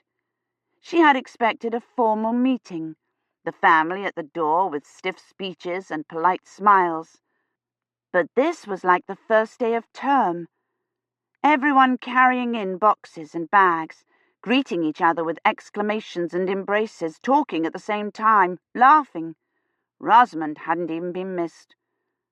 A large woman wearing an enormous starched coif grabbed Agnes up and kissed her, and 3 young girls clustered around Rosamond, squealing. Servants, obviously in their holiday best too, carried covered baskets and an enormous goose into the kitchen and led the horses into the stable. Garwin, still on Gringalet, was leaning down to speak to Hermione. Kivrin heard him say, Nay, the bishop is at Wiveliscombe. But Hermione didn't look unhappy, so he must have got the message to the archdeacon. She turned to help a young woman in a vivid blue cloak, even brighter than Kivrin's kirtle, down from her horse, and led her over to Eloise, smiling. Eloise was smiling too. Kivrin tried to make out which was Sir Bloet, but there were at least 6 mounted men, all with silver-chased bridles and fur-trimmed cloaks. None of them looked decrepit, thank goodness, and 1 or 2 were quite presentable-looking. She turned to ask Agnes which one he was, but she was still in the grip of the starched coif, who kept patting her head and saying, "You have grown so, I scarce knew you." Kivrin stifled a smile. Some things truly never changed. Several of the newcomers had red hair, including a woman nearly as old as Hermione, who nevertheless wore her faded pink hair down her back like a young girl. She had a pinched, unhappy-looking mouth, and was obviously dissatisfied with the way the servants were unloading things. She snatched one overloaded basket out of the hands of a servant who was struggling with it, and thrust it at a fat man in a green velvet kirtle. He had red hair too, and so did the nicest-looking of the younger men. He was in his late 20s, but he had a round, open, freckled face, and a pleasant expression at least. "Sir Bloet!" Agnes cried, and flung herself past Kivrin and against the knees of the fat man. Oh no, Kivrin thought. She had assumed the fat man was married to the pink-tressed shrew, or the woman in the starched coif. He was at least 50, and nearly 20 stone, and when he smiled at Agnes, his large teeth were brown with decay. "Have you no trinket for me?" Agnes was demanding, tugging on the hem of his kirtle. "Aye," he said, looking toward where Rosamond still stood talking to the other girls. "For you and for your sister." "I'll fetch her," Agnes said, and darted across to Rosamond before Kivrin could stop her. Bloet lumbered after her. The girls giggled and parted as he approached, and Rosamond shot a murderous look at Agnes, and then smiled and extended her hand to him. "Good day and welcome, sir," she said. Her chin was up about as far as it would go, and there were 2 spots of feverish red in her pale cheeks. But Bloet apparently took these for shyness and excitement. He took her little fingers in his own fat ones and said, "Surely you will not greet your husband with such formality come spring." The spots got redder. "It is still winter, sir." "It will be spring soon enough," he said, and laughed, showing his brown teeth. "Where is my trinket?" Agnes demanded. "Agnes, be not so greedy," Eloise said, coming to stand between her daughters. "It is a poor welcome to demand gifts of a guest."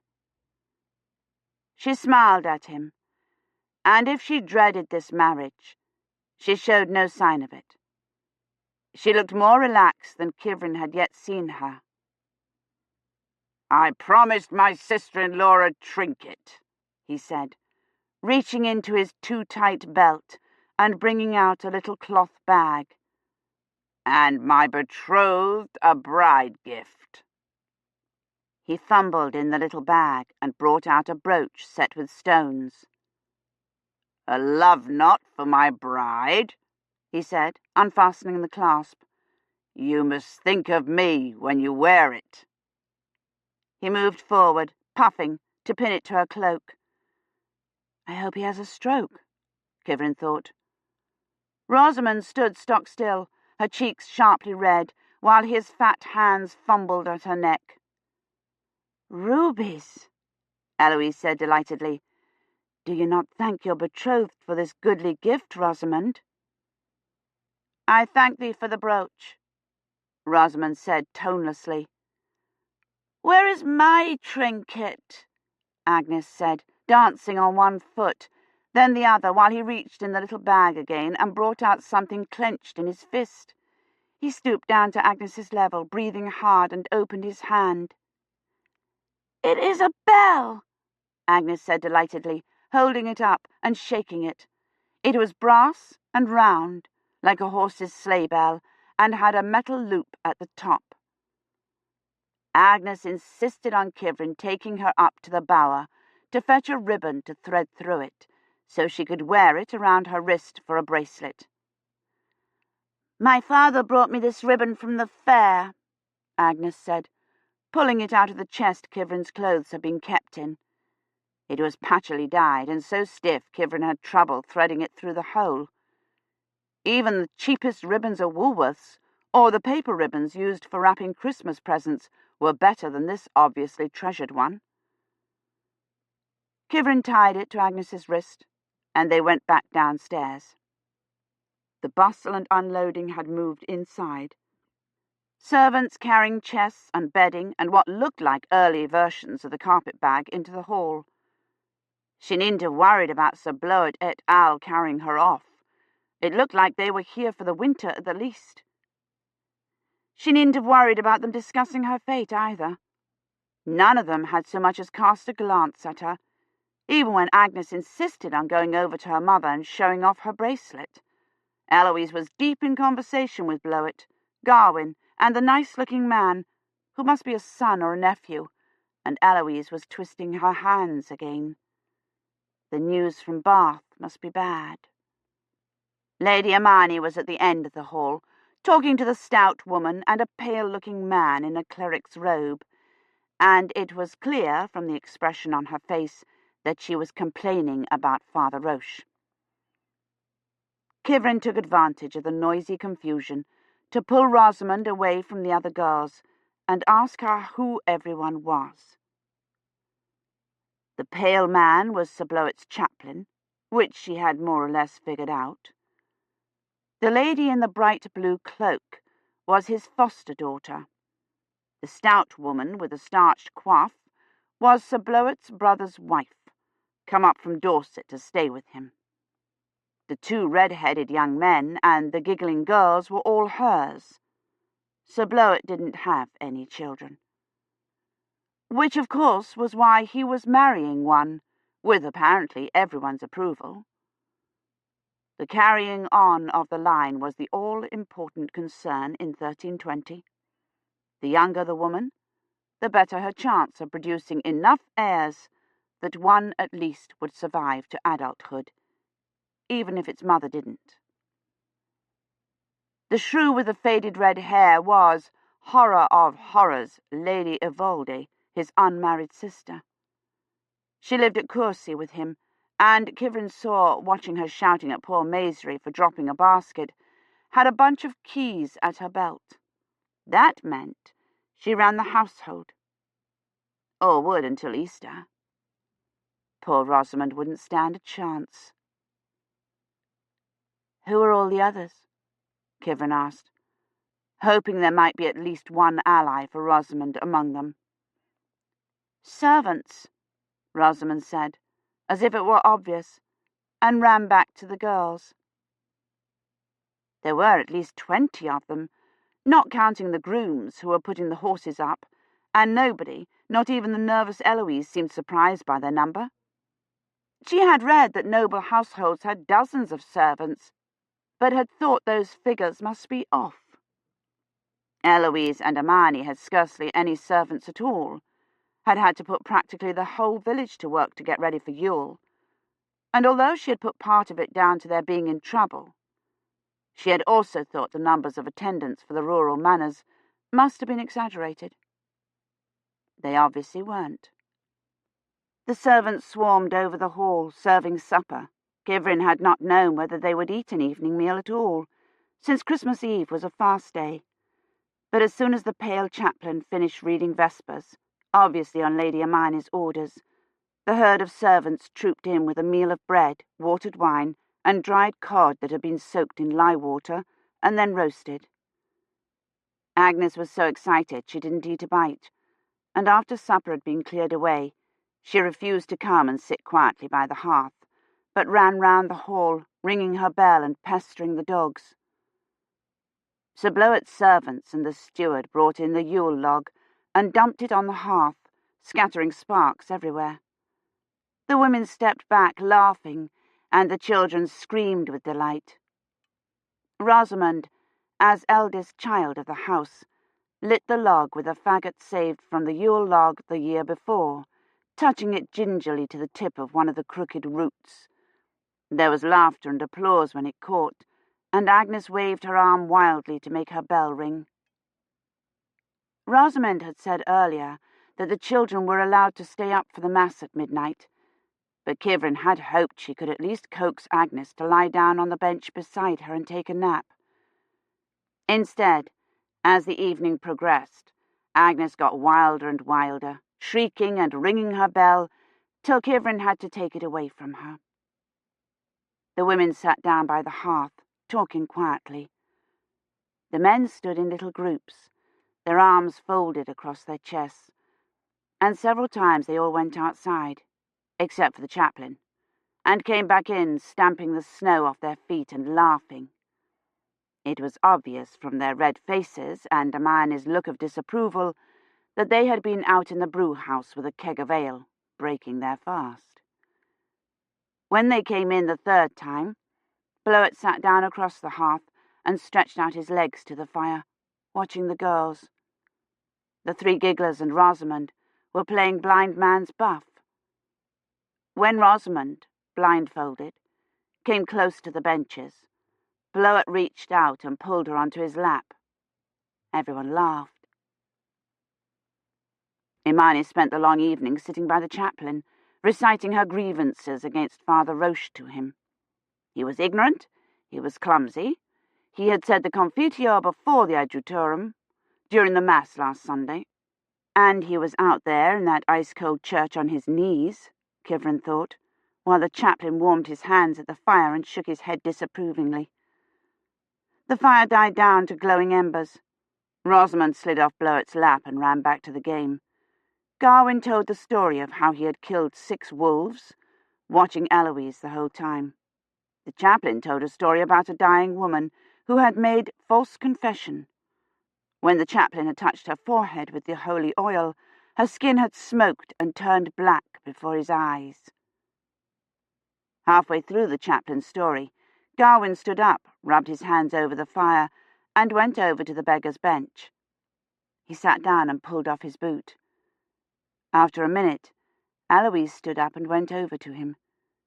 Kivrin couldn't hear what she said to him, but he stood up, the boot still in his hand. "The trial is once more delayed," Kivrin heard Gawain say. "The judge who was to hear it is taken ill." She couldn't hear Eloise's answer, but Gawain nodded and said, "It is good news. The new judge is from Swindon, and less kindly disposed to King Edward." But neither of them looked like it was good news. Eloise was nearly as white as she had been when Hermione told her she'd sent Gawain to Courcy. She twisted her heavy ring. Gawain sat down again, brushed the rushes from the bottom of his hose, and pulled the boot on, and then looked up again and said something. Eloise turned her head aside, and Kivrin couldn't see her expression for the shadows, but she could see Gawain's. And so could anyone else in the hall, Kivrin thought, and looked hastily around to see if the couple had been observed. Hermione was deep in complaint with the chaplain, but Sir Blowett's sister was watching, her mouth tight with disapproval, and so on the opposite side of the fire were Blewett and the other men. Kivrin had hoped she might have a chance to speak with Gawain tonight, but she obviously could not among all these watchful people. A bell rang, and Eloise started and looked toward the door. "It is the devil's knell," the chaplain said quietly, and even the children stopped their games to listen. In some villages, the contempts had rung the bell once for each year since the birth of Christ. In most, it had only been tolled for the hour before midnight, and Kivrin doubted whether Roche or even the chaplain could count high enough to toll the years, but she began keeping count anyway. 3 servants came in, bearing logs and kindling, and replenished the fire. It flared up brightly, throwing huge, distorted shadows on the walls. Agnes jumped up and pointed, and one of Sir Bloet's nephews made a rabbit with his hands. Mr. Latimer told her that the Contempts had read the future in the Yule log's shadows. She wondered what the future held for them. Lord Guillaume in trouble, and all of them in danger. The king had forfeited the lands and property of convicted criminals. They might be forced to live in France, or to accept charity from Sir Bloet and endure snubs from the steward's wife. Or Lord Guillaume might come home tonight with good news, and a falcon for Agnes, and they would all live happily ever after. Except Eloise and Rosamond. What would happen to her? It's already happened, Kivrin thought wonderingly. The verdict is already in, and Lord Guillaume's come home and found out about Gawain and Eloise. Rosamond's already been handed over to Sir Bloet, and Agnes has grown up and married and died in childbirth, or of blood poisoning, or cholera, or pneumonia. They've all died, she thought, and couldn't make herself believe it. They've all been dead over 700 years. "Look!" Agnes shrieked. "Rosamond has no head!" She pointed to the distorted shadows the fire cast on the walls as it flared up. Rosamond's, oddly elongated, ended at the shoulders. One of the red-headed boys ran over to Agnes. "I have no head either," he said, jumping on tiptoe to change the shadow's shape. "You have no head, Rosamond," Agnes shouted happily. "You will die ere the year is out." "Say not such things," Eloise said, starting toward her. Everyone looked up. "Kivrin has a head," Agnes said. "I have a head, but poor Rosamond has none." Eloise caught hold of Agnes by both arms. "Those are but foolish games," she said. "Say not such things." "The shadow," Agnes said, looking like she was going to cry. "Sit you down by Lady Catherine and be still," Eloise said. She brought her over to Kivrin and almost pushed her onto the bench. "You are grown too wild." Agnes huddled next to Kivrin, trying to decide whether to cry or not. Kivrin had lost count, but she picked up where she had left off. 46, 47. "I want my bell," Agnes said, climbing off the bench. "Nay, we must sit quietly," Kivrin said. She took Agnes onto her lap. "Tell me of Christmas." "I can't, Agnes. I can't remember." "Do you remember naught that you can tell me?" "I remember it all," Kivrin thought. "The shops are full of ribbons, satin and mylar and velvet, red and gold and blue, brighter even than my woe-dyed cloak. And there's light everywhere and music, Great Tom and Magdalen's bells and Christmas carols." She thought of the Carfax carillon trying to play "It Came Upon the Midnight Clear," and the tired old piped-in carols in the shops along the High. Those carols haven't even been written yet, Kivrin thought, and felt a sudden wash of homesickness. "I would ring my bell," Agnes said, struggling to get off Kivrin's lap. "Give it to me." She held out her wrist. "I will tie it on if you will lie down a little on the bench beside me," Kivrin said. She started to pucker up into a pout again. "Must I sleep?" "No. I will tell you a story," Kivrin said, untying the bell from her own wrist, where she had put it for safekeeping. "Once," she said, and then stopped, wondering if "once upon a time" dated as far back as 1320, and what sort of stories the Contempts told their children. Stories about wolves and about witches whose skin turned black when they were given extreme unction. "There was once a maiden," she said, tying the bell on Agnes's chubby wrist. The red ribbon had already begun to fray at the edges. It wouldn't tolerate many more knottings and unknottings. She bent over it. "A maiden who lived." "Is this the maiden?" a woman's voice said. Kivrin looked up. It was Blowett's sister Ivalde, with Imani behind her. She stared at Kivrin, her mouth pinched with disapproval, and then shook her head. "Nay, this is not Uluric's daughter," she said. "That maid was short and dark." "Nor of Ferrer's ward," Imani said. "She is dead," Ivalde said. "Do you remember naught of who you are?" she asked Kivrin. "Nay, good lady," Kivrin said, remembering too late that she was supposed to keep her eyes modestly on the floor.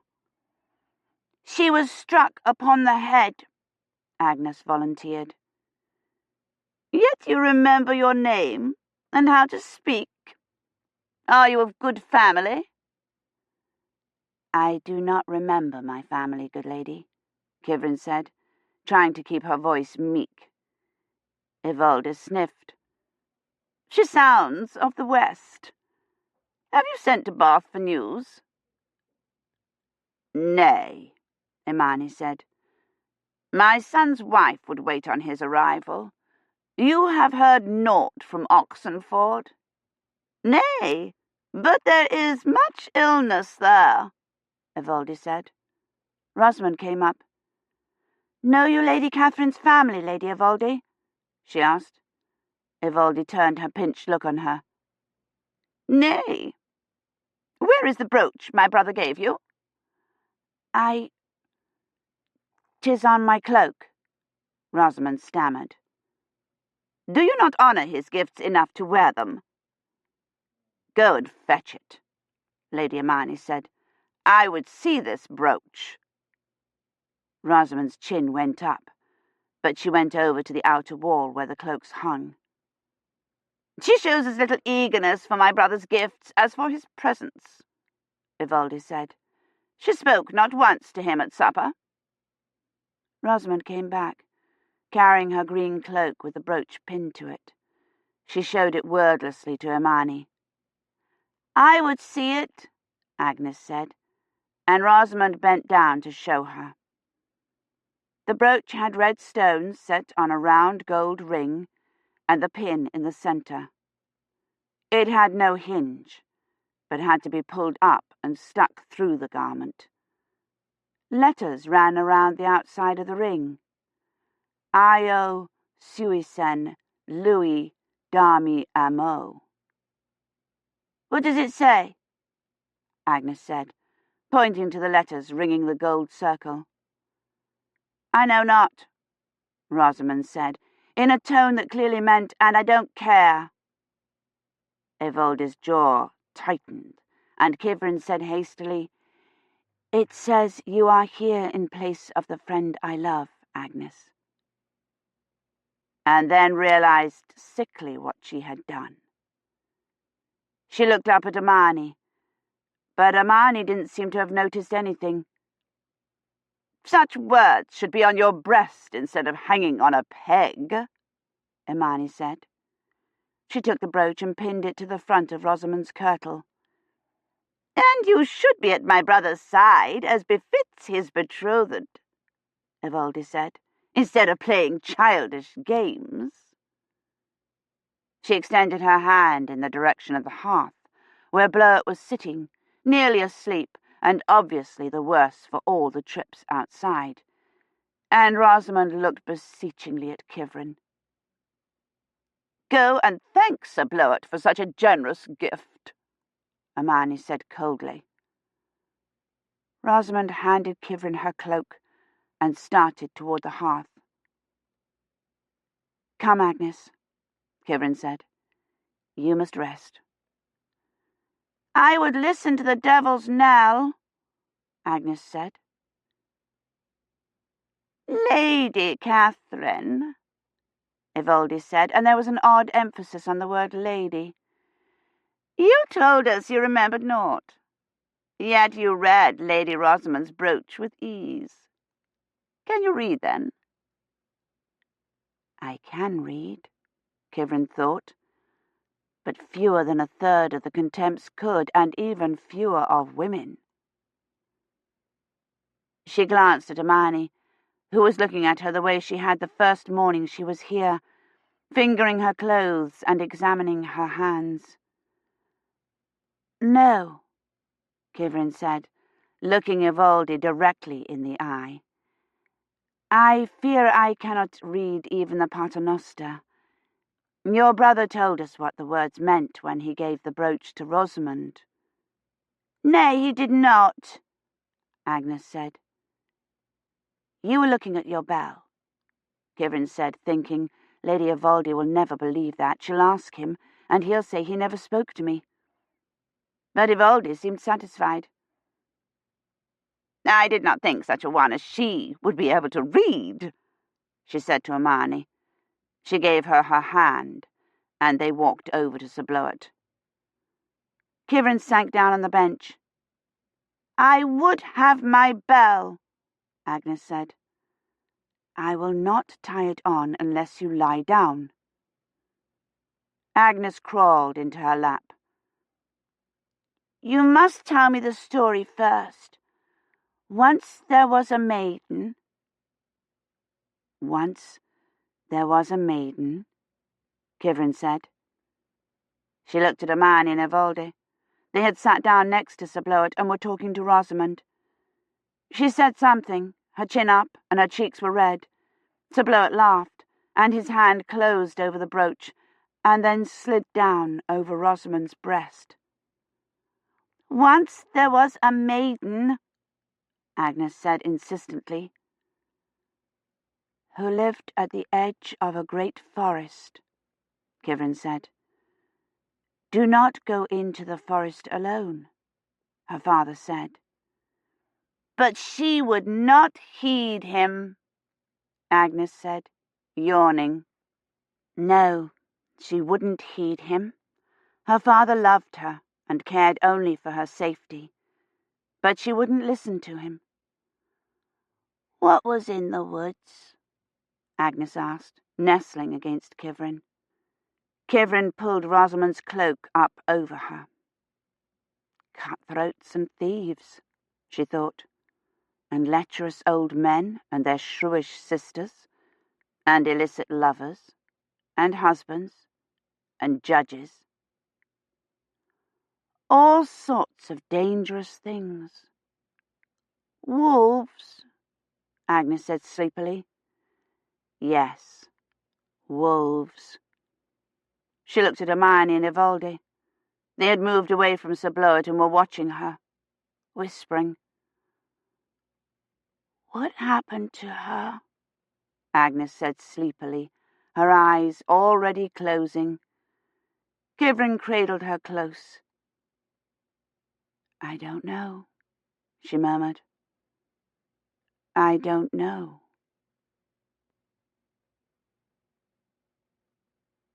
Chapter 20.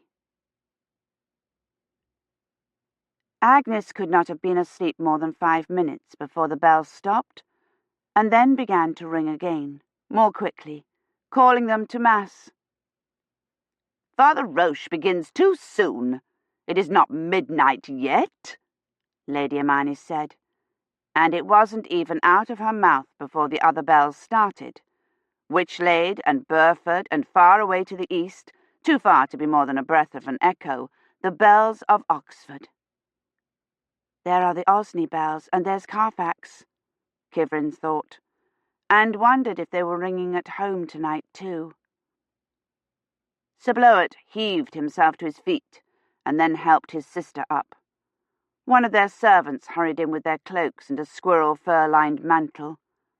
The chattering girls pulled their cloaks from the pile and fastened them, still chattering. Lady Hermione shook Maisry, who'd fallen asleep on the beggar's bench, and told her to fetch her book of hours. and Maisie shuffled off to the loft ladder, yawning. Rosamond came over and reached with exaggerated carefulness for her cloak, which had slid off Agnes's shoulders. Agnes was dead to the world. Kivrin hesitated, hating to have to wake her up, but fairly sure even exhausted 5-year-olds weren't accepted from this mess. "Agnes," she said softly. "You must needs carry her to the church," Rosamond said, struggling with Sir Bloet's gold brooch. The steward's youngest boy came and stood in front of Kivrin with her white cloak, dragging it on the rushes. "Agnes," Kivrin said again, and jostled her a little, amazed that the church bell hadn't waked her. It sounded louder and closer than it ever did for matins or vespers, its overtones nearly drowning out the other bells. Agnes's eyes flew open. "You did not wake me," she said sleepily to Rosamond, and then more loudly as she came awake. "You promised to wake me." "Get into your cloak," Kivrin said. "We must go to church." "Kivrin, I would wear my bell." "You're wearing it," Kivrin said, trying to fasten Agnes's red cape without stabbing her in the neck with the pin of the clasp. "Nay, I have it not," Agnes said, searching her arm. "I would wear my bell." "Here it is," Rosamond said, picking it up off the floor. "It must have fallen from your wrist. But it is not meet to wear it now. This bell calls us to Mass. The Christmas bells come after." "I shall not ring it," Agnes said.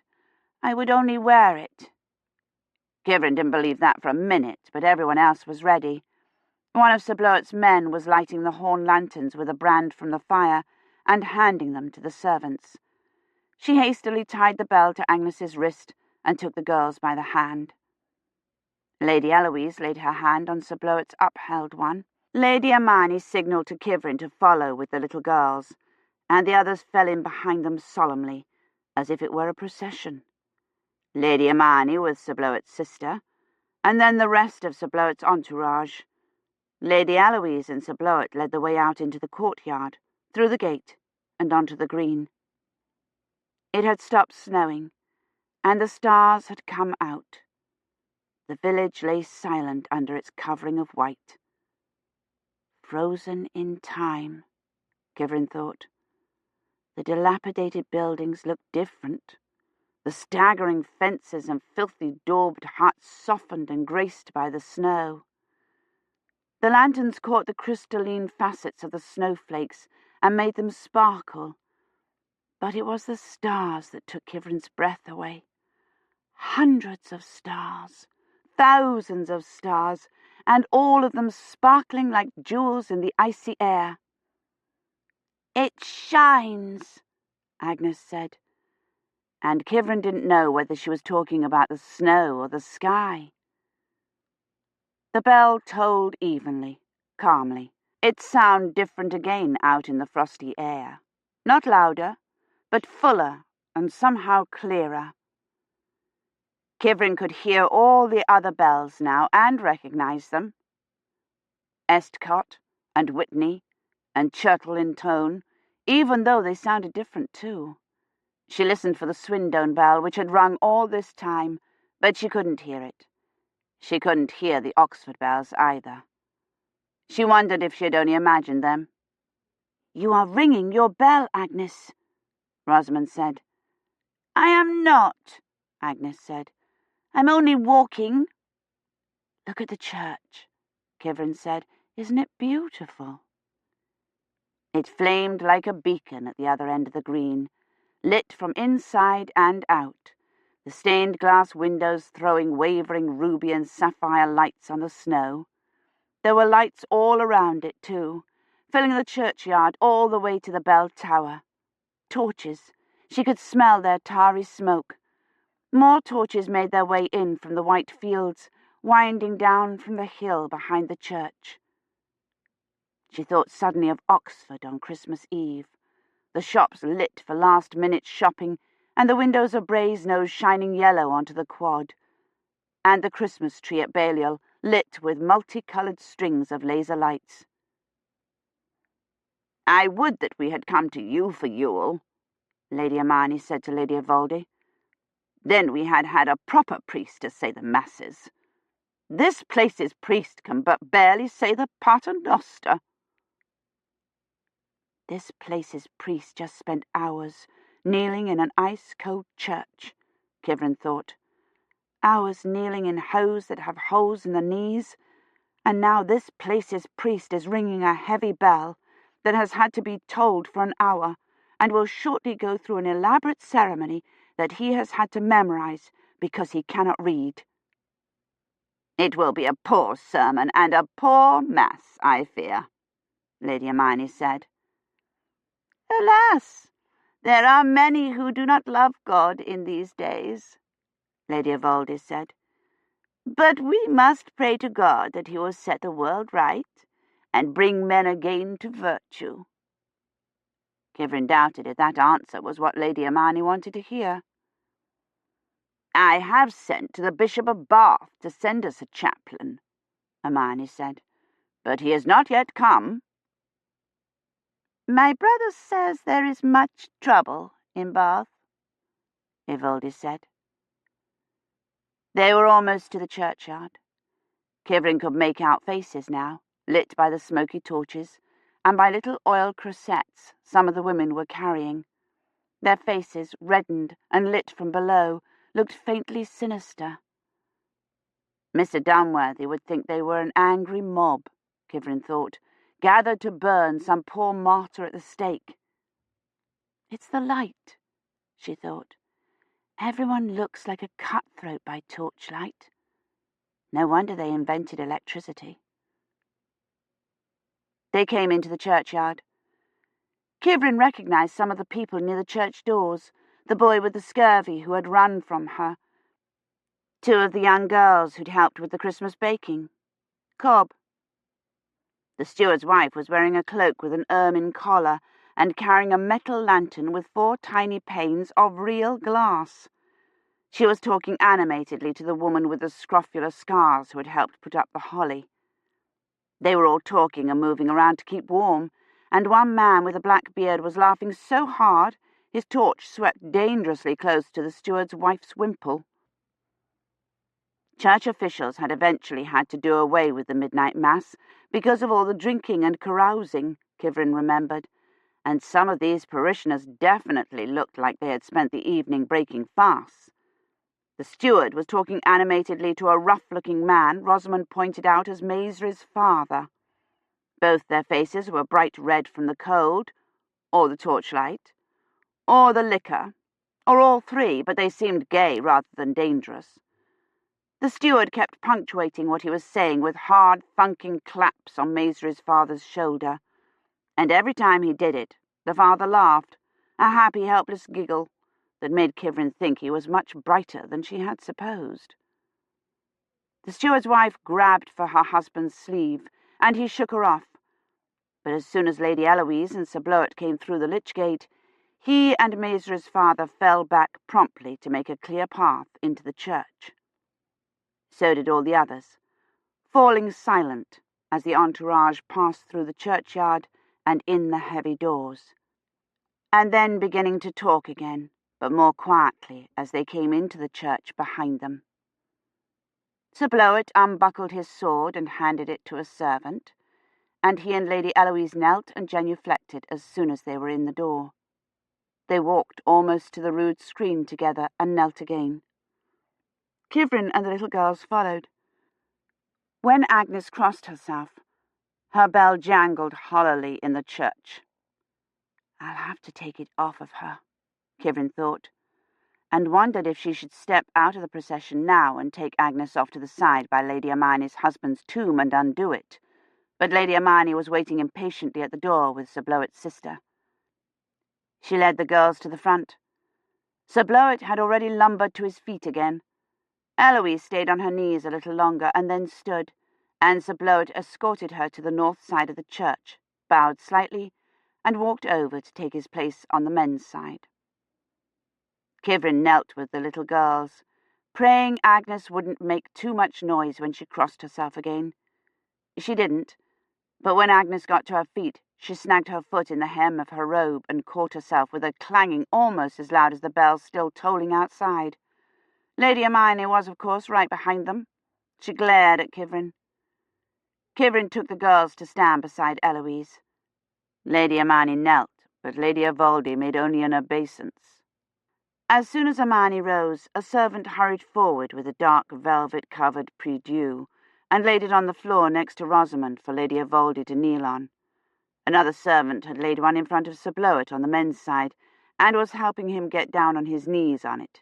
He puffed and clung to the servant's arm as he lowered his bulk, and his face got very red. Kivrin looked at Lady Evoldi's prie-dieu longingly, thinking of the plastic kneeling pads that hung on the backs of the chairs in St. Mary's. She had never realized until now what a blessing they were. What a blessing the hard wooden chairs were either, until they stood again, and she thought about how they would have to remain standing through the whole service. The floor was cold. The church was cold, in spite of all the lights. They were mostly cressets, set along the walls and in front of the holly-banked statue of St. Catherine, though there was a tall, thin, yellowish candle set in the greenery of each of the windows.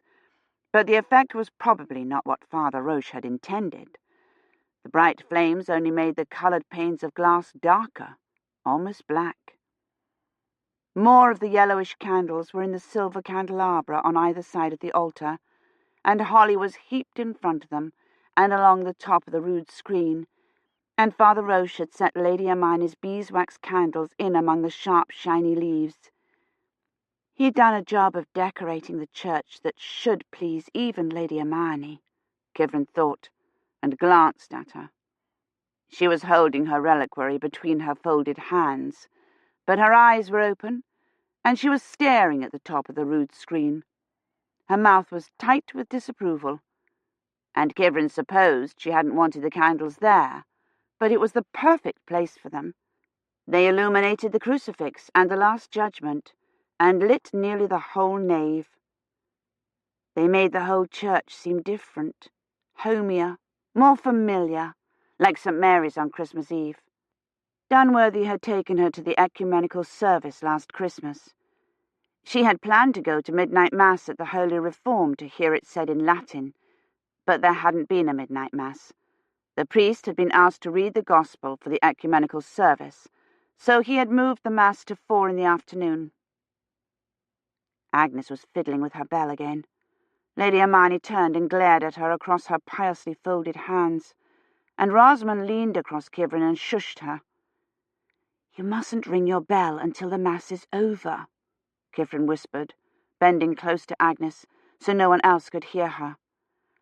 "I rang it not," Agnes whispered back in a voice that could be heard all over the church. "The ribbon bind's too tight. See you?" Kivrin couldn't see any such thing. In fact, if she had taken the time to tie it tighter, it wouldn't be ringing at every movement. But there was no way she was going to argue with an overtired child when the mass was going to begin any minute. She reached for the knot. Agnes must have been trying to pull the bell off over her wrist. The already fraying ribbon had tightened into a solid little knot.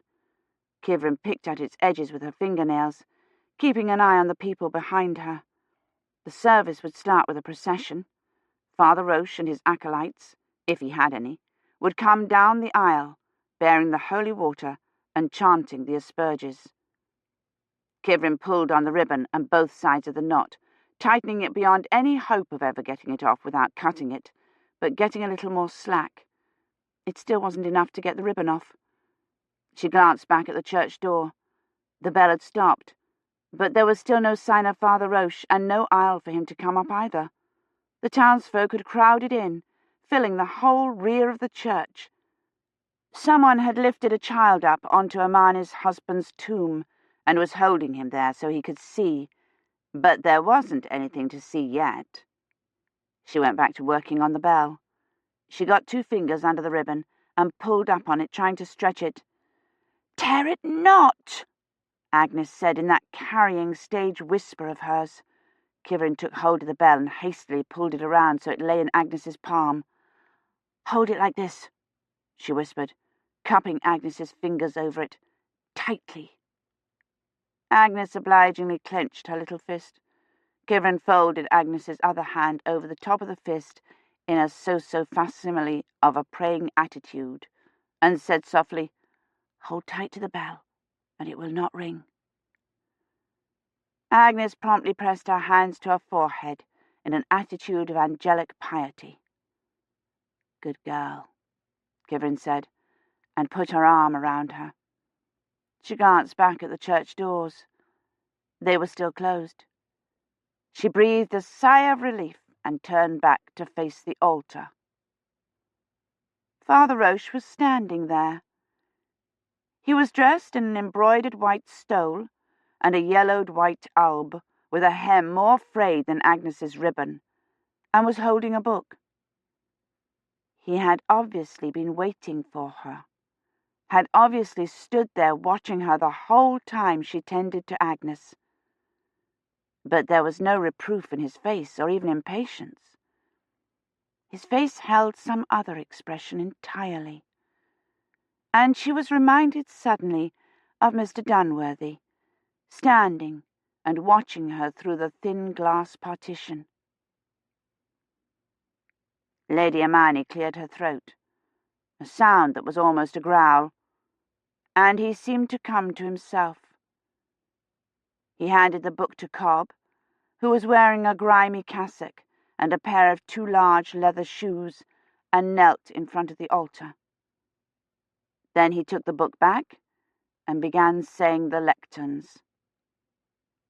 Kivrin said them to herself along with him, thinking the Latin and hearing the echo of the interpreter's translation. "Whom saw ye, O shepherds?" Father Roche recited in Latin, beginning the responsory. "Speak, tell us who hath appeared on the earth." He stopped, frowning at Kivrin.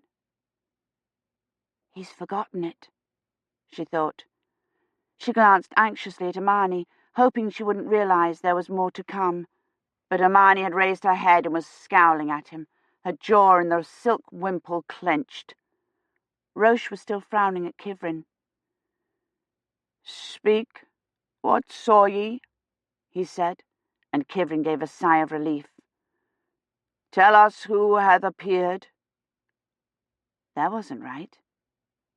She mouthed the next line, willing him to understand it. "We saw the newborn child." He gave no indication that he had seen what she said, though he was looking straight at her. "I saw," he said, and stopped again. "We saw the newborn child," Kivrin whispered, and could feel Lady Hermione turning to look at her. "And angels singing praise unto the Lord," Roche said, and that wasn't right either. But Lady Hermione turned back to the front to fasten her disapproving gaze on Roche.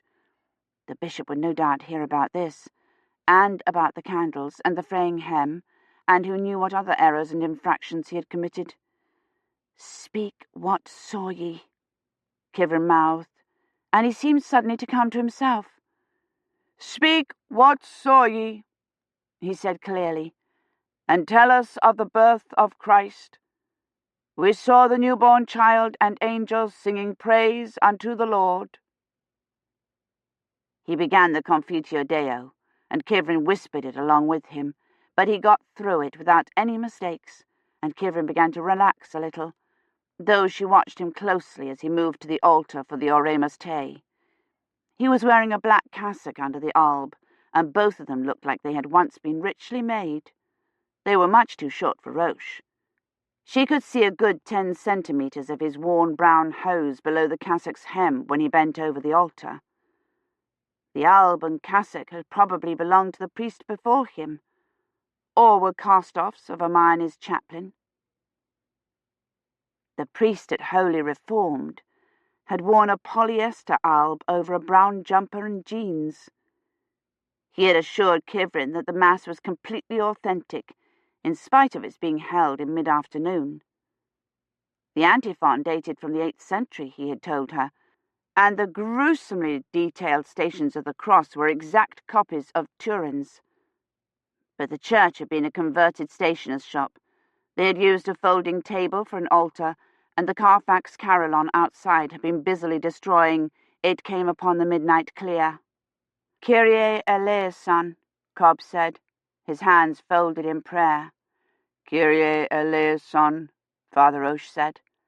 "Christe eleison," Cobb said. "Christe eleison," Agnes said brightly. Kivrin hushed her, her finger to her lips. "Lord have mercy, Christ have mercy, Lord have mercy." They had used the Kyrie at the ecumenical service, probably because of some deal Holy Reform's priest had struck with the vicar in return for moving the time of the Mass, and the minister of the Church of the Millennium had refused to recite it and had looked coldly disapproving throughout, like Lady Hermione. Father Roche seemed all right now. He said the Gloria and the Gradual without faltering, and began the Gospel. "In tuum sancti Evangelii secundum Luci," he said, and began to read haltingly in Latin. "Now it came to pass in those days that a decree went forth from Caesar Augustus, that a census of the whole world be taken." The vicar had read the same verses at St. Mary's. He had read it from the People's Common Bible, which had been insisted on by the Church of the Millennium, and it had begun, "Around then, the politicos dumped a tax hike on the ratepayers." But it was the same gospel Father Roche was laboriously reciting.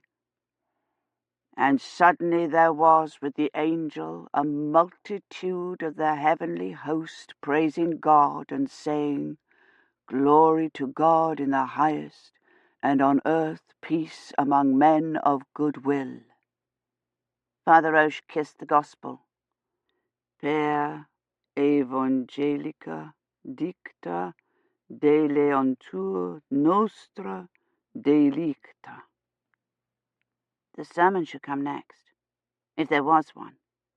In most village churches the priest only preached at the major masses, and even then it was usually no more than a catechism lesson, the listing of the 7 deadly sins, or the 7 acts of mercy.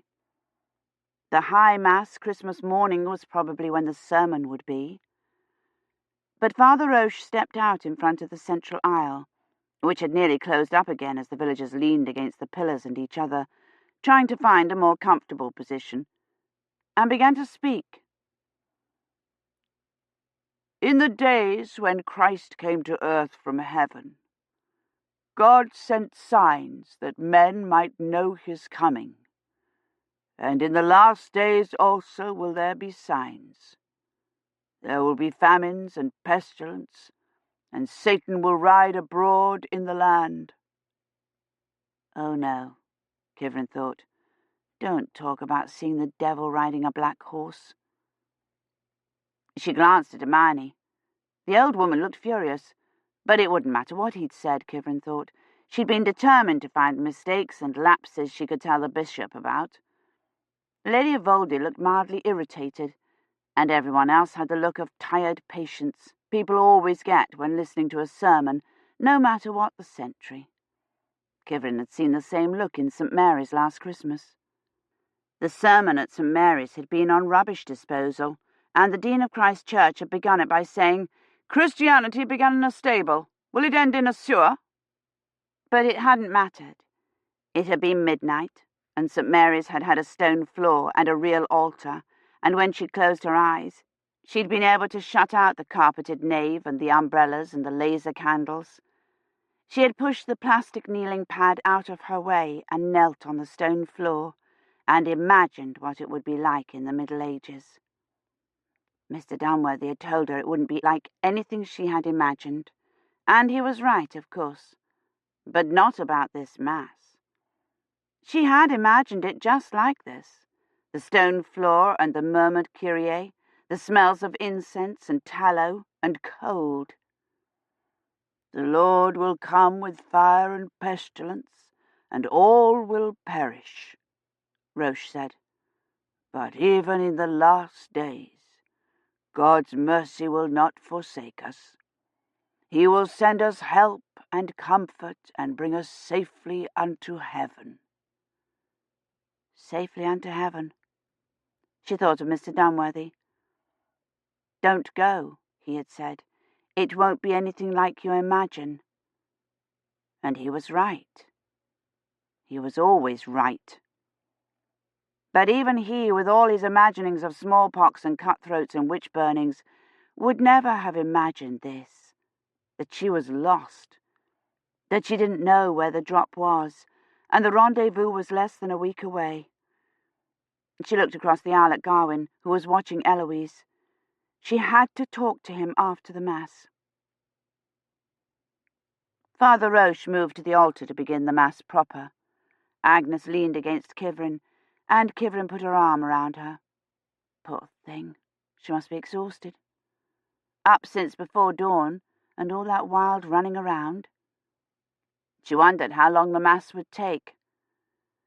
The service at St. Mary's had taken an hour and a quarter, and halfway through the offertory, Dr. Ahrens' bleeper had gone off. "It's a baby," she'd whispered to Kivrin and Dunworthy as she'd hurried out. How appropriate. I wonder if they're in church now, she thought, and then remembered it wasn't Christmas there. They had had Christmas 3 days after she arrived, while she was still ill. It would be what? The 2nd of January.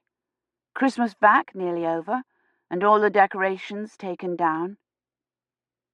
It was starting to get hot in the church, and the candles seemed to be taking all the air.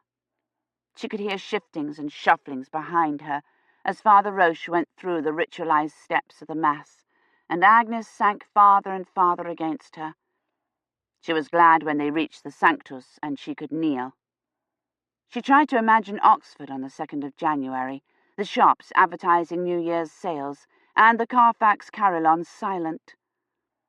Dr. Ahrens would be at the infirmary dealing with post-holiday stomach upsets, and Mr. Dunworthy would be getting ready for Hilary term. No, he's not, she thought, and saw him standing behind the thin glass. He's worrying about me. Father Roche raised the chalice, knelt, kissed the altar. There was more shuffling and a whispering on the men's side of the church. She looked across. Garwin was sitting back on his heels, looking bored. Sir Bloet was asleep. So was Agnes. She had collapsed so completely against Kivrin there would be no way she could stand for the Paternoster. She didn't even try. When everyone else stood for it, Kivrin took the opportunity to gather Agnes in more closely and shift her head to a better position. Kivrin's knee hurt. She must have knelt in the depression between 2 stones. She shifted it, raising it slightly and cramming a fold of her cloak underneath it.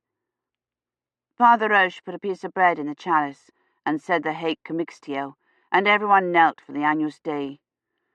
"Agnus Dei, qui tollis peccata mundi, miserere nobis," he chanted. "Lamb of God, who takest away the sins of the world, have mercy upon us." Agnus Dei, Lamb of God. Kivrin smiled down at Agnes. She was sound asleep, her body a dead weight against Kivrin's side, and her mouth slackly open, but her fist was still clenched tightly over the little bell. My lamb, Kivrin thought.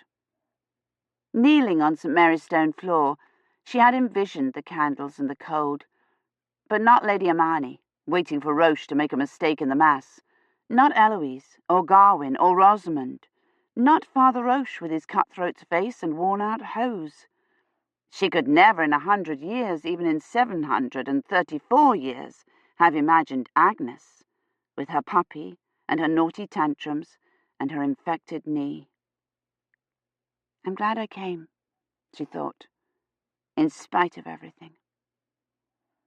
Father Roche made the sign of the cross with the chalice and drank it. Dominus vobiscum, he said, and there was a general commotion behind Kivrin. The main part of the show was over, and people were leaving now to avoid the crush. Apparently there was no deference to the Lord's family when it came to leaving, or even in waiting till they were outside to begin talking. She could scarcely hear the dismissal. "Ite missa est," Father Roche said over the din, and Lady Imeyne was in the aisle before he could even lower his raised hand, looking like she intended to leave for Bath and the bishop immediately. "Saw you the tallow candles by the altar?" she said to Lady Evoldi. "I bade him use the beeswax candles that I gave him." Lady Evoldi shook her head and looked darkly at Father Roche, and the two of them swept out with Rosamond right at their heels. Rosamond obviously had no intention of walking back to the manor with Sir Bloet if she could help it, and this should do it. The villagers had closed in behind the three women, talking and laughing. By the time he huffed and puffed his way to his feet, they would be all the way to the manor. Kivrin was having trouble getting up herself. Her foot had gone to sleep, and Agnes was dead to the world. "Agnes," she said, "wake up. It's time to go home." Sir Bloet had got to his feet, his face nearly purple with the effort, and had come across to offer Eloise his arm. "Your daughter has fallen asleep," he said. "Aye," Eloise said, glancing at Agnes. She took his arm, and they started out. "Your husband has not come as he promised?" "Nay," Kivrin heard Eloise say. Her grip tightened on his arm. Outside, the bells began to ring all at once, and out of time. A wild, irregular chiming. It sounded wonderful. "Agnes," Kivrin said, shaking her, "it's time to ring your bell." She didn't even stir. Kivrin tried to get the sleeping child onto her shoulder. Her arms flopped limply over Kivrin's shoulders, and the bell jangled. "You waited all night to ring your bell," Kivrin said, getting to one knee. "Wake up, lamb." She looked around for someone to help her. There was scarcely anyone left in the church. Cobb was making the rounds of the windows, pinching the candle flames out between his chapped fingers. Gawain and Sir Bloet's nephews were at the back of the nave, buckling on their swords. Father Roche was nowhere to be seen. She wondered if he was the one ringing the bell with such joyous enthusiasm. Her numb foot was beginning to tingle. She flexed it in the thin shoe, and then put her weight on it. It felt terrible, but she could stand on it. She hoisted Agnes further over her shoulder and tried to stand up. Her foot caught in the hem of her skirt, and she pitched forward.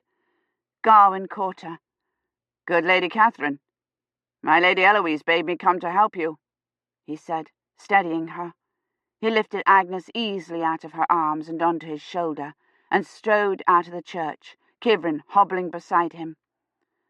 "Thank you," Kivrin said when they were out of the jammed churchyard. "My arms felt like they were going to fall off." "She is a stout lass," he said. Agnes's bell slid off her wrist and fell onto the snow, clattering with the other bells as it fell. Kivrin stooped and picked it up. The knot was almost too small to be seen, and the short ends of ribbon beyond it were frayed into thin threads. But the moment she took hold of it, the knot came undone. She tied it on Agnes's dangling wrist with a little bow. "I am glad to assist a lady in distress," Gawain said, but she didn't hear him. They were all alone on the green. The rest of the family was nearly to the manor gate. She could see the steward holding the lantern over Lady Imeyne and Lady Evoldi as they started into the passage. There were a lot of people still in the churchyard, and someone had built a bonfire next to the road, and people were standing around it, warming their hands and passing a wooden bowl of something. But here, halfway across the green, they were all alone. The opportunity she had thought would never come was here. "I wanted to thank you for trying to find my attackers, and for rescuing me in the woods and bringing me here," she said. "When you found me, how far from here was the place? Could you take me to it?"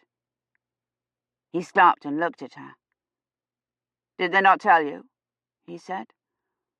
"All of your goods and gear that were found I brought to the manor, The thieves had taken your belongings, and though I rode after them, I fear I found naught." He started walking again. "I know you brought my boxes here, thank you. But that wasn't why I wanted to see the place you found me," Kivrin said rapidly, afraid they would catch up with the others before she finished asking him. Lady Hermione had stopped and was looking back their way. She had to get it asked before Hermione sent the steward back to see what was keeping them. "I lost my memory when I was injured in the attack," she said. "I thought if I could see the place where you found me, I might remember something." He had stopped again and was looking at the road above the church. There were lights there, bobbing unsteadily and coming rapidly nearer. "Latecomers to church?" "You're the only one who knows where the place is," Kivrin said, "or I wouldn't bother you. But if you could just tell me where it is, I could—" "There is nothing there," he said vaguely, still looking at the lights. "I brought your wagon and your boxes to the manor." "I know," Kivrin said, "and I thank you, but—" "They are in the barn," he said. He turned at the sound of horses. The bobbing lights were lanterns carried by men on horseback. They galloped past the church and through the village, at least a half-dozen of them, and pulled up short where Lady Eloise and the others were standing. "It's her husband," Kivrin thought. But before she could finish her thought, Gawain had thrust Agnes into her arms and taken off toward them, pulling his sword as he ran. "Oh, no," Kivrin thought, and began to run too, clumsy under Agnes's weight. It wasn't her husband. It was the men who were after them. The reason they were hiding. The reason Eloise had been so angry at Hermione for telling Sir Bloet they were here. The men with the torches had got down off their horses. Eloise walked forward to one of the three men still on horseback, and then fell to her knees as if she'd been struck. "No. Oh, no," Kivrin thought, out of breath. Agnes's bell jangled wildly as she ran. Gawain ran up to them, his sword flashing in the lantern light, and then he was on his knees too. Eloise stood up and stepped forward to the men on horseback, her arm out in a gesture of welcome. Kivrin stopped, out of breath. Sir Bloet came forward, knelt, stood up. The men on horseback flung back their hoods. They were wearing hats of some kind, or crowns. Gawain, still on his knees, sheathed his sword. One of the men on horseback raised his hand, and something glittered. "What is it?" Agnes said sleepily. "I don't know," Kivrin said. Agnes twisted around in Kivrin's arms so she could see. "It is the Three Kings," she said, wonderingly. Transcript from the Doomsday Book. Christmas Eve, 1320, Old Style. An envoy from the bishop has arrived, along with 2 other churchmen. They rode in just after midnight mass. Lady Hermione is delighted. She's convinced they've come in response to her message demanding a new chaplain, but I'm not convinced of that. They've come without any servants, and there's an air of nervousness about them, as if they were on some secret, hurried mission. It has to concern Lord Guillaume, though the assizes are a secular court, not an ecclesiastical one. Perhaps the bishop is a friend of Lord Guillaume's or of King Edward II's, and they've come to strike some sort of deal with Eloise for his freedom. Whatever their reason for being here, they're here in style. Agnes thought they were the 3 magi when she first saw them, and they do look like royalty. The bishop's envoy has a thin, aristocratic face, and they are all dressed like kings. One of them has a purple velvet cloak with the design of a white cross sewn in silk on the back of it. Lady Hermione immediately latched onto him with her sad story of how ignorant, clumsy, generally impossible Father Roche is. "He deserves not a parish," she said. Unfortunately, and luckily for Father Roche, he was not the envoy but only his clerk. The envoy was the one in the red, also very impressive, with gold embroidery and a sable hem. The third is a Cistercian monk.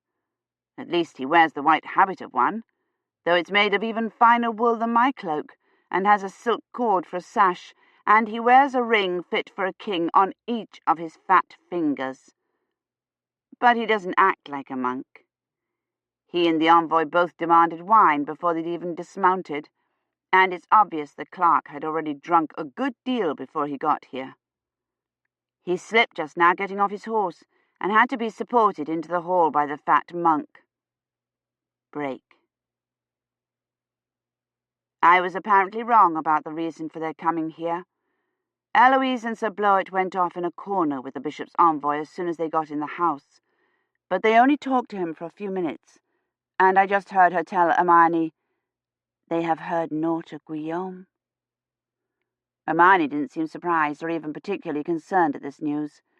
It's clear she thinks they're here to bring her a new chaplain, and she's falling all over them, insisting that the Christmas feast be brought in immediately and that the bishop's envoy sit in the high seat. They seem more interested in drinking than in eating. Hermione fetched some cups of wine herself, and they've already gone through them and called for more. The clerk caught hold of Maisry's skirt as she brought the pitcher, pulled her in hand over hand, and stuck his hand down her shift. She, of course, clapped her hands over her ears. The one good thing about them being here is that they add tremendously to the general confusion. I only had a moment to talk to Gawain, but sometime in the next day or so I'll surely be able to speak to him without anyone noticing, especially since Hermione's attention is riveted on the envoy, who just grabbed the pitcher from Maisry and poured his wine himself, and get him to show me where the drop is. There's plenty of time. I have nearly a week.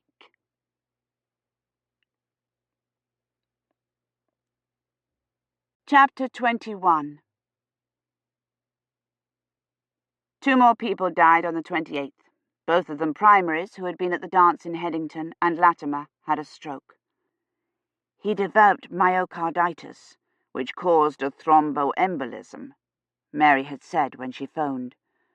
At this point, he's completely unresponsive.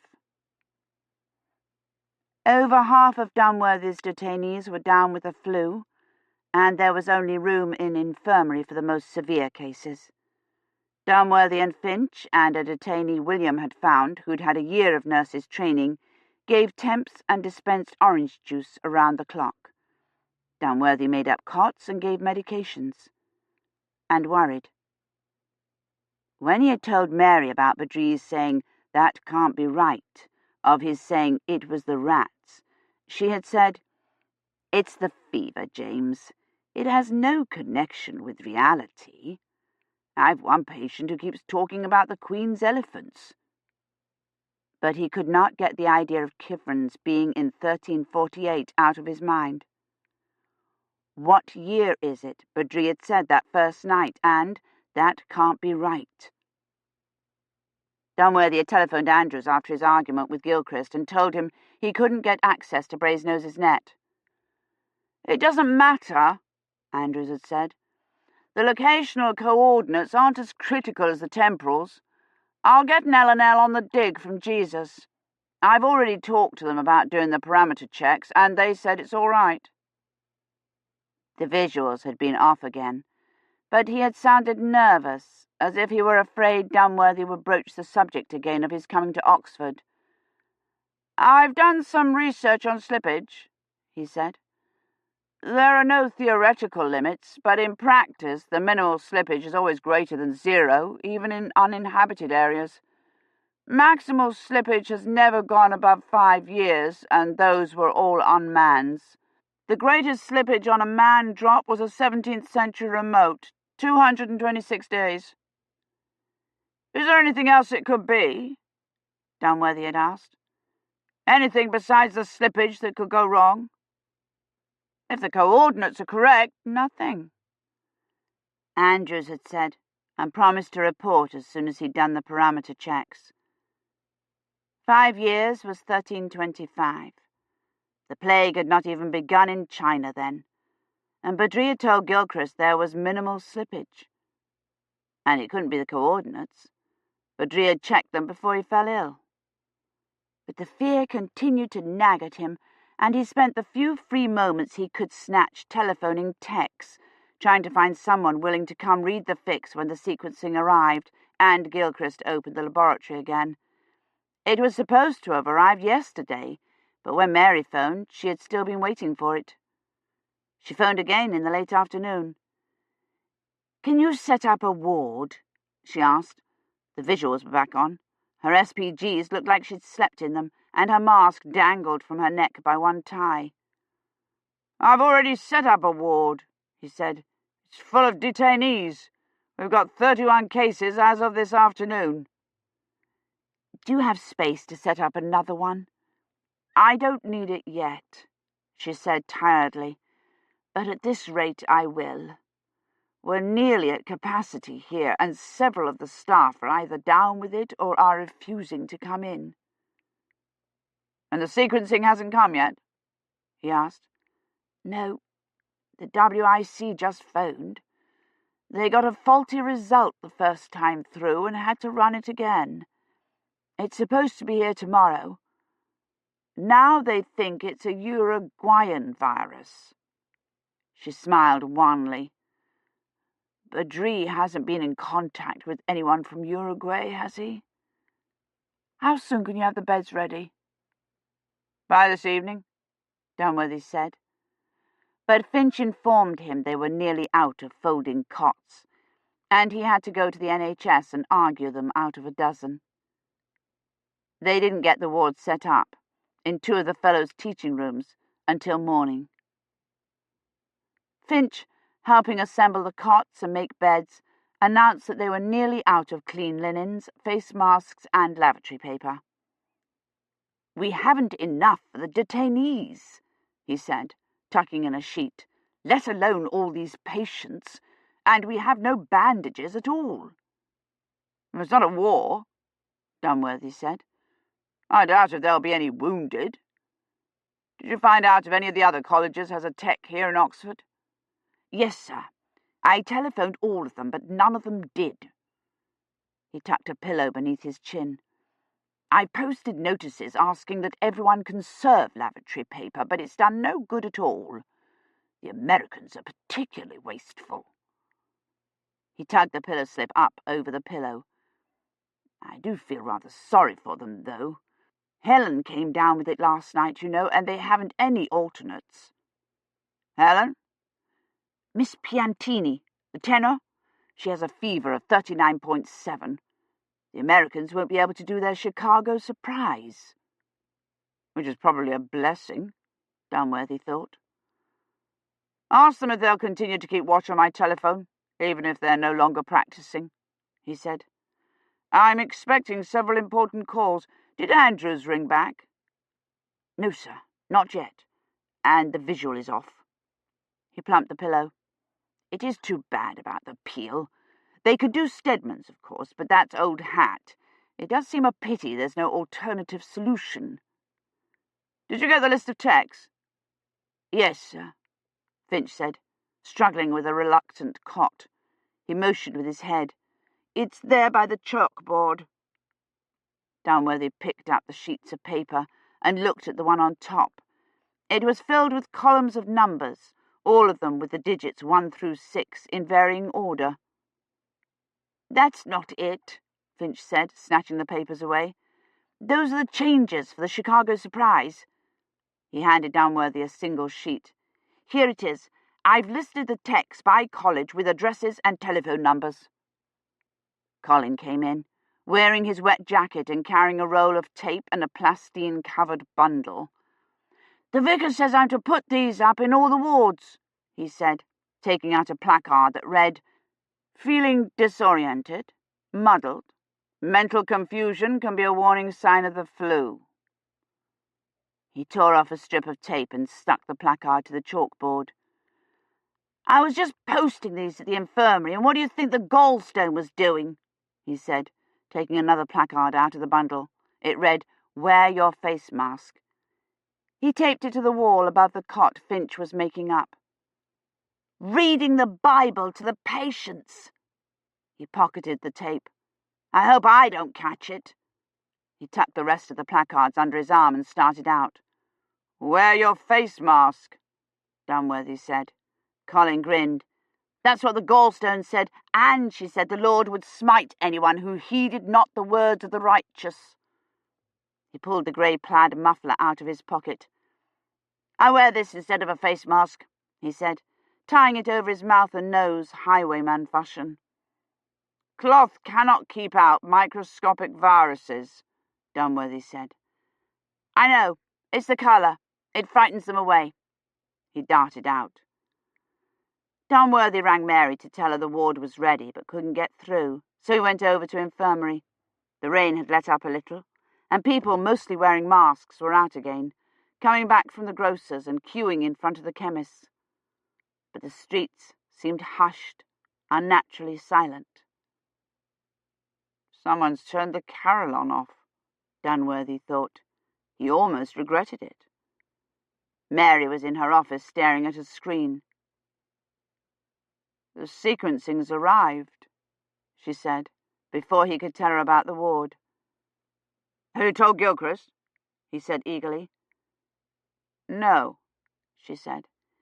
"It's not the Uruguay virus, or the South Carolina." "What is it?"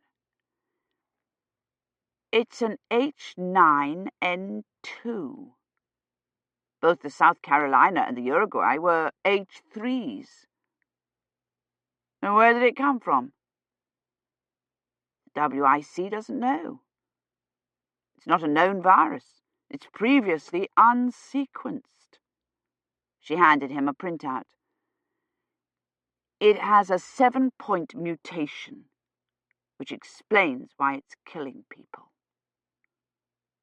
He looked at the printout. It was covered with columns of numbers like Finch's list of changes and as unintelligible. "It has to come from somewhere." "Not necessarily. Approximately every 10 years there's a major antigenic shift with epidemic potential, so it may have originated with Badri." She took the printout back from him. "Does he live around livestock, do you know?"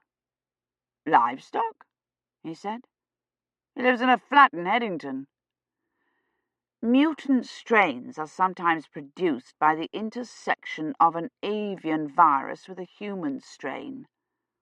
The WIC wants us to check possible avian contacts and exposure to radiation. Viral mutations have sometimes been caused by X-rays." She studied the printout as though it made sense. "It's an unusual mutation. There's no recombination of the hemagglutinin genes, only an extremely large point mutation."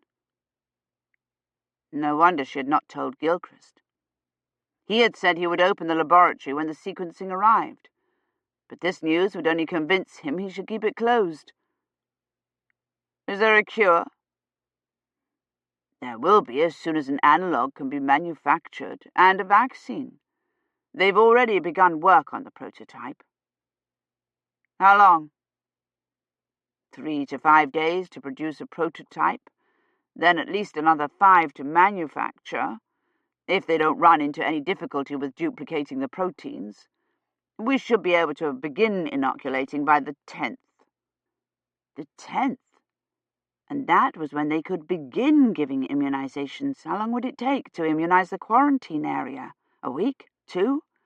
Before Gilchrist and the idiot protesters considered it safe to open the laboratory. "That's too long," Dunworthy said. "I know," Mary said and sighed. "God knows how many cases we'll have by then. There have been 20 new ones already this morning." "Do you think it's a mutant strain?" Dunworthy asked. She thought about it. "No. I think it's much more likely that Badri caught it from someone at that dance in Headington. There may have been new Hindus there, or Earthers, or someone else who doesn't believe in antivirals or modern medicine.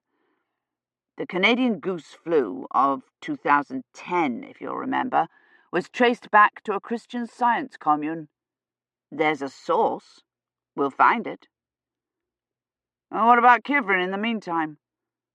What if you don't find the source by the rendezvous? Kivrin's supposed to come back on the 6th of January. Will you have it sourced by then?" "I don't know."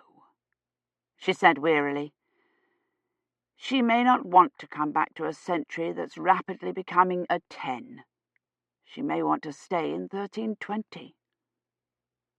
If she's in 1320, he thought, and went up to see Badri. He had not mentioned rats since Christmas night.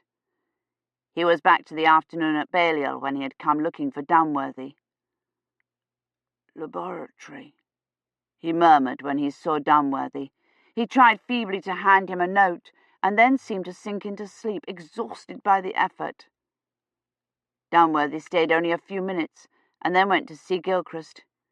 It was raining hard again by the time he reached Brasenose. The gaggle of picketers were huddling underneath their banners, shivering. The porter was standing at the lodge desk, taking the decorations off the little Christmas tree. He glanced up at Dunworthy and looked suddenly alarmed. Dunworthy walked past him and through the gate. "You can't go in there, Mr. Dunworthy," the porter called after him. "The college is restricted." Dunworthy walked into the quad. Gilchrist's rooms were in the building behind the laboratory. He hurried toward them, expecting the porter to catch up to him and try to stop him. The laboratory had a large yellow sign on it that read, "No admittance without authorization," and an electronic alarm attached to the door jamb. "Mr. Dunworthy," Gilchrist said, striding toward him through the rain. The porter must have phoned him. "The laboratory is off limits." "I came to see you," Dunworthy said. The porter came up, trailing a tinsel garland. "Shall I phone for the university police?" he asked. "That won't be necessary. Come up to my rooms," he said to Dunworthy. "I have something I want you to see." He led Dunworthy into his office, sat down at his cluttered desk, and put on an elaborate mask with some sort of filters. "I've just spoken to the WIC, he said. His voice sounded hollow, as if it were coming from a great distance. "The virus is a previously unsequenced virus whose source is unknown." "It's been sequenced now," Dunworthy said, "and the analogue and vaccine are due to arrive in a few days. Dr. Ahrens has arranged for Brasenose to be given immunization priority, and I'm attempting to locate a tech who can read the fix as soon as immunization has been completed." "I'm afraid that's impossible," Gilchrist said, hollowly. "I've been conducting research into the incidence of influenza in the 1300s. There are clear indications that a series of influenza epidemics in the first half of the 14th century severely weakened the populace, thereby lowering their resistance in the Black Death." He picked up an ancient-looking book.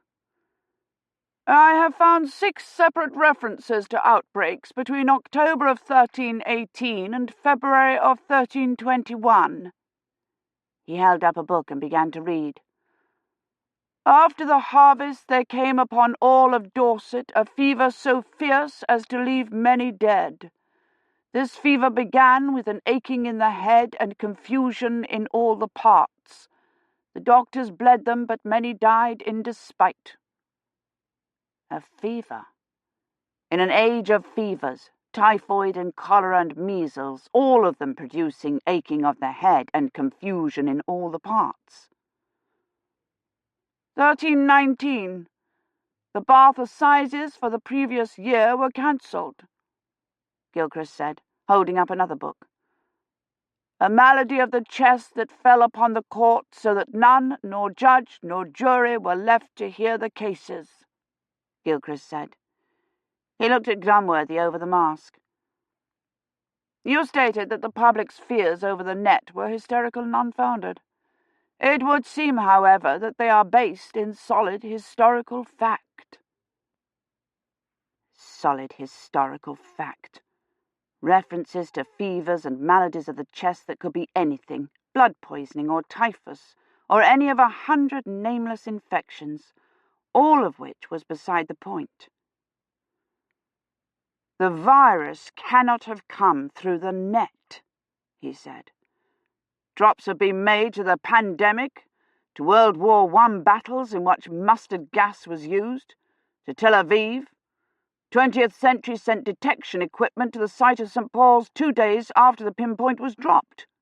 Nothing comes through. So you say? He held up a printout.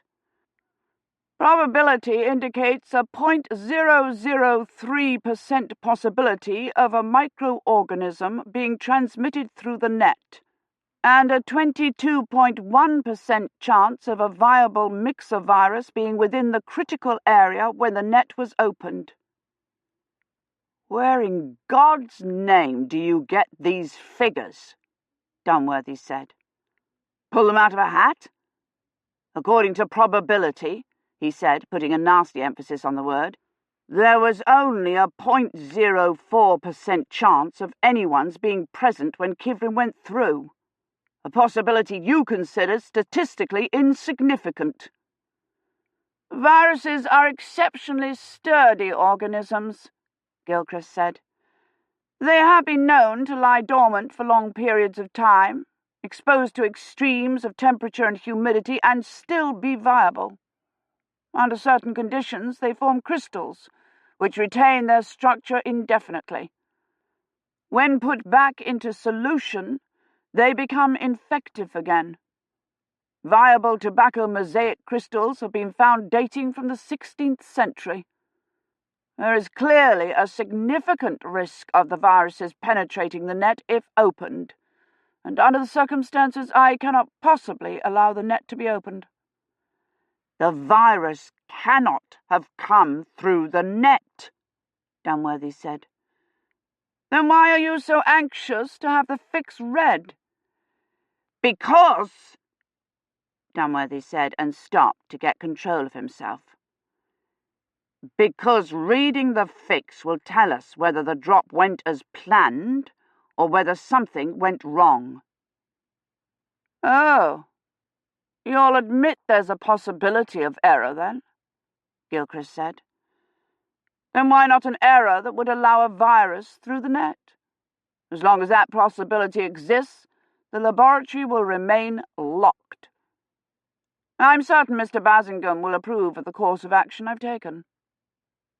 Bassingham, Dunworthy thought. That's what this is all about. It has nothing to do with the virus or the protesters or maladies of the chest in 1318.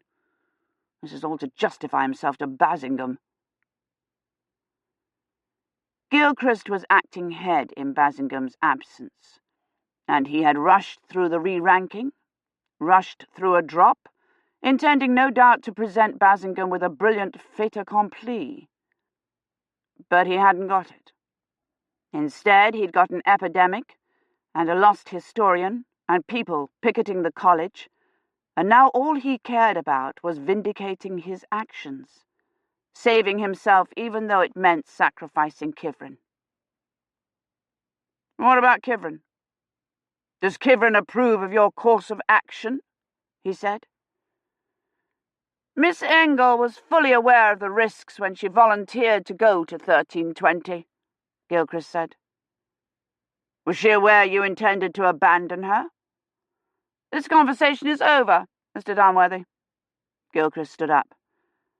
I will open the laboratory when the virus has been sourced, and it has been proven to my satisfaction that there is no chance it came through the net. He showed Dunworthy to the door. The porter was waiting outside. I have no intention of allowing you to abandon Kivrin, Dunworthy said. Gilchrist crimped his lips under the mask. And I have no intention of allowing you to endanger the health of this community. He turned to the porter. Escort Mr. Dunworthy to the gate. If he attempts to enter Brasenose again, telephone the police. He slammed the door. The porter walked Dunworthy across the quad, watching him warily, as if he thought he might turn suddenly dangerous. I might, Dunworthy thought. I want to use your telephone, he said when they reached the gate. University business.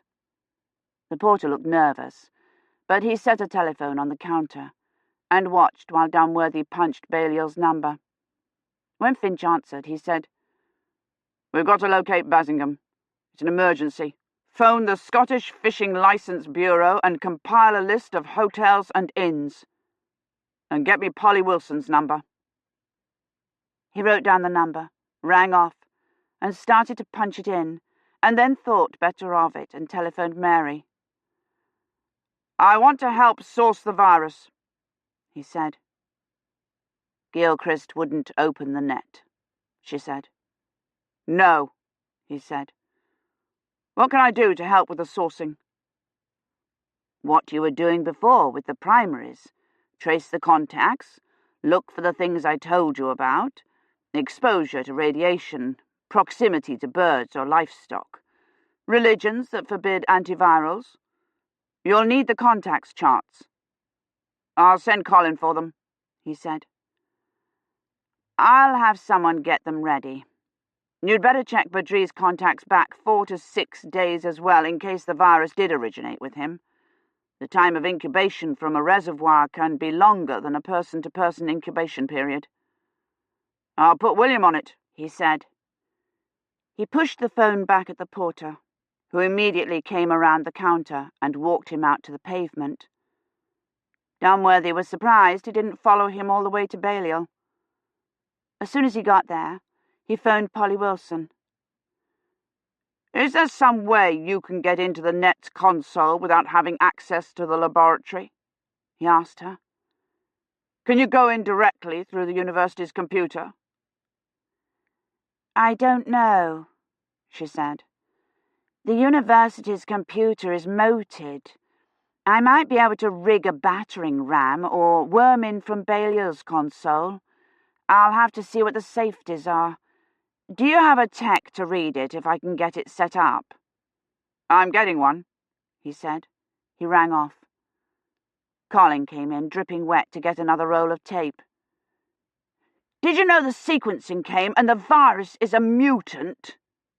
"Yes," Dunworthy said.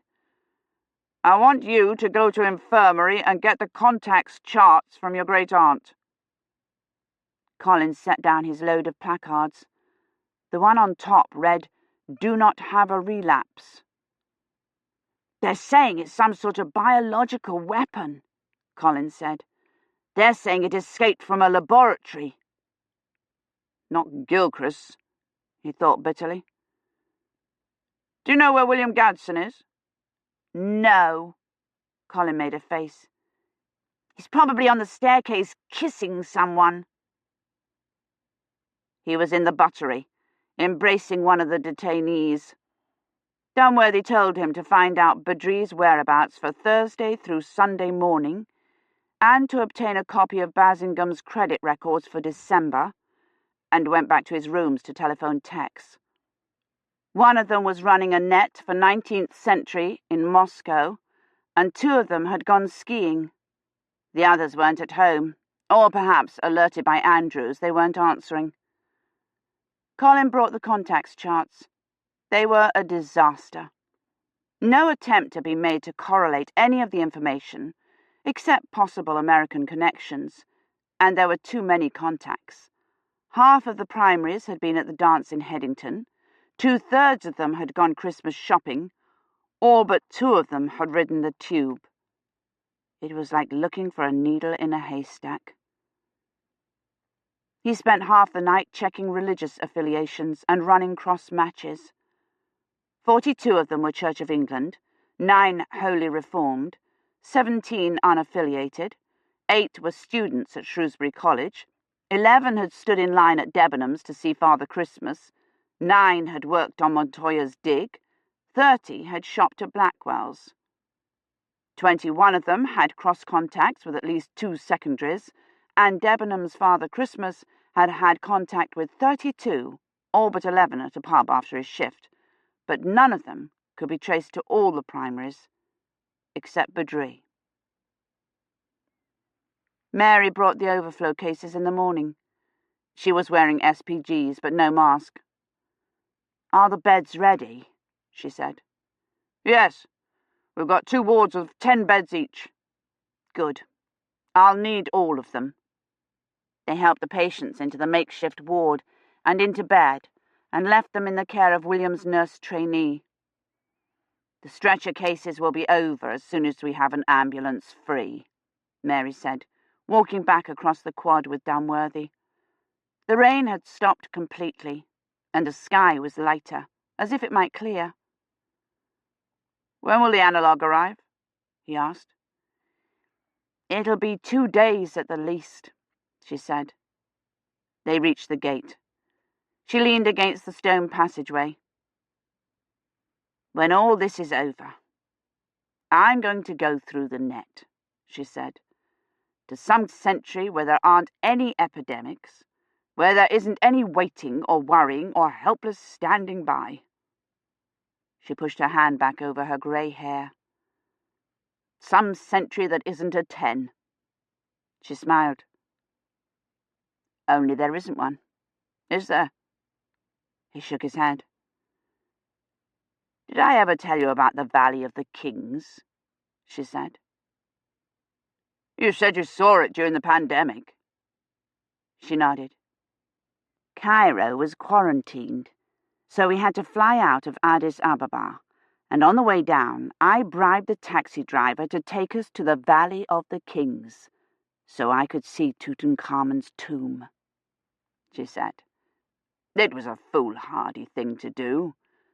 The pandemic had already reached Luxor, and we just missed being caught in the quarantine. We were shot at twice. She shook her head. We might have been killed. My sister refused to get out of the car, but I went down the stairs and up to the door of the tomb, and I thought, this is what it was like when Carter found it.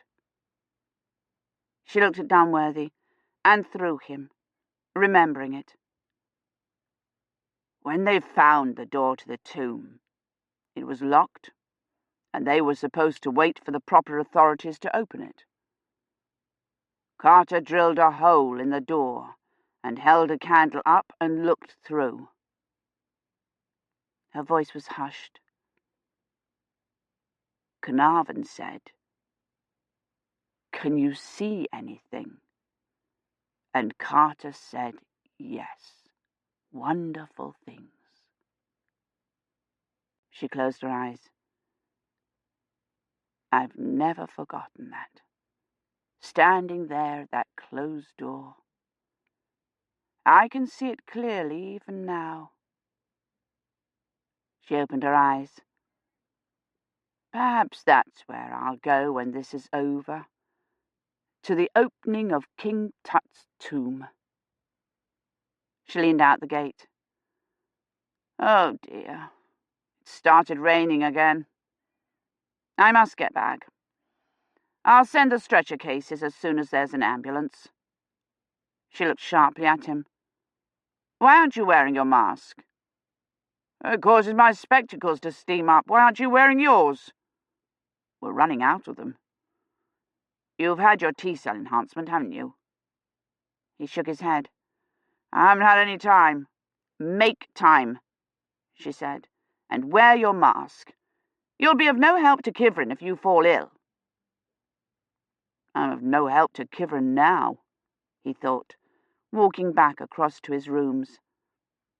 I can't get into the laboratory. I can't get a tech to come to Oxford. I can't find Bassingham. He tried to think who else he should contact. He'd checked every booking agent and fishing guide and boat rental in Scotland. There was no trace of the man. Perhaps Montoya was right and he wasn't in Scotland at all, but off in the tropics somewhere with a woman. Montoya? He'd forgotten completely about her. He hadn't seen her since the Christmas Eve service. She'd been looking for Bassingham then, so he could sign the authorization for her to go out to the dig. And then she had rung up on Christmas Day to ask whether Bassingham was trout or salmon, and rung back with the message, never mind, which might mean she had found out not only whether he was salmon or trout, but the man himself. He climbed a staircase to his rooms. If Montoya had located Bassingham and got her authorization, she would have gone straight out to the dig. She would not have waited to tell anyone. He was not even certain she knew he was looking for Bassingham too. Bassingham would surely have come back as soon as Montoya told him about the quarantine, unless he had been stopped by bad weather or impassable roads. Or Montoya might not have told him about the quarantine. Obsessed as she was with the dig, she might merely have told him she needed his signature. Miss Taylor, her 4 healthy bell ringers, and Finch were in his rooms, standing in a circle and bending their knees. Finch was holding a paper in one hand and counting under his breath. "I was just going over to the ward to assign nurses," he said sheepishly. "Here's William's report." He handed it to Dunworthy and scurried out. Miss Taylor and her foursome gathered up their handbell cases. "Miss Wilson called," Miss Taylor said. "She said to tell you a battering ram won't work, and you'll have to go in through Brasenose console." "Thank you," Dunworthy said. She went out, her 4 bell ringers in a line behind her. He rang the dig. No answer. He rang Montoya's flat, her office at Brasenose, the dig again. There was no answer at any of them. He phoned her flat again and let it ring while he looked at William's report. Badri had spent all day Saturday and Sunday morning working at the dig. William must have been in contact with Montoya to find that out. He wondered suddenly about the dig itself. It was out in the country from Whitney, on a National Trust farm. Perhaps it had ducks, or chickens, or pigs, or all 3. And Badri had spent an entire day and a half working there, digging in the mud. A perfect chance to come in contact with the reservoir. Colin came in soaked to the skin. "They ran out of placards," he said, rummaging through his duffel. "London's sending some more tomorrow." He unearthed his gobstopper and popped it, lint and all, into his mouth. "Do you know who's standing on your staircase?" he asked. He flung himself onto the window seat and opened his Middle Ages book. "William and some girl, kissing and talking all lovey-dovey. I could scarcely get past." Dunworthy opened the door. William disengaged himself reluctantly from a small brunette in a Burberry and came in. "Do you know where Miss Montoya is?" Dunworthy asked. "No. The NHS said she's out at the dig, but she's not answering the phone. She's probably out in the churchyard or somewhere on the farm and can't hear it. I thought of using a screamer, but then I remembered this girl who's reading archaeohistory and, he nodded toward the small brunette. "She told me she saw the assignment sheets out at the dig, and Badri was signed up for Saturday and Sunday." "A screamer? What's that?" "You hook it to the line, and it magnifies the ring on the other end, if the person's out in the garden or in the shower or something." "Can you put one on this phone?" "They're a bit too complicated for me. I know a student who might be able to rig it, though. I've got her number in my rooms." He left, holding hands with the brunette.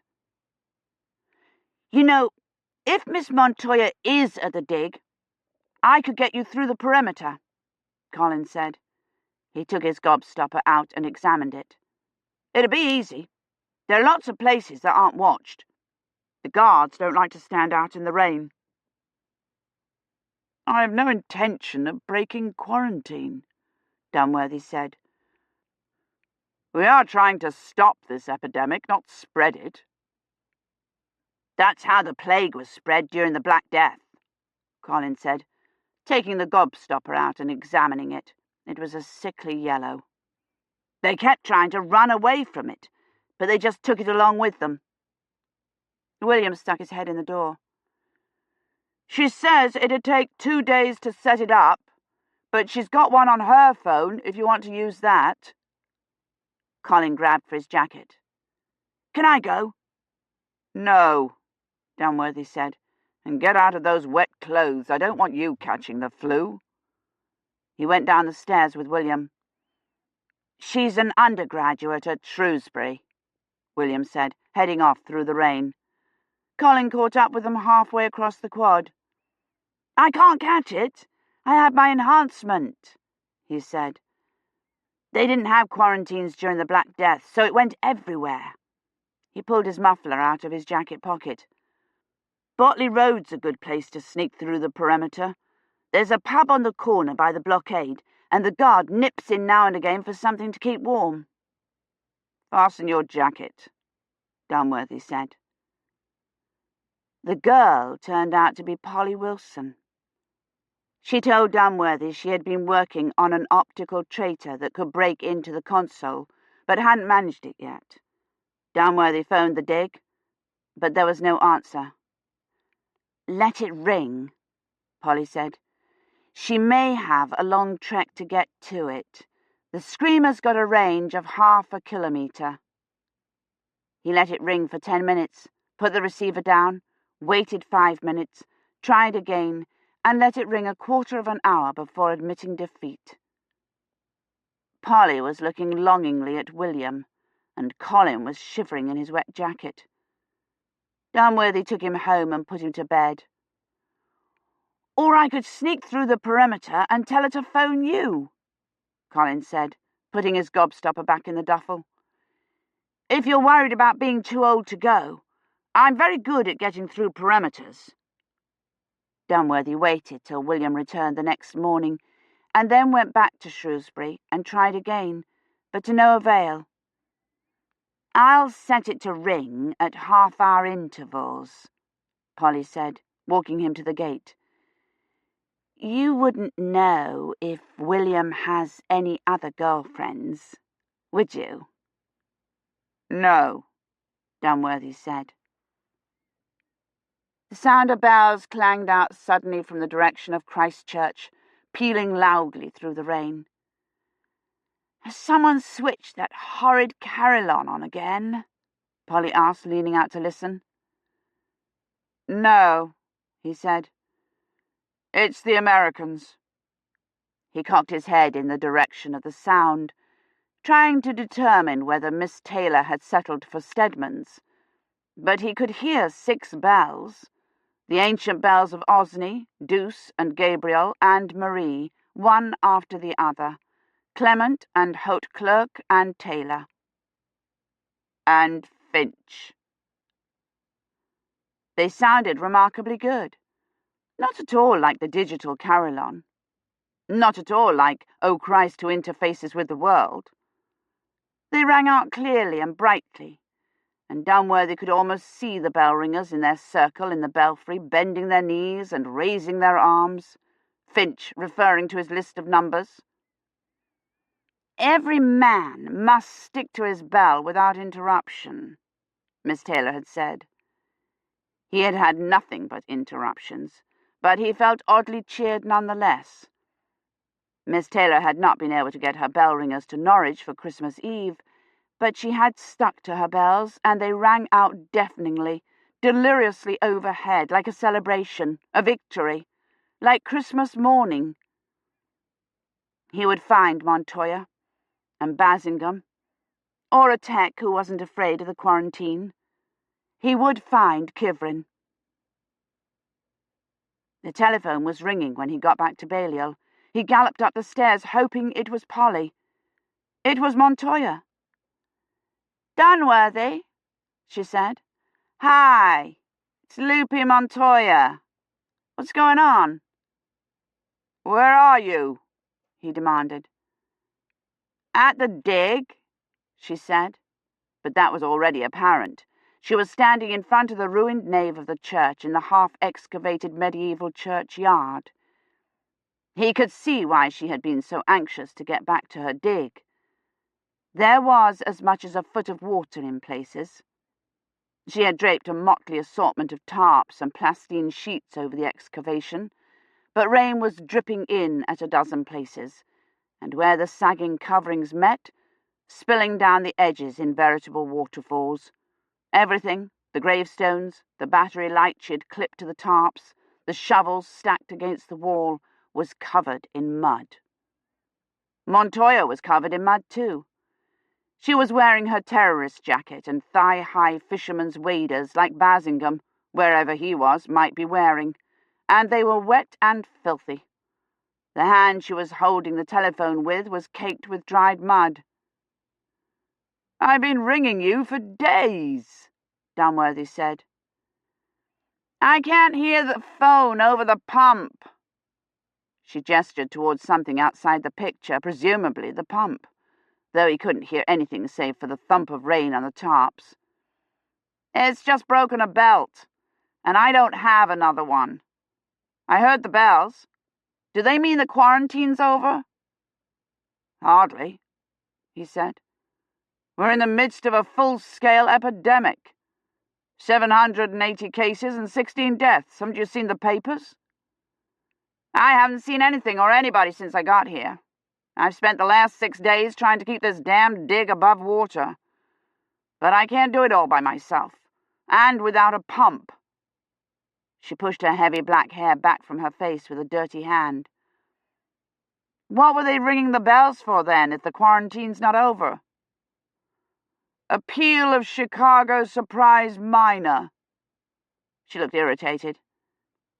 "If the quarantine's as bad as all that, why aren't they doing something useful?" "They are," he thought. "They made you telephone." "I could certainly put them to work out here." She pushed her hair back again. She looked nearly as tired as Mary. "I was really hoping the quarantine had been lifted so I could get some people out here to help. How long do you think it'll be?" "Too long," he thought, watching the rain cascade in between the tarps. "You'll never get the help you need in time." "I need some information about Basingame and Badri Chowdhury," he said. "We're attempting to source the virus, and we need to know who Badri had contact with. Badri worked at the dig on the 18th and the morning of the 19th. Who else was there when he was?" "I was." "Who else?" "No one. I've had a terrible time getting help all December. Every one of my archaeohistory students took off the day vax started. I've had to scrounge volunteers wherever I could." "You're certain you were the only two there?" "Yes. I remember because we opened the knight's tomb on Saturday, and we had so much trouble lifting the lid. Gillian Ledbetter was signed up to work Saturday, but she called at the last minute and said she had a date." "With William," Dunworthy thought. "Was anyone there with Badri Sunday?" "He was only here in the morning, and there was no one here then. He had to leave to go to London. Look, I've got to go. If I'm not going to get any help soon, I've got to get back to work." She started to take the receiver away from her ear. "Wait!" Dunworthy shouted. "Don't hang up." She put the receiver back to her ear, looking impatient. "I need to ask you some more questions. It's very important. The sooner we source this virus, the sooner the quarantine will be lifted and you can get assistance at the dig." She looked unconvinced, but she punched up a code, laid the receiver in its cradle, and said, "You don't mind if I work while we talk?" "No," Dunworthy said, relieved. "Please do." She moved abruptly out of picture, returned, and punched up something else. "Sorry, it won't reach," she said, and the screen went fuzzy while she presumably moved the phone to her new worksite. When the picture reappeared, Montoya was crouched in a mud hole by a stone tomb. Dunworthy supposed it was the one whose lid she and Badri had nearly dropped. The lid, which bore the effigy of a knight in full armour, his arms crossed over his mailed chest so that his hands in their heavy cuirasses lay on his shoulders, and his sword at his feet, stood propped at a precarious angle against the side, obscuring the elaborate carved letters. Requiescat was all he could see. Requiescat in pace. Rest in peace. A blessing the knight had obviously not been granted. His sleeping face under the carved helmet looked disapproving. Montoya had draped a thin sheet of plastine over the open top. It was beaded with water. Dunworthy wondered if the other side of the tomb bore a morbid carving of the horror that lay within, like the ones in Colin's illustration, and if it were as ghastly as the reality. Water spilled steadily into the head of the tomb, dragging the plastic down. Montoya straightened, bringing up with her a flat box filled with mud. "Well," she said, laying it across the corner of the tomb. "You said you had some more questions?" "Yes," he said. "You said there wasn't anyone else at the dig when Badri was there." "There wasn't," she said, wiping sweat off her forehead. "Phew, it's muggy in here." She took off her terrorist jacket and draped it over the tomb lid. "What about locals? People not connected with the dig?" "If there'd been anyone here, I'd have recruited them." She began sorting through the mud in the box, unearthing several brown stones. "The lid weighed a ton, and we'd no sooner gotten it off than it started raining. I would have recruited anybody who happened by, but the dig's too far out for anyone to happen by." "What about the National Trust staff?" She held the stones under the water to clean them. "They're only here during the summer." He had hoped someone at the dig would turn out to be the source, that Badri had come in contact with a local, a National Trust staffer, or a wandering duck hunter. But myxoviruses didn't have carriers. The mysterious local would have had to have the disease himself, and Mary had been in touch with every hospital and doctor's surgery in England. There hadn't been any cases outside the perimeter. Montoya held the stones up one by one to the battery light, clipped to one of the supporting posts, turning them in the light, looking at their still muddy edges. "What about birds?" "Birds?" she said, and he realized it must sound as though he was suggesting she recruit passing sparrows to help raise the lid of the tomb. "The virus may have been spread by birds, ducks, geese, chickens," he said, even though he wasn't certain chickens were reservoirs. "Are there any at the dig?" "Chickens?" she said, holding one of the stones half raised to the light. "Viruses are sometimes caused by the intersection of animal and human viruses," he explained. "Fowl are the most common reservoirs, but fish are sometimes responsible, or pigs. Are there any pigs there at the dig?" She was still looking at him as though she thought he was daft. "The dig's on a National Trust farm, isn't it?" "Yes, but the actual farm's 3 kilometers away. We're in the middle of a barley field. There aren't any pigs around, or birds, or fish." She went back to examining the stones. No birds, no pigs, no locals. The source of the virus wasn't here at the dig either. Possibly it wasn't anywhere, and Badri's influenza had mutated spontaneously, as Mary had said happened occasionally, appearing out of thin air and descending on Oxford, the way the plague had descended on the unwitting residents of this churchyard. Montoya was holding the stones up to the light again, chipping with her fingernails at an occasional clot of mud, and then rubbing at the surface, and he realized suddenly that what she was examining were bones. Vertebrae, perhaps, or the knight's toes. Requiescat in pace. She found the one she had apparently been looking for. An uneven bone, the size of a walnut with a curved side. She dumped the rest back into the tray, rummaged in the pocket of her shirt for a short-handled toothbrush, and began scrubbing at the concave edges, frowning. Gilchrist would never accept spontaneous mutation as a source. He was too in love with the theory that some 14th century virus had come through the net, and too in love with his authority as acting head of the history faculty to give in, even if Dunworthy had found ducks swimming in the churchyard puddles. "I need to get in touch with Mr. Bassingham," he said. "Where is he?" "Bassingham?"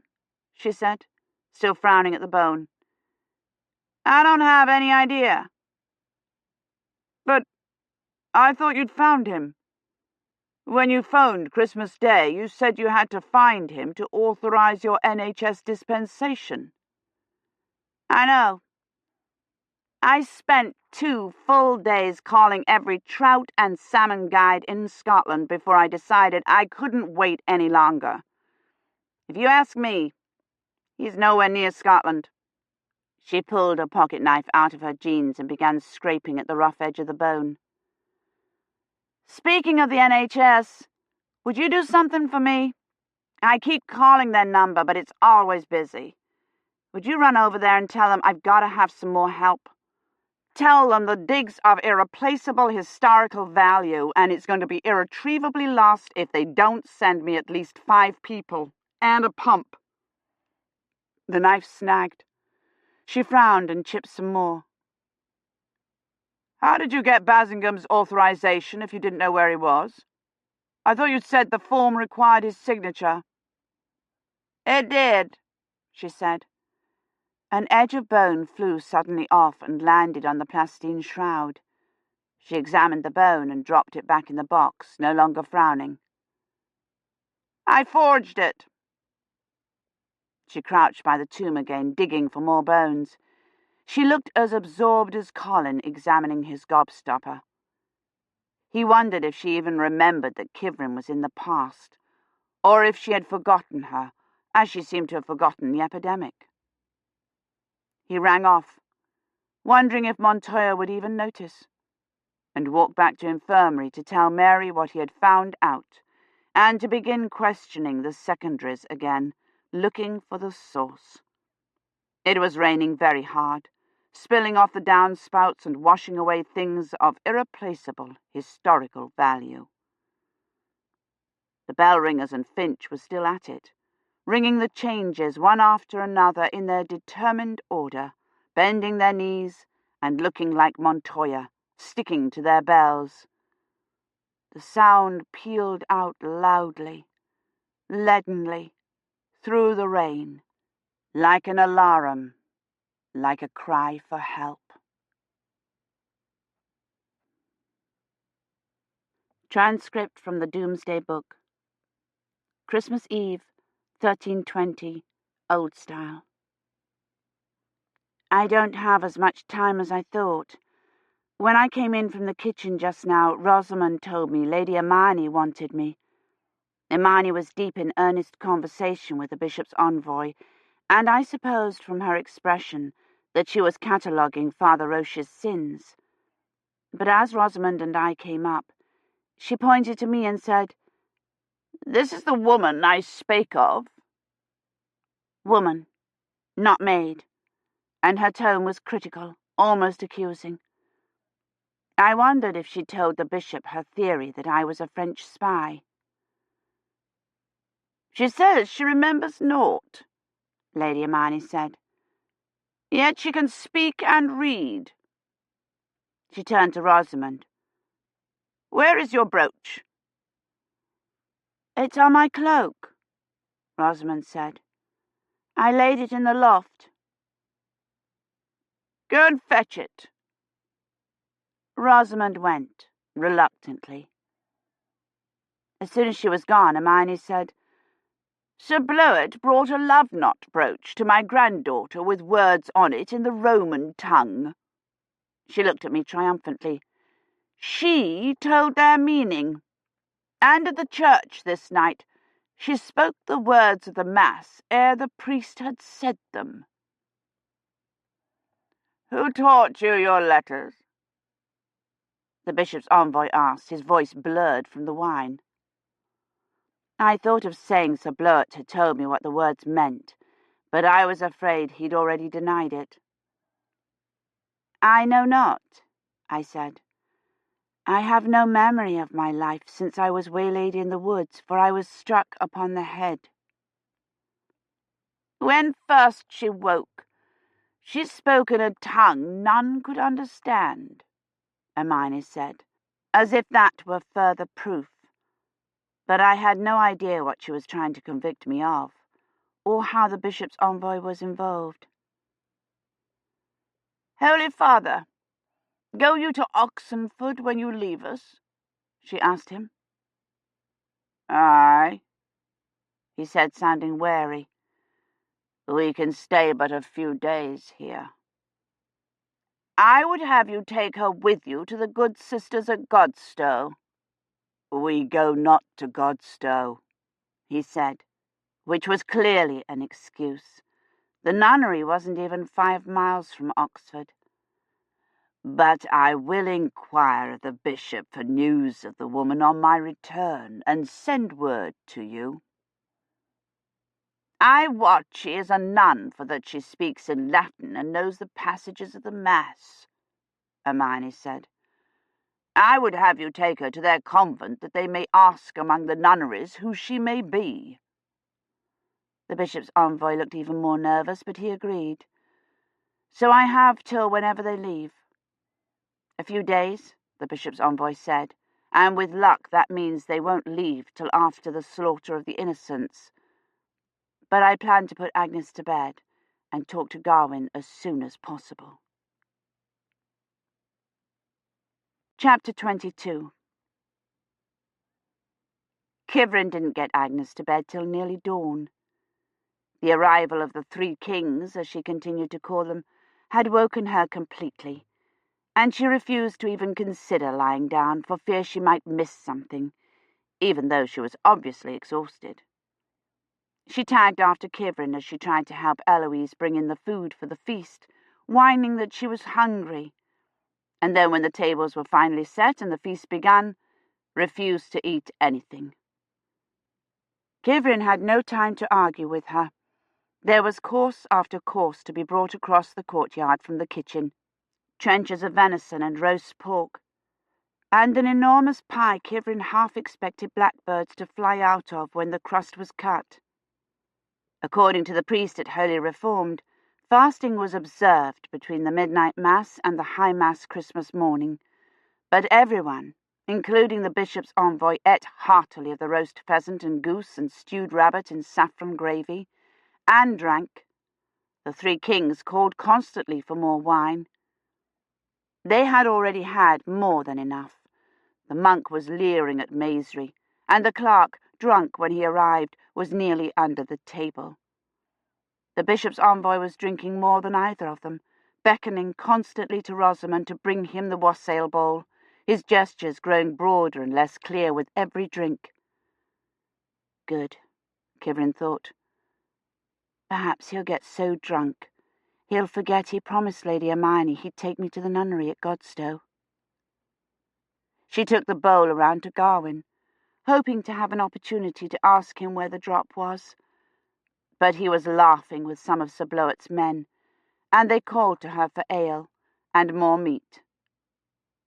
By the time she got back to Agnes, the little girl was sound asleep, her head nearly in her manchet. Kivrin picked her up carefully and carried her upstairs to Rosamond's bower. Above them, the door opened. Lady Catherine, Eloise said, her arms full of bedding. I am grateful you are here. I have need of your help. Agnes stirred. Bring the linen sheets from the loft, Eloise said. The churchman will sleep in this bed, and Sir Bloet's sister and her women in the loft. Where am I to sleep? Agnes asked, wriggling out of Kivrin's arms. We will sleep in the barn, Eloise said. But you must wait till we have made up the beds, Agnes. Go and play. Agnes didn't have to be encouraged. She hopped off down the stairs, waving her arm to make her bell ring. Eloise handed Kivrin the bedding. Take these to the loft. and bring the miniver coverlid from my husband's carven chest. How many days do you think the bishop's envoy and his men will stay? Kivrin asked. I know not, Eloise said, looking worried. I pray not more than a fortnight, or we shall not have meat enough. See you do not forget the good bolsters. A fortnight was more than enough, well past the rendezvous, and they certainly didn't look like they were going anywhere. When Kivrin climbed down from the loft with the sheets, the bishop's envoy was asleep in the high seat, snoring loudly, and the clerk had his feet on the table. The monk had one of Sir Bloet's waiting women backed into a corner and was playing with her kerchief. Gawain was nowhere to be seen.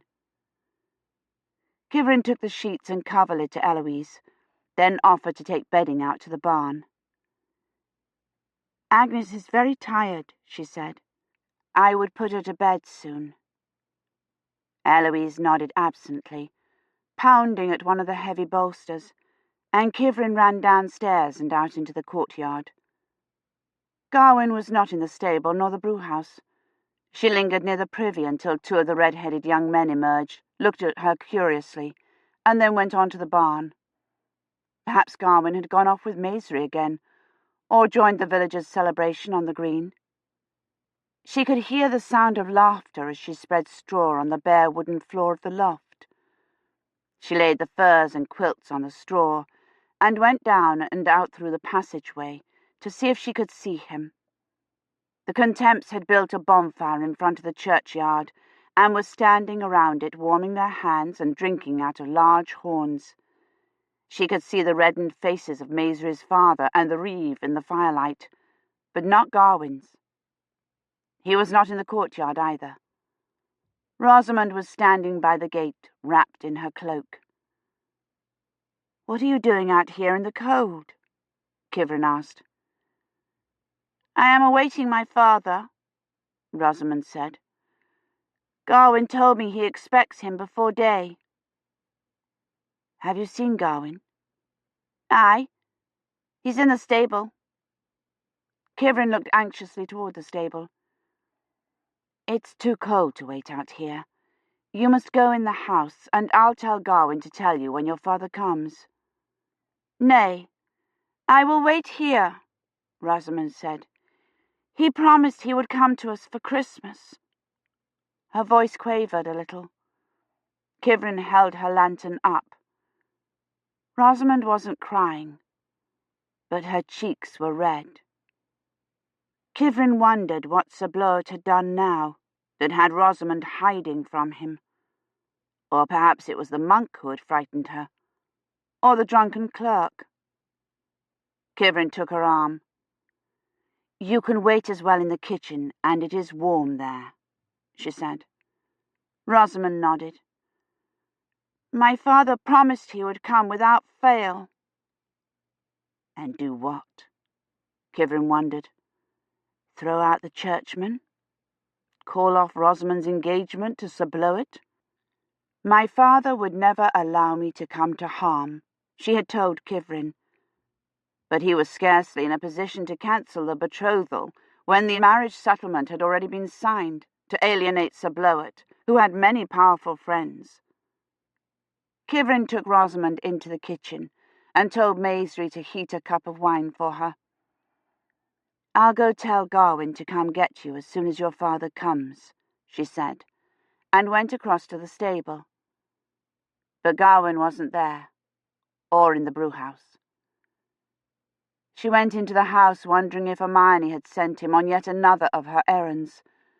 But Hermione was sitting beside the obviously unwillingly wakened envoy, talking determinedly to him, and Gawain was by the fire, surrounded by Sir Bloet's men, including the two who had come out of the privy. Sir Bloet sat on the near side of the hearth with his sister-in-law and Eloise. Kivrin sank down on the beggar's bench by the screens. There was no way to even get near him, let alone ask him about the drop. "Give him to me," Agnes wailed. She and the rest of the children were over by the stairs to the bower, and the little boys were passing Blackie among them, petting him and playing with his ears. Agnes must have gone out to the stable to fetch the puppy while Kivrin was out in the barn. "He's my hound," Agnes said, grabbing for Blackie. The little boy wrenched the puppy away. "Give him to me." Kivrin stood up. "As I was riding through the woods, I came upon a maiden," Gawain said loudly. "She had been set upon by thieves and was sore wounded, her head cut open and bleeding grievously." Kivrin hesitated, glancing towards Agnes, who was pounding on the little boy's arm, and then sat down again. "Fair maid," I said, "who has done this fell thing?" Gawain said. But she could not speak for her injurers. Agnes had the puppy back and was clutching it to her.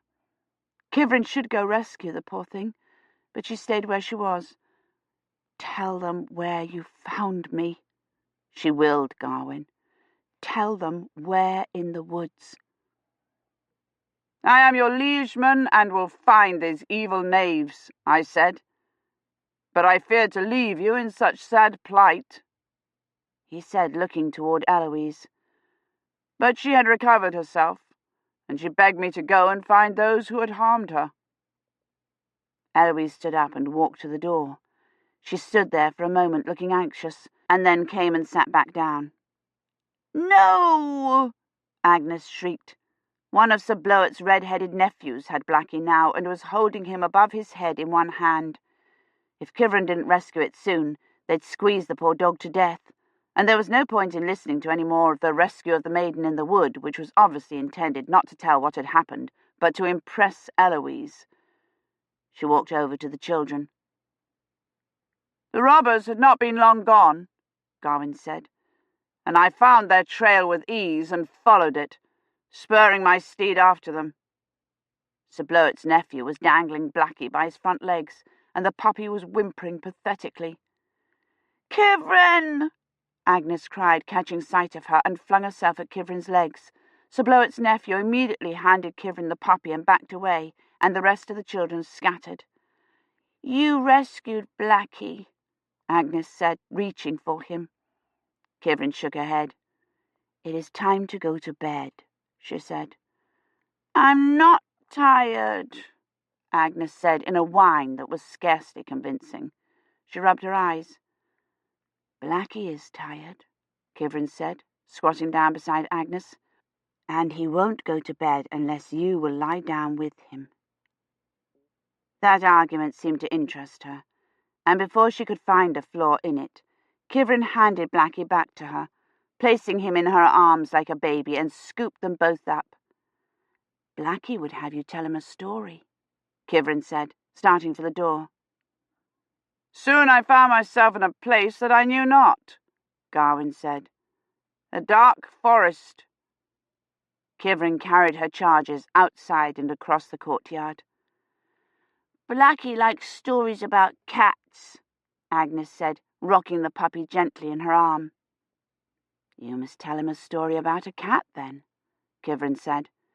She took the puppy while Agnes climbed up the ladder to the loft. He was already asleep, worn out from all the handling. Kivrin laid him in the straw next to the pallet. "A wicked cat," Agnes said, grabbing him up again. "I am not going to sleep. I'm only lying down with Blackie, so I need not take off my clothes." "No, you need not," Kivrin said, covering Agnes and Blackie with a heavy fur. It was too cold in the barn for undressing. "Blackie would fain wear my bell," she said, trying to put the ribbon over his head. "No, he wouldn't," Kivrin said. She confiscated the bell and spread another fur over them. Kivrin crawled in next to the little girl. Agnes pushed her small body against Kivrin. "Once there was a wicked cat," Agnes said, yawning. "Her father told her not to go into the forest, but she heeded him not." She fought valiantly against falling asleep, rubbing her eyes and making up adventures for the wicked cat, but the darkness and the warmth of the heavy fur finally overcame her. Kivrin continued to lie there, waiting till Agnes's breathing became light and steady, and then gently extricated Blackie from Agnes's grip and laid him in the straw. Agnes frowned in her sleep and reached for him, and Kivrin wrapped her arms around her. She should get up and go look for Garwin. The rendezvous was in less than a week. Agnes stirred and snuggled closer, her hair against Kivrin's cheek. "And how will I leave you?" Kivrin thought, "and Rosamond, and Father Roche," and fell asleep. When she woke, it was nearly light, and Rosamond had crawled in beside Agnes. Kivrin left them sleeping and crept down from the loft and across the grey courtyard, afraid she had missed the bell for Mass.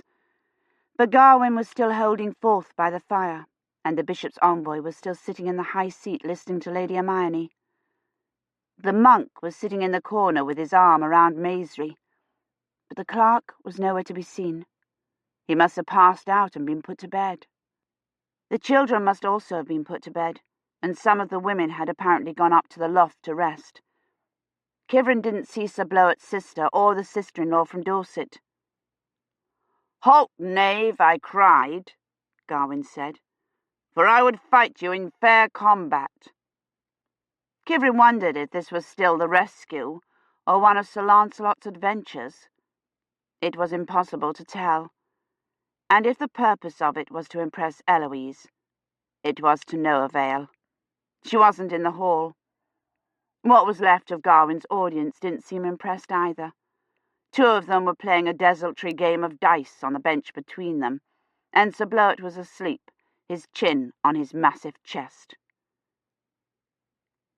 Kivrin obviously hadn't missed any opportunities to speak to Garwin by falling asleep, and from the look of things there wouldn't be any for some time. She might as well have stayed in the loft with Agnes. She was going to have to make an opportunity, waylay Garwin on his way to the privy, or catch up to him on the way to Mass and whisper, "Meet me afterward in the stable." The churchmen didn't look like they'd leave unless the wine gave out, but it was risky to cut it too close. The men might take a notion to go hunting tomorrow, or the weather might change, and whether the bishop's envoy and his flunkies left or not, it was still only 5 days to the rendezvous. No, 4. It was already Christmas. "He aimed a savage blow," Garwin said, standing up to illustrate, "and had it driven down as earnestly as he fainted, my head would have been cloven in twain." "Lady Catherine," Hermione said. She had stood up and was beckoning to Kivrin. The bishop's envoy was looking interestedly at her, and her heart began to pound, wondering what mischief they had cooked up between them now. But before Kivrin could cross the hall, Hermione left him and came across to her, carrying a linen-wrapped bundle. "I would have you carry these to Father Roche for the Mass," she said, folding the linen back so Kivrin could see the wax candles inside.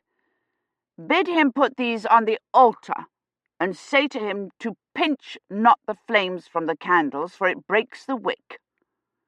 Bid him prepare the church that the bishop's envoy may say the Christmas Mass. I would have the church look like a place of the Lord, not a pigsty. And bid him put on a clean robe." "So you get your proper Mass after all," Kivrin thought, hurrying across the courtyard and along the passageway. "And you've got rid of me. All you need now is to get rid of Roche, persuade the bishop's envoy to demote him, or take him to Bicester Abbey." There was no one on the green. The dying bonfire flickered palely in the grey light, and the snow that had melted around it was refreezing in icy puddles. The villagers must have gone to bed, and she wondered if Father Roche had too. But there was no smoke from his house, and no answer to her knock on the door. She went along the path, and in the side door of the church. It was still dark inside, and colder than it had been at midnight. Father Roche, Kivrin called softly, groping her way to the statue of St. Catherine. He didn't answer, but she could hear the murmur of his voice. He was behind the rude screen, kneeling in front of the altar. Guide those who have travelled far this night safely home, and protect them from danger and illness along the way, he said, and his soft voice reminded her of the night in the sick room when she had been so ill, steady and comforting through the flames, and of Mr. Dunworthy. She didn't call to him again, but stayed where she was, leaning against the icy statue and listening to his voice in the darkness. Sir Bloet and his family came from Courcy to the Mass, and all their servants, he said, and Theodore Freeman from Hennefeld. The snow stopped yester eve, and the skies showed clear for the night of Christ's holy birth. He went on, in that matter-of-fact voice that sounded just like she did, praying into the corridor, the attendance tally for the Mass and the weather report. Light was beginning to come in through the windows now, and she could see him through the filigreed rood screen, his robe threadbare and dirty around the hem, his face coarse and cruel-looking in comparison to the aristocratic envoy, the thin-faced clerk. This blessed night, as the Mass ended, a messenger from the bishop came, and with him 2 priests, all 3 of great learning and goodness. Roche prayed. Don't be fooled by the gold and fancy clothes, Kivrin thought. You're worth 10 of them. The bishop's envoy will say the Christmas Mass, Hermione had said, and didn't seem to be troubled at all by the fact that he hadn't fasted or bothered to come to the church to prepare for the Mass himself. You're worth 50 of them, Kivrin thought. 100. There is word from Oxenford of illness. Toward the Cotter fares better, though I bade him not come so far to the Mass. Octrida was too weak to come to the Mass. I took her soup, but she ate it not. Walther fell vomiting after the dancing from too much ale, and Gaither burnt her hand upon the bonfire in plucking a brand from it. I shall not fear, though the last days come, the days of wrath and the final judgment, for you have sent much help. Much help? He wouldn't have any help if she stood here listening much longer. The sun was up now, and in the rose and gold light from the windows she could see the drippings down the sides of the candlesticks, the tarnish on their bases, a big blot of wax on the altar cloth. The day of wrath and the final judgment would be the right words for what would happen if the church looked like this when Hermione marched into Mass. Father Roche, she said. Roche turned immediately and then tried to stand up, his legs obviously stiff with the cold. He looked startled, even frightened, and Kivrin said quickly, It's Catherine, and moved forward into the light of one of the windows so he could see her. He crossed himself, still looking frightened, and she wondered if he had been half dozing at his prayers and was still not awake. Lady Hermione sent me with candles, she said, coming around the rude screen to him. She bade me tell you to set them in the silver candlesticks on either side of the altar. She bade me tell you... She stopped, ashamed to be delivering Hermione's edicts. I have come to help you prepare the church for Mass. What would you have me do? Shall I polish the candlesticks? She held out the candles to him. He didn't take the candles or say anything, and she frowned, wondering if in her eagerness to protect him from Hermione's wrath she had broken some rule. Women were not allowed to touch the elements or the vessels of the Mass. Perhaps they weren't allowed to handle the candlesticks either. Am I not allowed to help? She asked. Should I not have come into the chancel? Roche seemed suddenly to come to himself. "There is nowhere God's servants may not go," he said. He took the candles from her and laid them on the altar. "But such a one as you should not do such humble work." "It is God's work," she said briskly. She took the half-burned candles out of the heavy branched candlestick. Wax had dripped down the sides. "We'll need some sand," she said, "and a knife to scrape the wax off." He went to get them immediately, and while he was gone, she hastily took the candles down from the rude screen and replaced them with tallow ones. He came in with the sand, a fistful of filthy rags, and a poor excuse for a knife. But it cut through wax, and Kivrin started in on the altar cloth, scraping at the spot of wax, worried that they might not have much time. The bishop's envoy hadn't looked in any hurry to heave himself out of the high seat and prepare for the mass, but who knew how long he could hold out against Hermione? "I don't have any time either," she thought, starting on the candlesticks. She had told herself there was plenty of time, but she had spent the entire night actively pursuing Gawain and hadn't even got close to him. And tomorrow he might decide to go hunting or rescuing fair maidens, or the bishop's envoy and his flunkies might drink up all the wine and set off in search of more, dragging her with them. "There is nowhere God's servants may not go," Roche had said. "Except to the drop," she thought. "Except home." She scrubbed viciously with the wet sand at some wax embedded in the rim of the candlestick, and a piece flew off and hit the candle Roche was scraping. "I'm sorry," she said.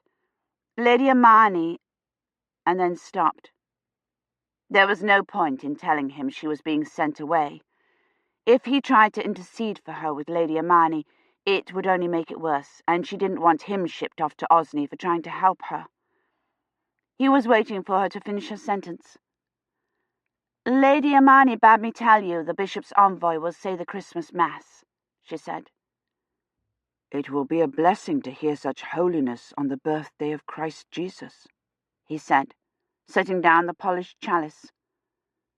The birthday of Christ Jesus. She tried to envision St. Mary the Virgin's as it would look this morning, the music and the warmth, the laser candles glittering in the stainless steel candlesticks. But it was like something she had only imagined, dim and unreal. She stood the candlesticks on either side of the altar. They shone dully in the multicolored light of the windows. She set 3 of Hermione's candles in them and moved the left one a little closer to the altar, so they were even. There was nothing she could do about Roche's robe, which Hermione knew full well was the only one he had. He had got wet sand on his sleeve, and she wiped it off with her hand. "I must go wake Agnes and Rosamond for the Mass," she said, brushing at the front of his robe, and then went on almost without meaning to. "Lady Hermione has asked the bishop's envoy to take me with them to the nunnery at Godstow." "God has sent you to this place to help us," he said. "He will not let you be taken from it."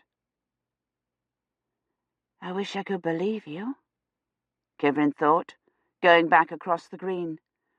There was still no sign of life, though smoke was coming from a couple of the roofs, and the cow had been turned out.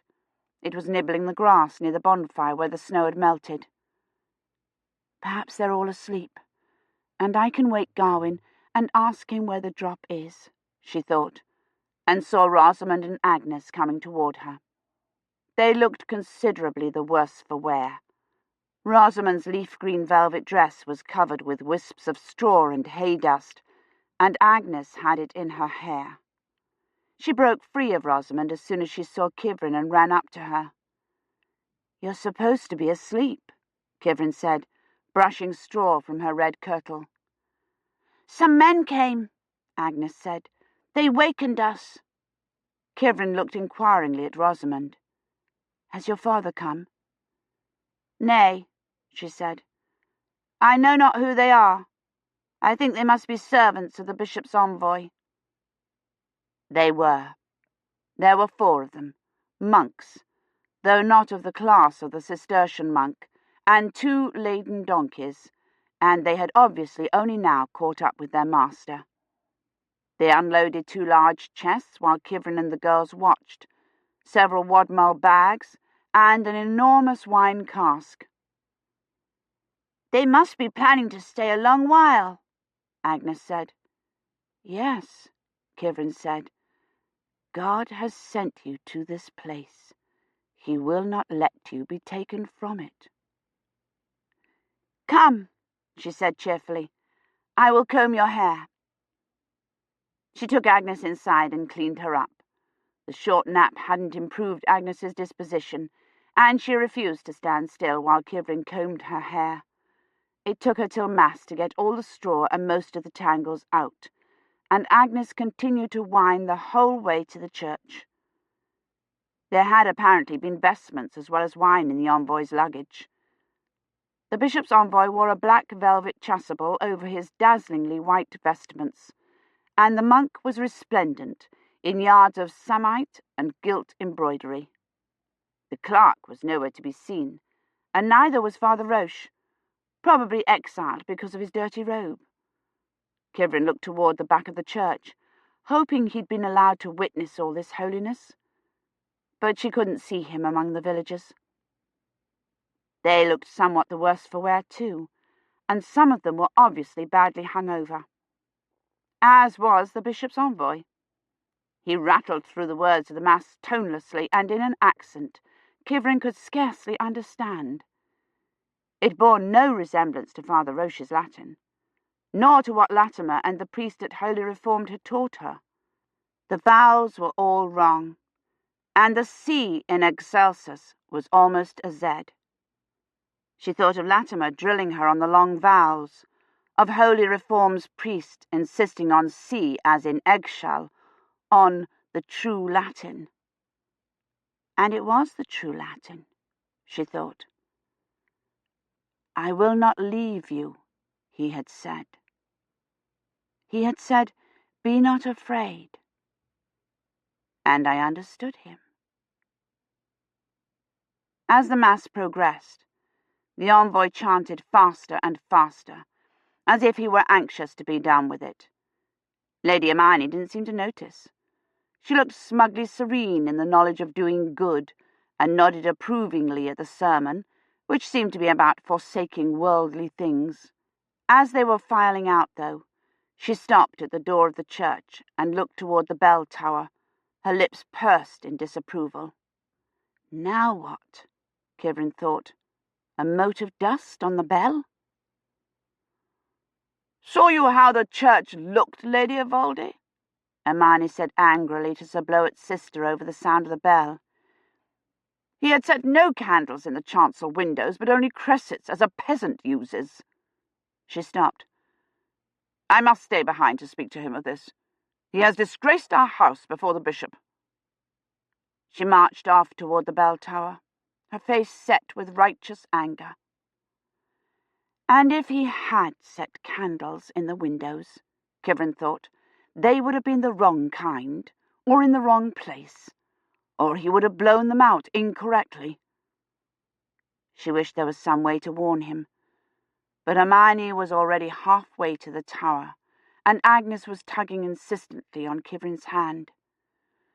"I'm tired," she said. "I would go to bed." Kivrin took Agnes to the barn, dodging among the villagers who were starting in on a second round of merrymaking. Fresh wood had been thrown on the bonfire, and several of the young women had joined hands and were dancing around it. Agnes lay down willingly in the loft, but she was up again before Kivrin made it into the house, trotting across the courtyard after her. "Agnes," Kivrin said sternly, her hands on her hips, "what are you doing up? You said you were tired." "Blackie is ill." "Ill?" Kivrin said. "What's wrong with him?" "He is ill," Agnes repeated. She took hold of Kivrin's hand and led her back to the barn and up to the loft. Blackie lay in the straw, a lifeless bundle. "Will you make him a poultice?" Kivrin picked the puppy up and laid him back down gingerly. He was already stiff. "Oh, Agnes, I'm afraid he's dead." Agnes squatted down and looked at him interestedly. "Grandmother's chaplain died," she said. "Had Blackie a fever?" Blackie had too much handling, Kivrin thought. He had been passed from hand to hand, squeezed, trodden on, half-choked, killed with kindness. And on Christmas, though Agnes didn't seem particularly upset. "Will there be a funeral?" she asked, putting out a tentative finger to Blackie's ear. No, Kivrin thought. There hadn't been any shoebox burials in the Middle Ages. The Contempts had disposed of dead animals by tossing them into the underbrush, by dumping them in a stream. "We will bury him in the woods," she said, though she had no idea how they would manage that with the ground frozen. "Under a tree." For the first time, Agnes looked unhappy. "Father Roche must bury Blackie in the churchyard," she said. Father Roche would do nearly anything for Agnes, but Kivrin couldn't imagine him agreeing to Christian burial for an animal. The idea of pets being creatures with souls hadn't become popular until the 19th century, and even the Victorians hadn't demanded Christian burial for their dogs and cats. "I will say the prayers for the dead," Kivrin said. "Father Roche must bury him in the churchyard," Agnes said, her face puckering. "And then he must ring the bell." "We cannot bury him till after Christmas," Kivrin said hastily. "After Christmas I will ask Father Roche what to do." She wondered what she should do with the body for now. She couldn't leave him lying there where the girls slept. "Come, we will take Blackie below," she said. She picked up the puppy, trying not to grimace, and took him down the ladder. She looked around for a box or a bag to put Blackie in, but she couldn't find anything. She finally laid him in a corner behind a scythe, and had Agnes bring handfuls of straw to cover him with. Agnes flung the straw on him. "If Father Roche does not ring the bell for Blackie, he will not go to heaven," she said, and burst into tears. It took Kivrin half an hour to calm her down again. She rocked her in her arms, wiping her streaked face and saying, "Shh, shh." She could hear noise from the courtyard. She wondered if the Christmas merrymaking had moved into the courtyard, or if the men were going hunting. She could hear the whinny of horses. "Let's go see what's happening in the courtyard," she said. "Perhaps your father is here." Agnes sat up, wiping her nose. "I would tell him of Blackie," she said, and got off Kivrin's lap. They went outside. The courtyard was full of people and horses. "What are they doing?" Agnes asked. "I don't know," Kivrin said. But it was all too clear what they were doing. Cobb was leading the envoy's white stallion out of the stable, and the servants were carrying out the bags and boxes they had carried in early this morning. Lady Eloise stood at the door looking anxiously into the courtyard. "Are they leaving?" Agnes asked. "No," Kivrin said. "No, they can't be leaving. I don't know where the drop is." The monk came out, dressed in his white habit and his cloak. Cobb went back into the stable and came out again, leading the mare Kivrin had ridden when they went to find the holly and carrying a saddle. "They are leaving," Agnes said. "I know," Kivrin said. "I can see that they are." Chapter 23. Kivrin grabbed Agnes's hand and started back to the safety of the barn. She must hide until they were gone. "Where are we going?" Agnes asked. Kivrin darted around two of Sir Bloet's servants carrying a chest. to the loft. Agnes stopped cold. "I do not wish to lie down," she wailed. "I'm not tired." "Lady Catherine," someone called from across the courtyard. Kivrin scooped Agnes up and started rapidly for the barn. "I'm not tired," Agnes shrieked. "I am not." Rosamond ran up beside her. "Lady Catherine, did you not hear me? Mother wants you. The bishop's envoy is leaving."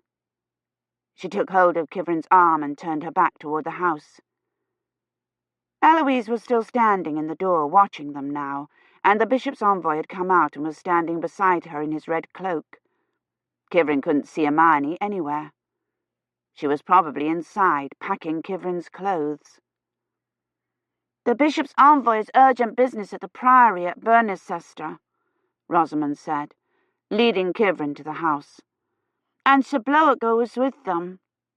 She smiled happily at Kivrin. "Sir Bloet says he will accompany them to Courcy, that they may lie there tonight, and arrive in Bernecestre tomorrow." Bernecestre. Bicester. At least it wasn't Godstow. But Godstow was along the way. "What business?" "I know not," Rosamond said, as if it were unimportant, and Kivrin supposed for her it was. Sir Bloet was leaving, and that was all that mattered. Rosamond plunged happily through the melee of servants and baggage and horses toward her mother. The bishop's envoy was speaking to one of his servants, and Eloise was watching him, frowning. Neither of them would see her if she turned and walked rapidly back behind the open doors of the stable. But Rosamond still had hold of her sleeve, and was pulling her forward. "Rosamond, I must go back to the barn. I have left my cloak," she began. "Mother!" Agnes cried, and ran toward Eloise and nearly into one of the horses. It whinnied and tossed its head, and a servant dived for its bridle. "Agnes!" Rosamond shouted and let go of Kivrin's sleeve, but it was too late. Eloise and the bishop's envoy had already seen them and started over to them. "You must not run among the horses," Eloise said, catching Agnes against her. "My hound is dead," Agnes said. "That is no reason to run," Eloise said, and Kivrin knew she hadn't even heard her. Eloise turned back to the bishop's envoy. "Tell your husband we are grateful for the loan of your horses, that ours may be rested for the journey to Bernecestre," he said, and he sounded distracted too.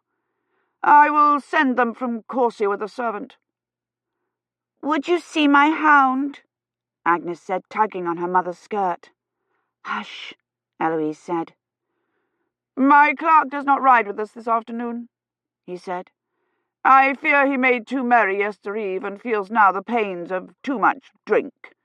I beg your indulgence, good lady, that he may stay and follow when he is recovered." "Of course he may stay," Eloise said. "Is there aught we can do to help him? My husband's mother—" "Nay, leave him be. There is naught can help an aching head save sleep. He will be well by evening," he said, looking like he had made too merry himself. He seemed nervous, inattentive, as if he had a splitting headache, and his aristocratic face was grey in the bright morning light. He shivered and pulled his cloak around him. He hadn't so much as glanced at Kivrin, and she wondered if he had forgotten his promise to Lady Hermione in his haste. She looked anxiously toward the gate, hoping Hermione was still chastising Roche and wouldn't suddenly appear to remind him of it. "I regret that my husband is not here," Eloise said, "and that we could not give you better welcome. My husband—" "I must see to my servants," he interrupted. He held out his hand, and Eloise dropped to one knee and kissed his ring. Before she could rise, he had stridden off toward the stable. Eloise looked after him worriedly. "Do you wish to see him?" Agnes said. "Not now," Eloise said. "Rosamond, you must make your farewells to Sir Bloet and Lady Evaldi." "He is cold," Agnes said. Eloise turned to Kivrin. Lady Catherine, know you where Lady Imeyne is? She stayed behind in the church, Rosamond said. Perhaps she is still at her prayers, Eloise said. She stood on tiptoe and scanned the crowded courtyard. Where is Maisry? Hiding, Kivrin thought, which is what I should be doing. Would you have me seek for her? Rosamond asked. Nay, Eloise said. You must bid Sir Bloet farewell. Lady Catherine, go and fetch Lady Imeyne from the church, that she may bid the bishop's envoy goodbye. Rosamond, why do you still stand there? You must bid your betrothed farewell. I will find Lady Imeyne, Kivrin said, thinking, I'll go out through the passage, and if she's still in the church, I'll duck behind the huts and go into the woods. She turned to go. Two of Sir Bloet's servants were struggling with a heavy chest. They set it down with a thunk in front of her, and it tipped over onto its side. She backed up and started around them, trying to keep from walking behind the horses. Wait, Rosamond said, catching up with her. She caught hold of her sleeve. You must come with me to bid Sir Bloet farewell. Rosamond, Kivrin said, looking toward the passage. Any second Lady Imeyne would come through there, clutching her book of hours. Please, Rosamond said. She looked pale and frightened. Rosamond, it will but take a moment, and then you can fetch Grandmother. She pulled Kivrin over to the stable. Come, now, while his sister-in-law is with him. Sir Bloet was standing, watching his horse being saddled and talking to the lady with the amazing coif. It was no less enormous this morning, but had obviously been put on hastily. It listed sharply to one side. What is this urgent business of the bishop's envoy? She was saying. He shook his head, frowning, and then smiled at Rosamond and stepped forward. She stepped back, holding tightly to Kivrin's arm. His sister-in-law bobbed her wimple at Rosamond and went on. Has he had news from Bath? There has been no messenger last night or this morning, he said. If there has been no message, why spoke he not of this urgent business when first he came? The sister-in-law said. I know not, he said impatiently. Hold, I must bid my betrothed farewell. He reached for Rosamond's hand, and Kivrin could see the effort it took her not to pull it back. Farewell, Sir Bloet, she said stiffly. Is that how you would part from your husband? He asked. Will you not give him a farewell kiss? Rosamond stepped forward and kissed him rapidly on the cheek, then stepped immediately back and out of his reach. I thank you for your gift of the brooch, she said. Bloet dropped his gaze from her white face to the neck of her cloak.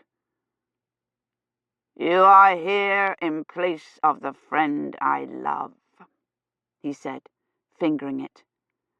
Agnes ran up, shouting, Sir Bloet! Sir Bloet! And he caught her and swung her up into his arms.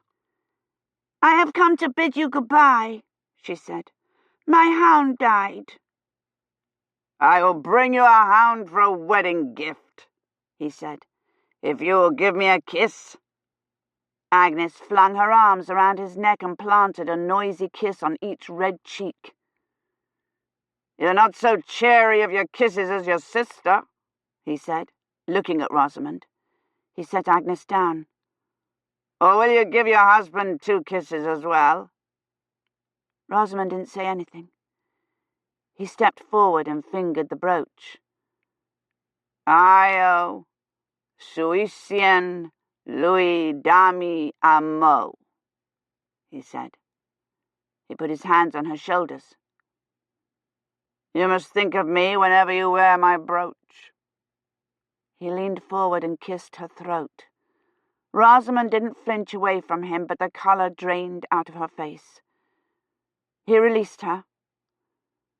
I will come for you at Eastertide, he said, and it sounded like a threat. "Will you bring me a black hound?" Agnes said.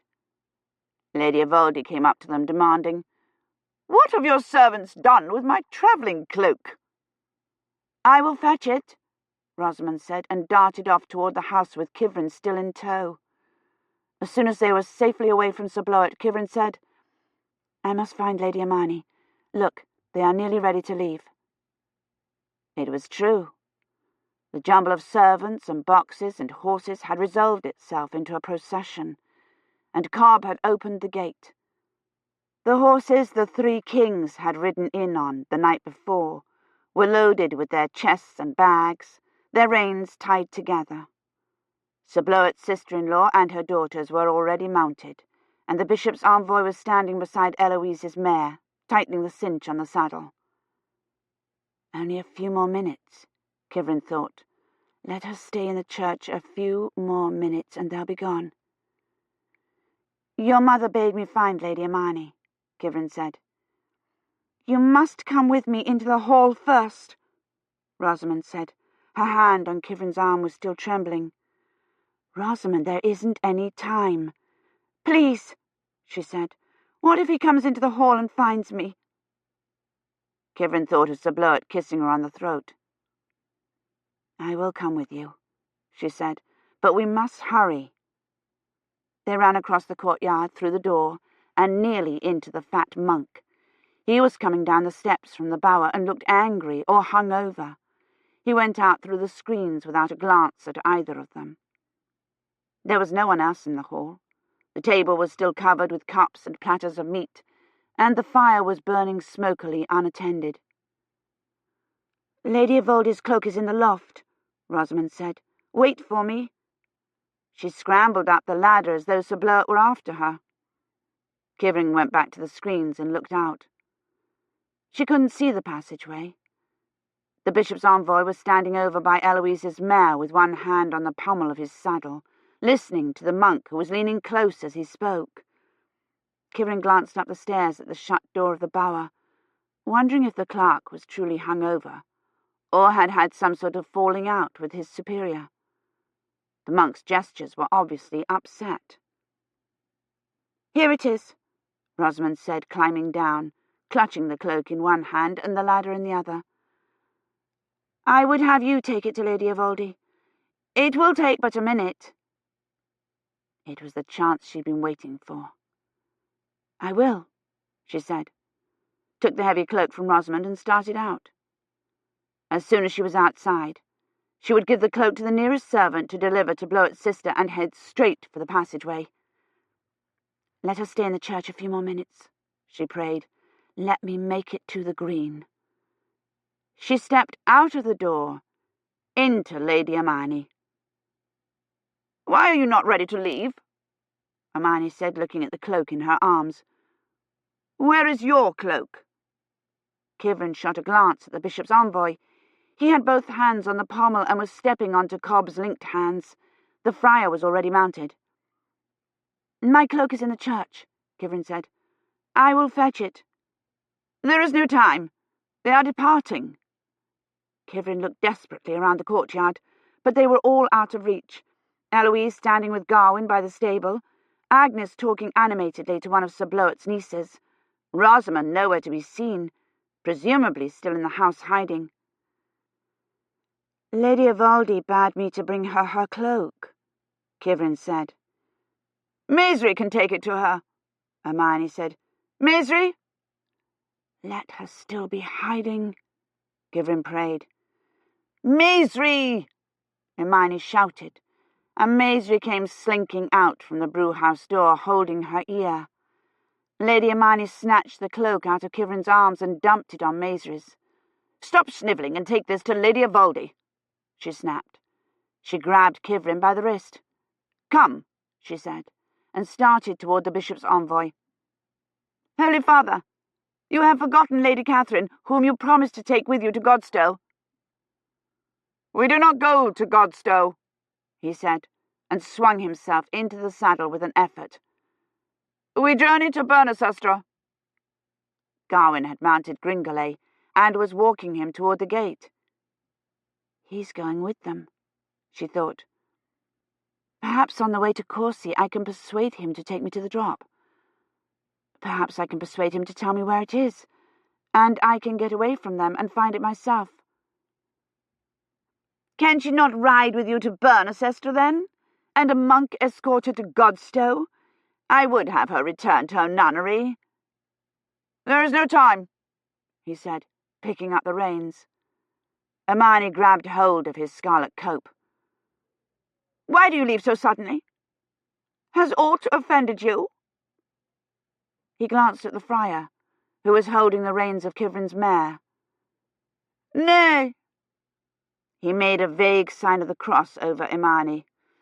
"Dominus vobiscum et cum spiritu tuo," he murmured, looking pointedly at her hand on his cope. "What of a new chaplain?" Hermione insisted. "I am leaving my clerk behind to serve you as chaplain," he said. "He's lying," Kivrin thought, and glanced up sharply at him. He exchanged another secretive glance with the monk, and Kivrin wondered if their urgent business was simply getting away from this complaining old woman. "Your clerk," Lady Hermione said, pleased, and let go of the cope. The bishop's envoy spurred his horse and galloped across the courtyard, nearly running down Agnes, who scurried out of the way, and then ran to Kivrin and buried her head in her skirt. The monk mounted Kivrin's mare and rode after him. "God go with you, Holy Father," Lady Hermione called after him, but he was already out the gate. And then they were all gone, Gawain riding out last at a flashy gallop to make Eloise notice him. And they hadn't taken her off to Godstow and out of reach of the drop. Kivrin was so relieved she didn't even worry over Gawain's having gone with them. It was less than half-day's ride to Corsi. He might even be back by nightfall. Everyone seemed relieved. Or perhaps it was only the letdown of Christmas afternoon, and the fact that they had all been up since yesterday morning. No one made any movement to clear the tables, which were still covered with dirty trenchers and half-full serving bowls. Eloise sank into the high seat, her arms dangling over the side, and looked at the table disinterestedly. After a few minutes she called for Maisry, but when she didn't answer, Eloise didn't shout for her again. She leaned her head against the carved back and closed her eyes. Rosamond went up to the loft to lie down, and Agnes sat down next to Kivrin by the hearth and put her head on her lap, playing absently with her bell. Only Lady Hermione refused to give in to the letdown and languor of the afternoon. "I would have my new chaplain say prayers," she said, and went up to knock on the bower door. Eloise protested lazily, her eyes still closed, that the bishop's envoy had said the clerk should not be disturbed. But Hermione knocked several times, loudly, and without result. She waited a few minutes, knocked again, and then came down the steps and knelt at the foot of them to read her book of hours and keep an eye on the door so she could waylay the clerk as soon as he emerged. Agnes battered at her bell with one finger, yawning broadly. "Why don't you go up into the loft and lie down with your sister?" Kivrin suggested. "I'm not tired," Agnes said, sitting up. "Tell me what happened to the maiden whose father told her not to go in the forest." "Only if you lie down," Kivrin said, and began the story. Agnes didn't last 2 sentences. In the late afternoon, Kivrin remembered Agnes's puppy. Everyone was asleep by then, even Lady Hermione, who had given up on the clerk and gone up to the loft to lie down. Maisry had come in at some point and crawled under one of the tables. She was snoring loudly. Kivrin eased her knees carefully out from under Agnes's head and went out to bury the puppy. There was no one in the courtyard. The remains of a bonfire still smouldered in the centre of the green, but there was no one around it. The villagers must be taking a Christmas afternoon nap too. Kivrin brought down Blackie's body and went into the stable for a wooden spade. Only Agnes's pony was there, and Kivrin frowned at it, wondering how the clerk was supposed to follow the envoy to Courcy. Perhaps he hadn't been lying after all, and the clerk was to be the new chaplain whether he liked it or not. Kivrin carried the spade and Blackie's already stiffening body across to the church and around to the north side. She laid the puppy down and began chipping through the crusted snow. The ground was literally as hard as stone. The wooden spade didn't even make a dent, even when she stood on it with both feet. She climbed the hill to the beginnings of the wood, dug through the snow at the base of an ash tree, and buried the puppy in the loose-leaf mould. "Requiescat in pace," she said, so she could tell Agnes the puppy had had a Christian burial, and went back down the hill. She wished Gawain would ride up now. She could ask him to take her to the drop while everyone was still asleep. She walked slowly across the green, listening for the horse. He would probably come by the main road. She propped the spade against the wattle fence of the pigsty and went around the outside of the manor wall to the gate. But she couldn't hear anything. The afternoon light began to fade. If Gawain didn't come soon, it would be too dark to ride out to the drop. Father Roche would be ringing vespers in another half-hour, and that would wake everyone up. Gawain would have to tend his horse, though, no matter what time he got back, and she could sneak out to the stable and ask him to take her to the drop in the morning. Or perhaps he could simply tell her where it was, draw her a map, so she could find it herself. That way she wouldn't have to go into the woods alone with him, and if Lady Imeyne had him out on another errand the day after the rendezvous, she could take one of the horses and find it herself. She stood in by the gate till she got cold, and then went back along the wall to the pigsty and into the courtyard. There was still no one in the courtyard, but Rosamond was in the anteroom with her cloak on. "Where have you been?" she said. "I've been looking everywhere for you. The clerk—" Kivrin's heart jerked. "What is it? Is he leaving?" He'd woken from his hangover and was ready to leave, and Lady Imeyne had persuaded him to take her to Godstow. "Nay," Rosamond said, going into the hall. It was empty. Eloise and Imeyne must both be in the bower with him. She unfastened Sir Bloet's brooch and took her cloak off. "He is ailing. Father Roche sent me to find you." She started up the stairs. "Ailing?" Kivrin said. "Aye. Grandmother sent Maisry to the bower to take him somewhat to eat." And to put him to work, Kivrin thought, following her up the steps. "And Maisry found him ill?" "Aye. He has a fever." "He has a hangover," Kivrin thought, frowning. But Roche would surely recognize the effects of drink, even if Lady Imeyne couldn't, or wouldn't. A terrible thought occurred to her. "He's been sleeping in my bed," Kivrin thought, "and he's caught my virus." "What symptoms does he have?" she asked. Rosamond opened the door. There was scarcely room for them all in the little room. Father Roche was by the bed, and Eloise stood a little behind him, her hand on Agnes's head. Maisry cowered by the window. Lady Imeyne knelt at the foot of the bed next to her medicine casket, busy with one of her foul-smelling poultices.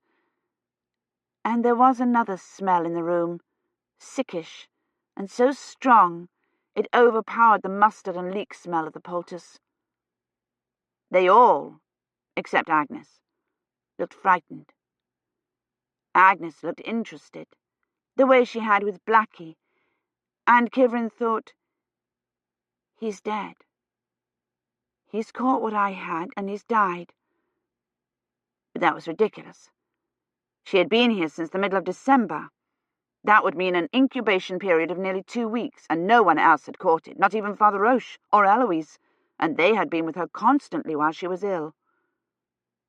She looked at the clerk. He lay uncovered in the bed, wearing a shift and no breeches. The rest of his clothes were draped over the foot of the bed, his purple cloak dragging on the floor. His shift was yellow silk, and the ties had come unfastened so that it was open halfway down his chest. But she wasn't noticing either his hairless skin or the ermine bands on the sleeves of his shift. He was ill.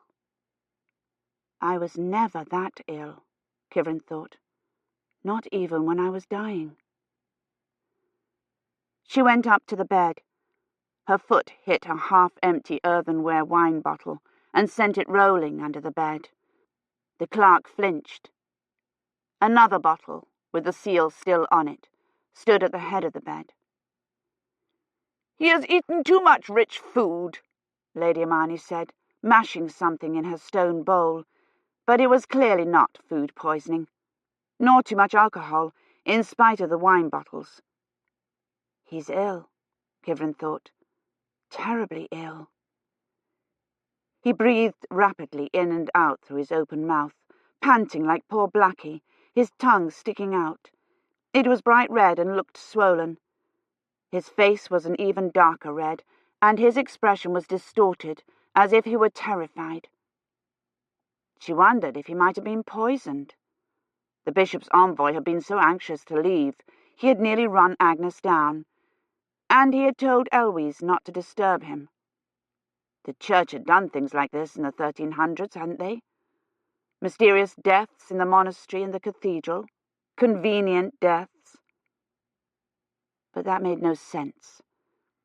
The bishop's envoy and the monk would not have hurried off and given orders not to disturb the victim, when the whole point of poison was to make it look like botulism or peritonitis, or the dozen other unaccountable things people died of in the Middle Ages. And why would the bishop's envoy poison one of his own underlings, when he could demote him, the way Lady Imeyne wanted to demote Father Roche? "Is it the cholera?" Lady Eloise said. No, Kivrin thought, trying to remember its symptoms. Acute diarrhea and vomiting, with massive loss of body fluids, pinched expression, dehydration, cyanosis, raging thirst. "Are you thirsty?" she asked. The clerk gave no sign that he had heard. His eyes were half closed, and they looked swollen too. Kivrin laid her hand on his forehead. He flinched a little, his reddened eyes flickering open and then closed. "He's burning with fever," Kivrin said, thinking. "Cholera doesn't produce this higher fever." "Fetch me a cloth dipped in water." "Maisry," Eloise snapped, but Rosamond was already at her elbow with the same filthy rag they must have used on her. At least it was cool. Kivrin folded it into a rectangle, watching the clerk's face. He was still panting, and his face contorted when she laid the rag across his forehead, as if he were in pain. He clutched his hand to his belly. Appendicitis? Kivrin thought. No. That usually was accompanied by a low-grade fever. Typhoid fever could produce temps as high as 40 degrees, though usually not at the onset. It produced enlargement of the spleen as well, which frequently resulted in abdominal pain. "Are you in pain?" she asked. "Where does it hurt?" His eyes flickered half open again, and his hands moved restlessly on the coverlid. That was a symptom of typhoid fever, that restless plucking, but only in the last stages, 8 or 9 days into the progress of the disease. She wondered if the priest had already been ill when he came. He had stumbled getting off his horse when they arrived, and the monk had had to catch him. But he had eaten and drunk more than a little at the feast, and grabbed at Maisry. He couldn't have been very ill, and typhoid came on gradually, beginning with a headache and an only slightly elevated temperature. It didn't reach 39 degrees until the 3rd week. Kivrin leaned closer. pulling his untied shift aside to look for typhoid's rose-coloured rash. There wasn't any. The side of his neck seemed slightly swollen, but swollen lymph glands went with almost every infection. She pulled his sleeve up. There weren't any rose spots on his arm either, but his fingernails were a bluish-brown colour, which meant not enough oxygen, and cyanosis was a symptom of cholera. "Has he vomited, or had loosening of the bowels?" she asked. "Nay," Lady Imeyne said, smearing a greenish paste on a piece of stiff linen. "He has but eaten too much of sugars and spices, and it has fevered his blood." It couldn't be cholera without vomiting, and at any rate the fever was too high. Perhaps it was her virus after all, but she hadn't felt any stomach pain, and her tongue hadn't swollen like that. The clerk raised his hand and pushed the rag off his forehead and onto the pillow, and then let his arm fall back to his side. Kivrin picked the rag up. It was completely dry. And what beside a virus could cause that higher fever? She couldn't think of anything but typhoid. "Has he bled from the nose?" she asked Roche. "Nay," Rosamond said, stepping forward and taking the rag from Kivrin. "I have seen no sign of bleeding." "Wet it with cold water, but don't wring it out," Kivrin said. "Father Roche, help me to lift him." Roche put his hands to the priest's shoulders and raised him up. There was no blood on the linen under his head. Roche laid him gently back down. "Think you it is the typhoid fever?" he said, and there was something curious, almost hopeful in his tone. "I know not," Kivrin said. Rosamond handed Kivrin the rag. She had took Kivrin at her word. It was dripping with ice water. Kivrin leaned forward and laid it across the clerk's forehead. His arms came up suddenly, wildly, knocking the cloth backward out of Kivrin's hand, and then he was sitting up, flailing at her with both his hands, kicking out with his feet. His fist caught her on the side of her leg, buckling her knees, so that she almost toppled onto the bed. I'm sorry, Kivrin said, trying to get her balance, trying to clutch at his hands. "I'm sorry." His bloodshot eyes were wide open now, staring straight ahead. "Gloriam tuum!" he bellowed in a strange, high voice that was almost a scream. "I'm sorry," Kivrin said. She grabbed at his wrist, and his other arm shot out, striking her full in the chest. "Requiem aeternam dona eis!" he roared, rising up on his knees, and then his feet to stand in the middle of the bed. "Et lux perpetua luceat eis!" Kivrin realized suddenly that he was trying to chant the Mass for the dead. Father Roche clutched at his shift, and the clerk lashed out, kicking himself free, and then went on kicking, spinning around as if he were dancing. "Miserere nobis!" He was too near the wall for them to reach him, hitting the timbers with his feet and flailing arms at every turn without even seeming to notice. "When he comes within reach, we must grab his ankles and knock him down," Kivrin said. Father Roche nodded, out of breath. The others stood transfixed, not even trying to stop him. Hermione still on her knees. Maisry pushed herself completely into the window, her hands over her ears and her eyes squeezed shut. Rosamond had retrieved the sopping rag and held it in her outstretched hand as if she thought Kivrin might try to lay it on his head again. Agnes was staring open-mouthed at the clerk's half-exposed body.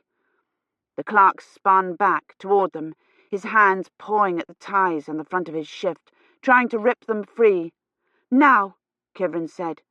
Father Roche and she reached for his ankles. The clerk went down on one knee, and then, flinging his arms out wide, burst free and launched himself off the high bed straight at Rosamond. She put her hands up, still holding the rag, and he hit her full in the chest. "Miserere nobis," he said, and they went down together. "Grab his arms before he hurts her," Kivrin said, but the clerk had stopped flailing. He lay atop Rosamond, motionless, his mouth almost touching hers, his arms limply out at his sides. Father Roche took hold of the clerk's unresisting arm and rolled him off Rosamond. He flopped onto his side, breathing shallowly, but no longer panting. "Is he dead?" Agnes asked. And, as if her voice had released the rest of them from a spell, they all moved forward, Lady Hermione struggling to her feet, gripping the bedpost. "Blackie died," Agnes said, clutching at her mother's skirts. "He is not dead," Hermione said, kneeling beside him. "But the fever in his blood has gone to the brain. It is often thus." "It's never thus," Kivrin thought. "This isn't a symptom of any disease I've ever heard of. What could it be? Spinal meningitis? Epilepsy?" She bent down next to Rosamond. The girl lay rigidly on the floor, her eyes squeezed shut, her hands clenched into whitening fists. "Did he hurt you?" Kivrin asked. Rosamond opened her eyes. "He pushed me down," she said, her voice quavering a little. "Can you stand?" Kivrin asked. Rosamond nodded, and Eloise stepped forward, Agnes still clinging to her skirt. They helped Rosamond to her feet. "My foot hurts," she said, leaning on her mother, but in a minute she was able to stand on it. Of a sudden." Eloise supported her to the end of the bed and sat her down on the carved chest. Agnes clambered up next to her. "The bishop's clerk jumped on top of you," she said. The clerk murmured something, and Rosamond looked fearfully at him. "Will he rise up again?" she asked Eloise. "Nay," Eloise said, but she helped Rosamond up and led her to the door. "Take your sister down to the fire and sit with her," she told Agnes. Agnes took hold of Rosamond's arm and led her out. "When the clerk dies, we will bury him in the churchyard," Kivrin could hear her say going down the stairs. "Like Blackie." The clerk looked already dead, his eyes half open and unseeing. Father Roche knelt next to him and hoisted him easily over his shoulder, the clerk's head and arms hanging limply down, the way Kivrin had carried Agnes home from the midnight mass. Kivrin hastily pulled the coverlid off the feather bed, and Roche eased him down onto the bed. "We must draw the fever from his head," Lady Hermione said, returning to her poultice. "It is the spices that have fevered his brain." "No," Kivrin whispered, looking at the priest. He lay on his back with his arms out at his sides, the palms up. The thin shift was ripped halfway down the front and had fallen completely off his left shoulder, so his outstretched arm was exposed. Under the arm was a red swelling. "No," she breathed. The swelling was bright red and nearly as large as an egg. High fever, swollen tongue, intoxication of the nervous system, buboes under the arms and in the groin. Kivrin took a step back from the bed. "It can't be," she said. "It's something else." It had to be something else, a boil or an ulcer of some kind. She reached forward to pull the sleeve away from it. The clerk's hands twitched. Roche stretched to grasp his wrists, pushing them down onto the feather bed. The swelling was hard to the touch, and around it the skin was a mottled purplish black. "It can't be," she said. "It's only 1320. "This will draw the fever out," Hermione said. She stood up stiffly, holding the poultice out in front of her. "Pull his shift away from his body that I may lay on the poultice." She started toward the bed. "No," Kivrin said. She put her hands up to stop her. "Stay away. You mustn't touch him." "You speak wildly," Hermione said. She looked at Roche. "It is naught but a stomach fever." "It isn't a fever," Kivrin said. She turned to Roche. "Let go of his hands and get away from him. It isn't a fever. It's the plague." All of them. Roche and Hermione and Eloise looked at her as stupidly as Maisry. They don't even know what it is yet, she thought desperately, because it doesn't exist yet. There was no such thing as the Black Death yet. It didn't even begin in China until 1333, and it didn't reach England till 1348. But it is, Kivrin said.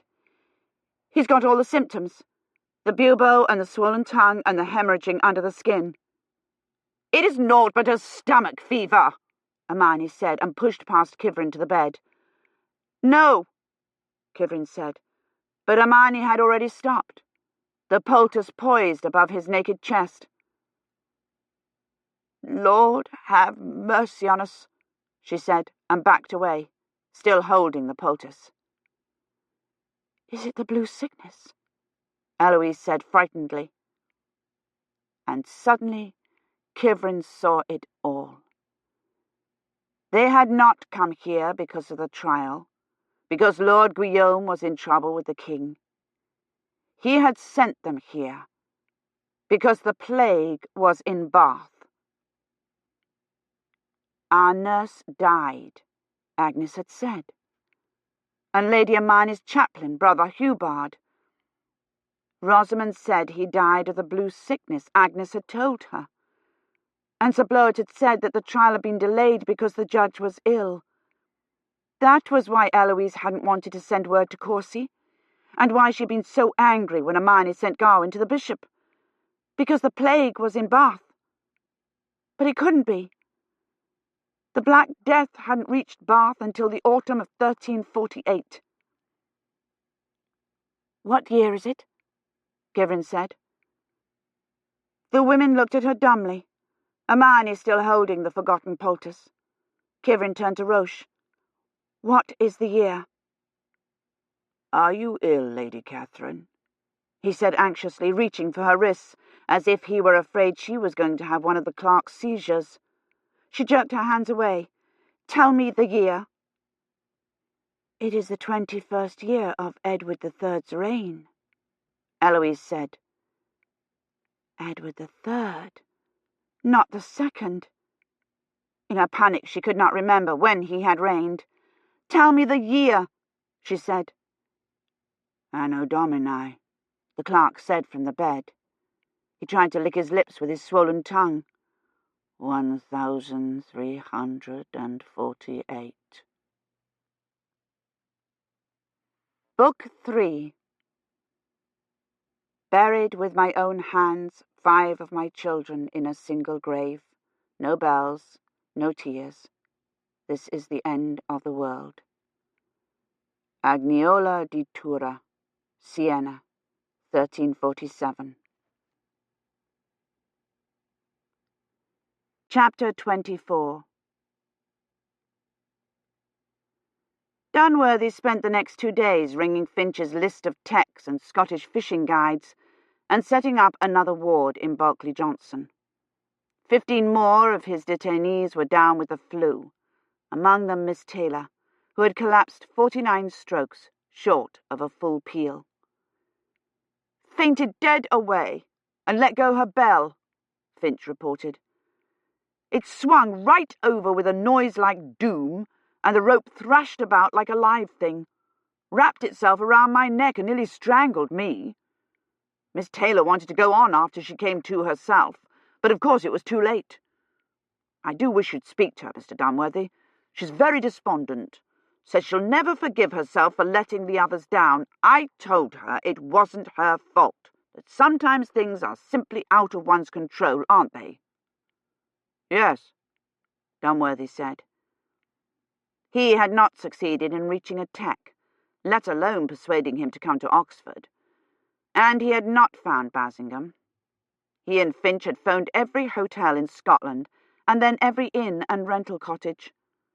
William had got hold of Bassingham's credit records, but there were no purchases of fishing lures or waders in some remote Scottish town, as he had hoped, and no entries at all after the 15th of December. The telephone system was becoming progressively disabled. The visual cut out again, and the recorded voice announcing that due to the epidemic all circuits were busy, interrupted after only 2 digits on nearly every call he tried to put through. He didn't so much worry about Kivrin as carry her with him, a heavy weight, as he punched and repunched the numbers, waited for ambulances, listened to Mrs. Gadsden's complaints. Andrews had not phoned back, or if he had not succeeded in getting through. Badri murmured endlessly of death, the nurses carefully transcribing his ramblings on slips of paper. While he waited for the texts, for the fishing guides, for someone to answer the telephone, he pored over Badri's words, searching for clues. Black, Badri had said, and laboratory, and Europe. The phone system grew worse. The recorded voice cut in as he punched the first number, and several times he couldn't raise a dial tone. He gave up for the moment, and worked on the contacts charts. William had managed to get hold of the primary's confidential NHS medical records, and he pored over them, searching for radiation treatments and visits to the dentist. One of the primaries had his jaw x-rayed, but on second look, he saw it had been on the 24th, after the epidemic began. He went over to infirmary to ask the primaries, who weren't delirious, whether they had any pets, or had been duck hunting recently. The corridors were filled with stretcher trolleys, each one of them with a patient on it. They were jammed up against the doors of casualties and crosswise in front of the elevator. There was no way he could get past them to it. He took the stairs. William's blonde student nurse met him at the door of isolation. She was wearing a white cloth gown and a mask. "I'm afraid you can't go in," she said, holding up a gloved hand. Badri's dead, he thought. "Is Mr. Chadhari worse?" he asked. "No. He seems actually to be resting a bit more quietly, but we've run out of SPGs. London's promised to send us a shipment tomorrow, and the staff's making do with cloth, but we haven't enough for visitors." She fished in her pocket for a scrap of paper. "I wrote down his words," she said, handing it to him. "I'm afraid most of it's unintelligible. He says your name, and Kivrin's, is that right?" He nodded, looking at the paper. "And sometimes isolated words, but most of it's nonsense." She had tried to write it down phonetically, and when she understood a word, she underscored it. "Can't," he had said, and rats, and so worried. Over half the detainees were down by Sunday morning, and everyone not ill was nursing them. Dunworthy and Finch had given up all notion of putting them in wards, and at any rate they had run out of cots. They left them in their own beds, or moved them, bed and all, into rooms insolvent to keep their makeshift nurses from running themselves ragged. The bell-ringers fell one by one, and Dunworthy helped put them to bed in the old library. Miss Taylor, who could still walk, insisted on going to visit them. "It's the least I can do," she said, panting after the exertion of walking across the corridor, "after I let them down like that." Dunworthy helped her onto the air mattress William had carried over and covered her with a sheet. "The spirit is willing, but the flesh is weak," he said. He felt weak himself, bone-tired from the lack of sleep and the constant defeats. He had finally managed, between boiling water for tea and washing bedpans, to get through to one of Maudlin's texts. "She's in hospital," her mother had said. She'd looked harried and tired. "When did she fall ill?" Dunworthy had asked her. "Christmas Day." Hope had surged in him. Perhaps Maudlin's tech was the source. "What symptoms does your daughter have?" he'd asked eagerly. "Headache? Fever? Disorientation?" "Ruptured appendix," she'd said. By Monday morning, 3/4 of the detainees were ill. They ran out, as Finch had predicted, of clean linens and NHS masks, and more urgently, of temps, antimicrobials and aspirin. I tried to ring infirmary to ask for more, Finch said, handing Dunworthy a list. But the phones have all gone dead. Dunworthy walked to the infirmary to fetch the supplies. The street in front of casualties was jammed, a jumble of ambulance vans and taxis and protesters carrying a large sign that proclaimed, "The Prime Minister has left us here to die."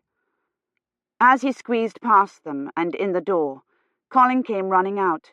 He was wet as usual and red-faced and red-nosed from the cold. His jacket was unstripped. "The telephones are out," he said. "There was an overload. I'm running messages." He pulled an untidy clutch of folded papers from his jacket pocket. "Is there anyone you'd like me to take a message to?" Yes, he thought. To Andrews, to Bassingham, to Kivrin. No, he said.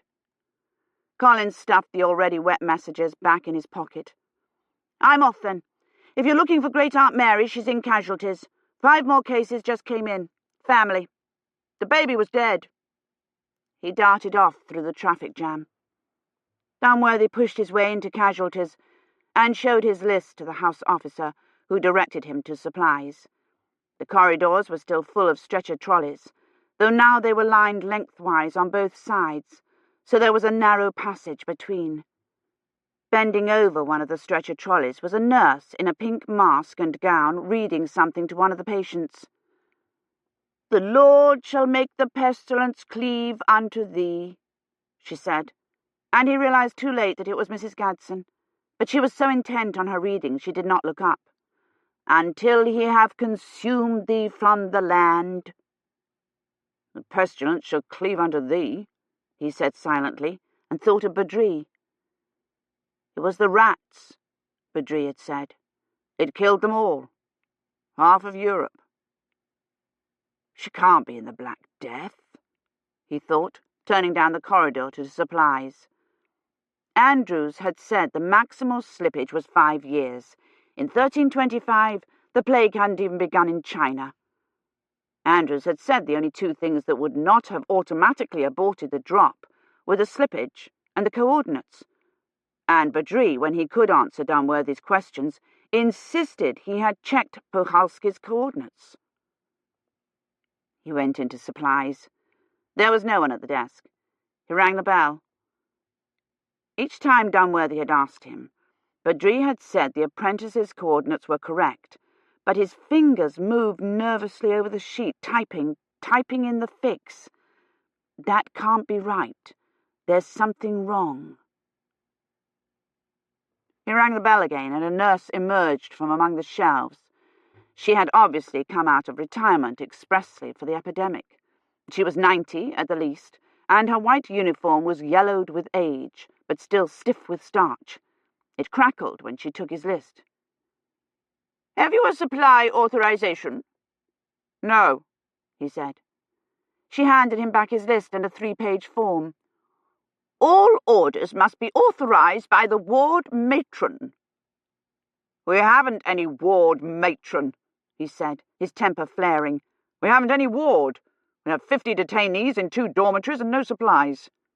"In that case, authorization must be obtained from the doctor in charge."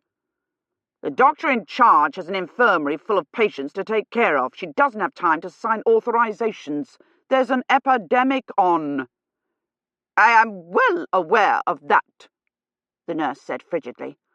"All orders must be signed by the doctor in charge," and walked creakily back among the shelves.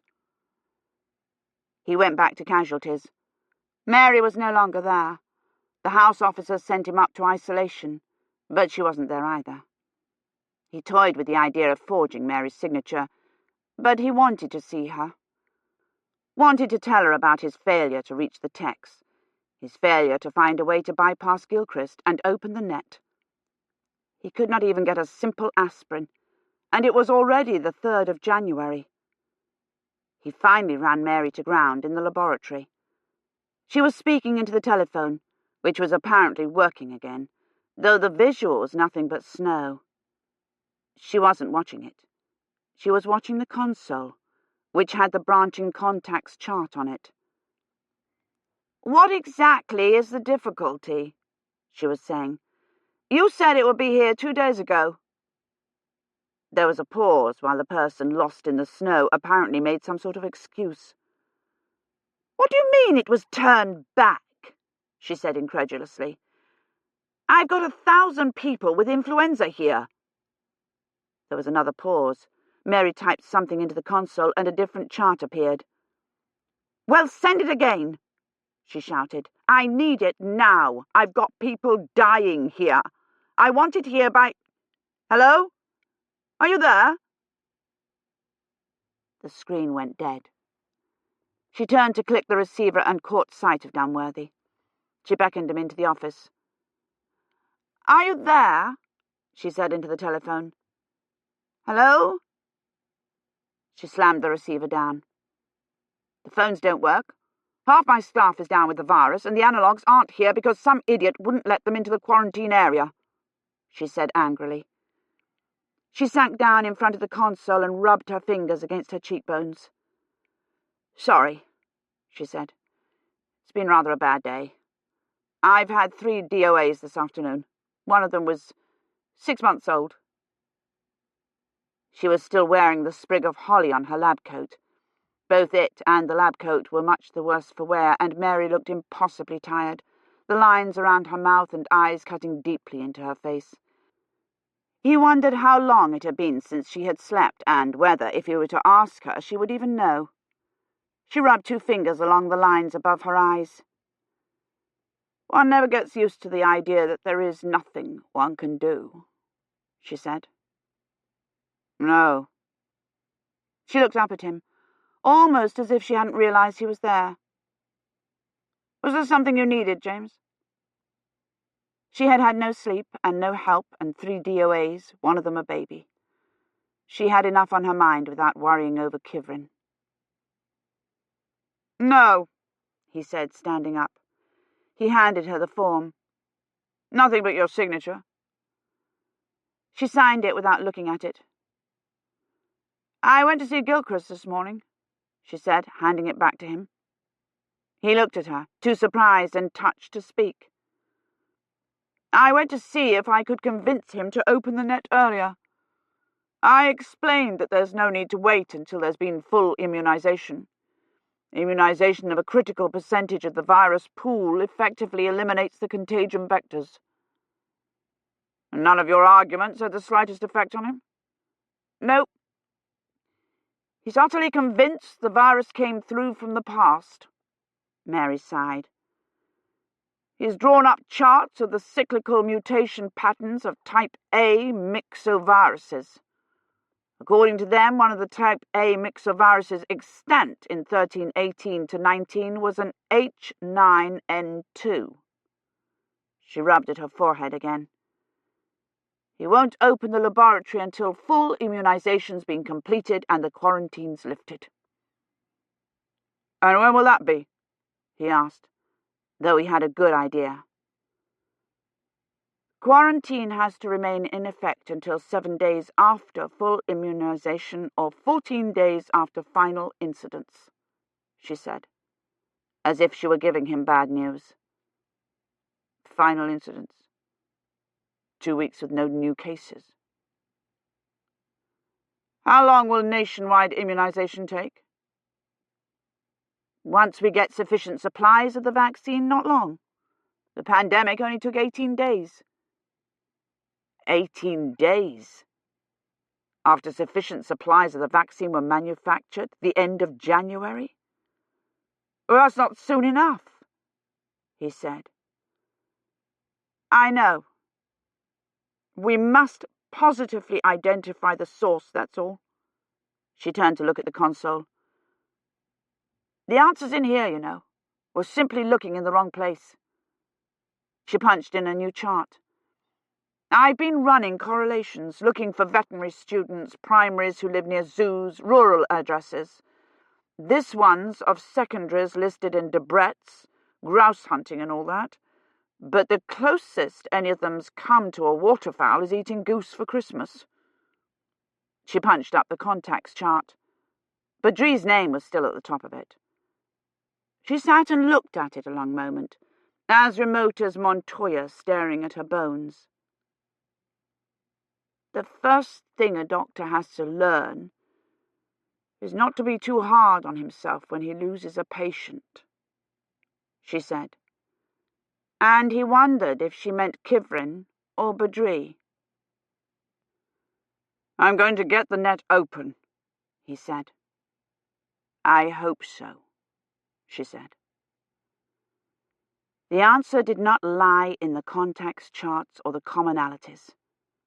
It lay in Badri, whose name was still, in spite of all the questions they had asked the primaries, in spite of all the false leads, the source. Badri was the index case, and sometime in the 4 to 6 days before the drop, he had been in contact with the reservoir. He went up to see him. There was a different nurse at the desk outside Badri's room, a tall, nervous youth who looked no more than 17.